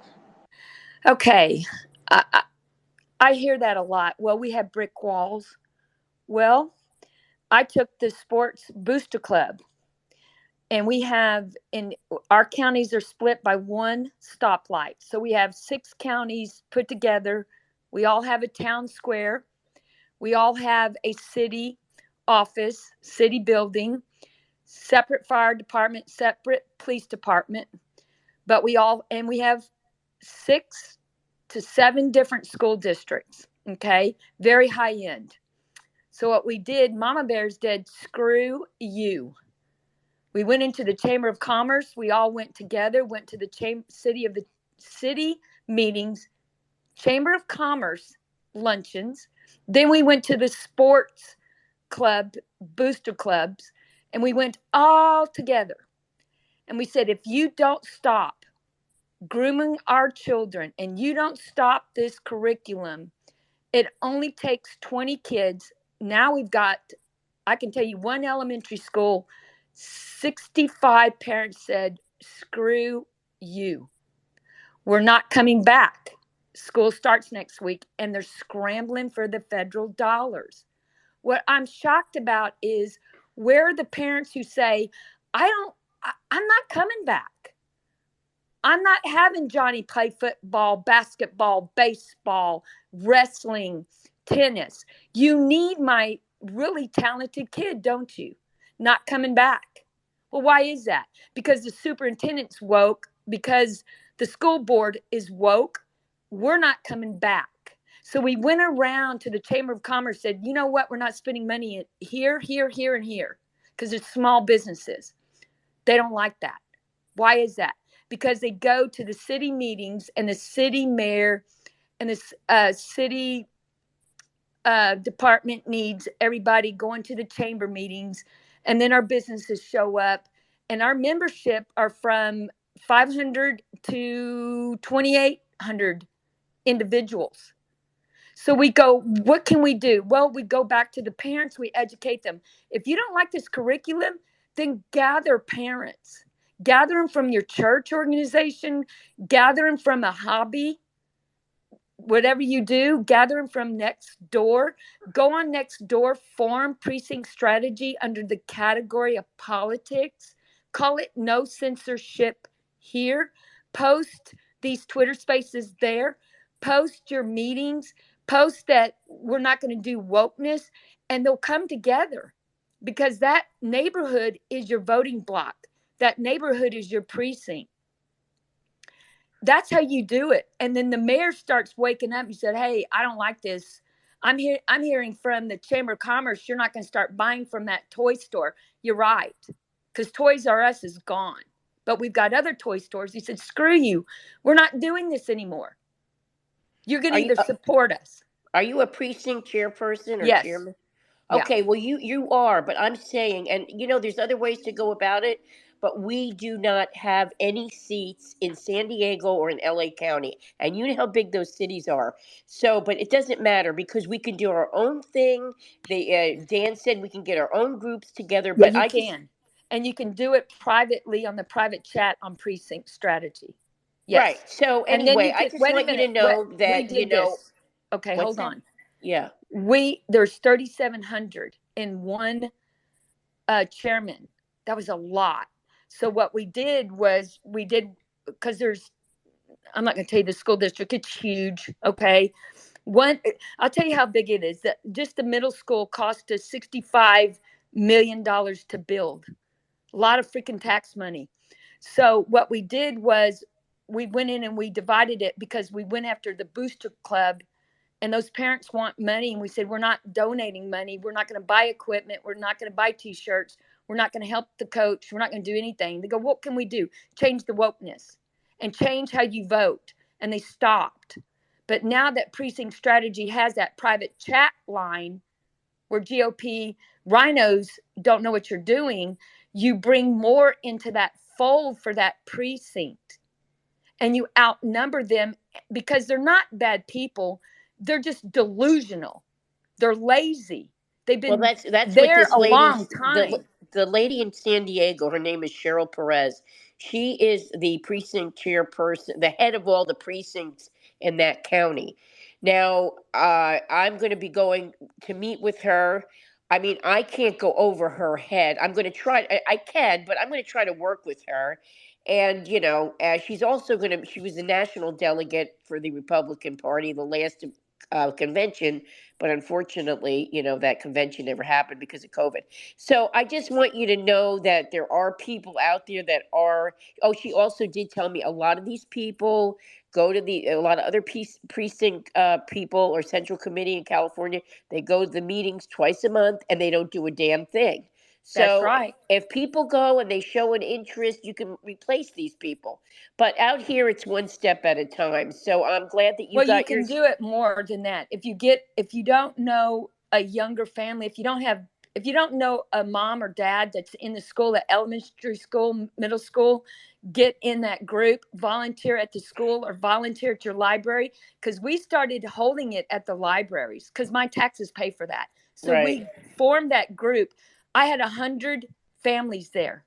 And they said, what do we need to do? And I said, we're going to go in this precinct and we're going to help this precinct captain and we're going to break down this crap. And we Right. did. Well, Because you're red out there in Florida, pretty much, right? I mean, I'm in Texas. Oh, I thought you were in Florida for some No, reason. no, no. Okay. We got rid of, no. Well, Hyder Texas is Garcia. red. Well, I don't know. There's some Well, issues going on out there. I know. we are red, but what we have a WEF governor, and he did, which is scarier than ever, is Liberty City. The other city is Abbott City. He's got 500,000 new homes for the illegals. The United Nations took our taxes. They're paying for it. Oh, They God. they did an LLC, so we can't find out that it's Black Rock, but we did find out it's all broken up and it's all illegals going in those homes, and that's going to be the voting block, and they've got it all orchestrated. And So what that's about that Attorney General Ken that's Paxton? garbage. Yeah, well, Did they get rid of him though, or what? no, no, Oh, no. that's good because I hear he's good, right? Yes, but who's behind that is HEB, which is a grocery store, and who owns that? Who the grandfather's passed away, but it's Charles E. Butt. His grandson is very, very liberal, and he took the WEF money, so he traffics the drugs through the growers and then brings it across the border. And then the Customs Border Patrol gets paid by the drug cartels, so they bring it through the food chain. That's been going on for more than 40 years. So, I mean, Well, longer than we that. we got problems in San Yeah. Diego, but I think Eric Adams is now saying he wants to reverse sanctuary city up there. If you don't involve, it's not going to change, and we're out of time. Okay. It's just that simple. So, and with C40 cities, this one man said, oh, well, they're not going to tell me what to do. And I said, well, if you're not paying your water bill by cash or check, yeah, they are, because they got your credit card. They're going to shut your water off. It's in that law. I've already seen it. I know 2 cities, they're already doing it. Harris County and Austin County, and it's in the works. And they're saying, oh, I can stop it. No, you can't, because you decided and you held your hand up and said, I'm going to do the smart meter. And I'm going to buy at Whole Foods. So I only use my hand or my eye as an identification. You're too dumb. You don't realize, what are they doing? They're controlling you by power of electricity. And then no gas. You have electric car. They control you that way. Everything's done by electric. And this NFTs and the Bitcoins, all that's still mining. However, it's still controlled, and it always will be, by the wokeness or the WEF, because they're not going to stop. And the only way they will is we outnumber them at the precinct, because that's when they'll be afraid of us, because our elected officials get elected every 2 years, 4 years. Your mayors, it's every 2 years. And if you're not there, they don't care. And they're going to get slighted and pulled to the side and said, you're going to do what I say, because your real voters aren't here at the meetings. And a lot of what do you think about Governor Abbott? Is he doing anything out there? Oh, well, sure he is, to fool you.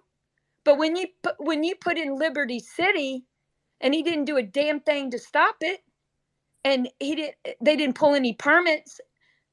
He sold us out. If my border's been open, I have 200,000 acres broken up in our family that they're finally got. All they have left is, like, I think we have 20,000 acres.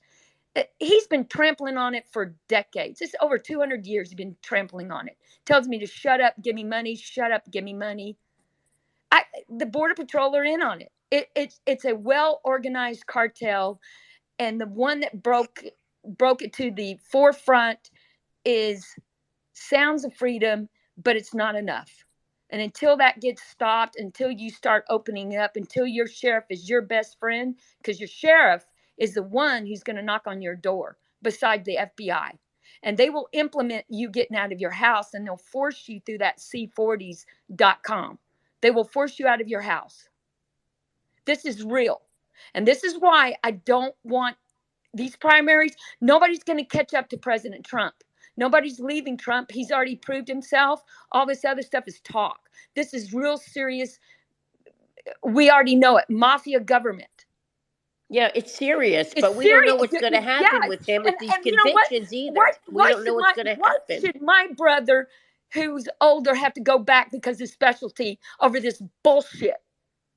And we've got the worst woke government, and our next little X, what are they, Z or X now? They're going to be forced into it. They never faced a draft. People don't even know what a draft is. Read No. the omnibus bill. It was in there. Yeah. Clinton wrote it in 2005. And then Biden carried it and Obama carried it. These parents don't even know. That's how I woke them up. I said, do you know what this bill is? And I printed it off. I said, do you understand what a draft is? My brothers weren't. They were right behind that. But the other one tried to falsify his birth certificate because he's a pilot. He said, I'm very valuable. I'm an engineer. I'm a pilot. I can do this. Wow. Okay. And he's that kind of fighter. We don't have those fighters anymore. We have a woke government.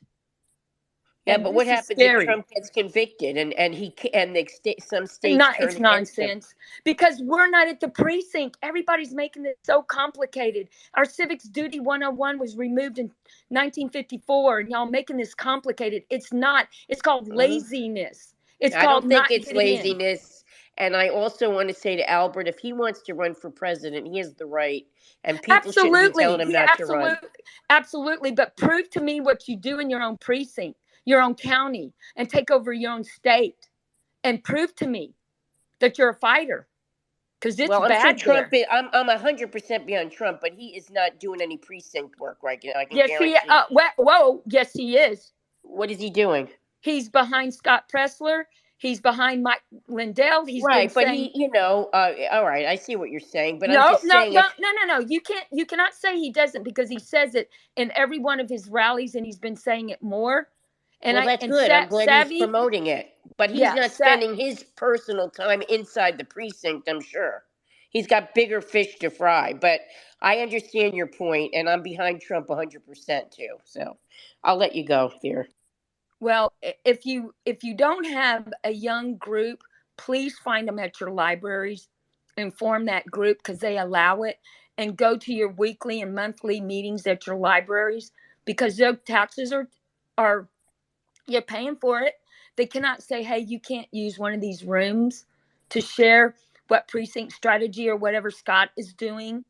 Because I printed this off and I just give it to the moms because I don't want to upset them. But I printed the law, freaked them out. They said, what is this? And I said, well, little Johnny here, he's in, what is he, 11th grade? Get ready. War's around the corner. If you think it's not, you're blind, okay? Because that's how they pay back the donors. That's how DeSantis pays back his donor. Maury Hosseini. Iraq and Iran is the next war if it's not China and Taiwan. This Russia is bullcrap. It's China coming after us, either Taiwan or it's North Korea, but they're building in Cuba, and people in Florida should say, oh my God. And every one of them should feel that. Every precinct, every county in Florida should be all dark red and say, we're not going to have this war. And we're going to get behind President Trump, and we're going to stop this. Because tell me, I mean, if you're 50, you're lying. You're lying to me if you say, oh, well, we haven't been fighting any wars. Oh, yes, ma'am. No, ma'am, we have. Only 4 years we didn't was with President Trump. All the other years, we've lost all of them. Afghanistan was a disaster. Kuwait was a disaster. That was all a lie with Bush. It's sickening. But we're going to face it another 70 years, and it's going to be our Americans, because the illegals, they're getting new housing. It's to turn it blue, all of Texas. People will buy into it. And then these cities that are going, I'm not going to be sanctuary cities, they're not enough woke people to say, I'm going to get in my precinct and I'm going to change this mayor and I'm going to stop using the machines. This is what I like to know. We had a tough mom that did this. She came from California and I praised her. She said she went to one of where she votes, which is not in my county, but I know her through a friend. She went in there and she clipped she took the scissors and she cut the cord. And she said, you're not adding up my vote by that machine. And then I've had another mom said, we're not doing that. We're going to do hand count.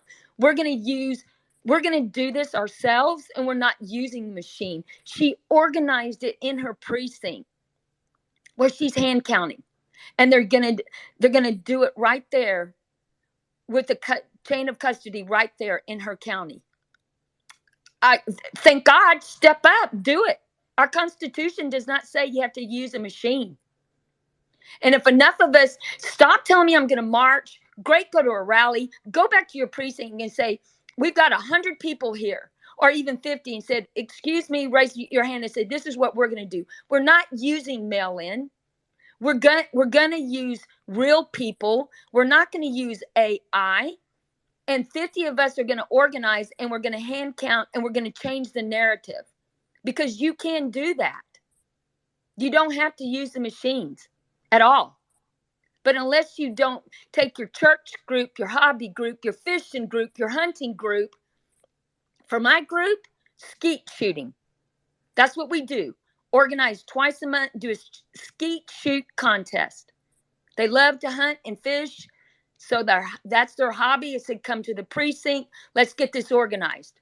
So we're saying we're not using the machines, buddy. We're using our hands and our rights and our Constitution. And Mayor, if you don't like it, we will not vote for you. And he said, I like you. I want you to vote for me. I agree. And the sheriff says, hey, I'm not voting for you either. That's what they're scared of. But unless you know them by name, you know them by face, you see them, they don't care. And that's the frustration that Dan Schultz has. Because he said, I've been fighting this for 7 years. I put this software together. Now I have a private chat. And I can organize my neighbors where they'll show up, and then the rhinos can do whatever they want to do. But if you outnumber them and re-educate them and you show them the real policies, even the Democrats will freak out. Because they go, well, why does my brother have to go where my son has to go? Holy cow, I didn't know that Obama wrote that and Clinton signed off, and this is what DeSantis is going to do. Yeah, show them the law. And they'll freak out. Put a package together. And don't upset them, because they'll be scared. They'll go, oh, I didn't know that's the law. Yeah. And I wish, and he will change, I want President Trump to talk about the policies. He has great policies, but I want him to say that not only are you going to be freaking poor, you're going to be poor because your son and daughter are automatically going to war. How do you feel about that? Because the abortion crap, that's not going to be an issue. Them going to war, those little Gen Zs that sit behind the computer and won't talk to you, or won't get up and go work or change a tire, they're going to say, I'm not going to war. There's one group already saying that. This kid says, well, I'm going to go hide. I said, good luck with that, because they'll find you. They'll send a letter, they'll text you, they'll drop by and they'll say, dude, you're going, and they'll take you. And it's going to be our children. So I am a one vote issue. One issue is the war for me, because it's coming and it's not going to go away. And it's billions and billions to Ukraine. Well, it's going to be more until they bankrupt the United States. And once they do that, all the other countries are going to follow suit, because we are not the beacon on the hill anymore. From United Nations and the WHO of next year, which I've signed that, I've been part of that, been giving it to my neighbors, we will not have any control of our health, our voting rights. Our Constitution is just done away with. Our Supreme Court might be packed with more to outnumber us, and then they control the machines, and we're done. That simple. Not rocket science. And that's why I'm not for the Go ahead. primaries because of all this that's going on. Sorry. No, thank you. I mean, it it was an interesting conversation. I don't want to turn it into a monologue. We'd like to have a dialogue, and I think you said a lot of interesting things. Albert, what do you have to say, sir? Then we're probably going to be closing the space down here in a second. So, yeah, please land it. Yeah. So, if you want to avoid wars and things like that, also, that's where you got to bring back manufacturing ecosystems. You got to, we don't have any looms in this country. If they go piss, how are we going to buy clothes? So, there's a lot of things that have to be done with our infrastructure that has to be done yesterday. So, you want to avoid wars, let's bring back, they're starting to, but we need to extricate the microchips out of Taiwan and things like that, because then Taiwan becomes unimportant. If we're making stuff here, we're producing it here, then we have less strategic areas in the world to worry about. Then we're only reduced to what we actually don't have.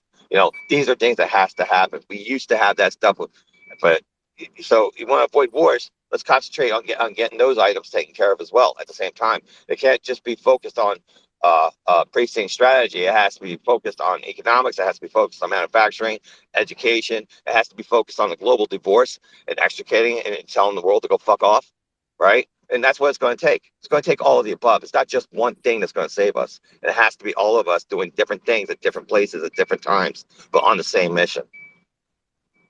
I'm landed. Yeah, I'm hoping that we're going to steer the country towards a prosperity again, and retain the freedoms and go back to becoming a sovereign nation, retaining sovereignty, increase our energy, efforts. I think that we're going down a path where we're looking at some serious issues, and they're all coming at us from many different directions, from the indoctrination of children to the war in Ukraine. I mean, there's just so many things that are going on, and election integrity is something that is of great concern. If there's any message that we could get across to people, back to what Mrs. Positive was saying, is get active locally. Consider your local precinct and maybe getting active there. Um, Definitely. And if you could take away anything, please go to Early Vote Action and support Scott Presler and the work he's doing. He has tools there that people can use to learn or use at your disposal, and it's a great thing to have that app on your phone when you're out in the field doing that kind of work. But I'm going to land it, and I do need to close the space. Again, I want to thank everybody for spending their Saturday with us. There were a lot of things discussed. I encourage everybody to go back to the recording, and maybe, we had a slow warm up, but it sure fired up pretty quickly, and we went over a lot of things. I want to thank Angry Pop and Thomas and Albert and Scott, the persistence, and people like Pilsner and all the great minds and speakers that are in the room today that shared with us and listened. Can't thank you enough. If we're going to truly save this nation, it's going to be you, the people, that are going to audit the things that are going on around you that you see are unlawful or otherwise unconstitutional, and raise your voice and have your voice be heard. So that's what we're trying to do, get your voices out there. So again, thank you so much. Have a wonderful weekend, a safe and happy Saturday. We will be holding a trucker owner-operators association meeting, the National Owner-Operators Association meeting, on Sundays at 3 o'clock. Make sure to catch Marlin's space in the morning hours, Monday through Friday, and also Gypsy and the Gypsy Lounge. We also have the drive every day at 5. That's Eastern time. I'm always here on Saturdays, 10 o'clock Pacific Standard Time. And what I really like to focus on is at least one day where we get really serious about some of these issues. And you guys really brought the heat today, so I can't thank you enough. I'm going to be closing the space, and I wish everybody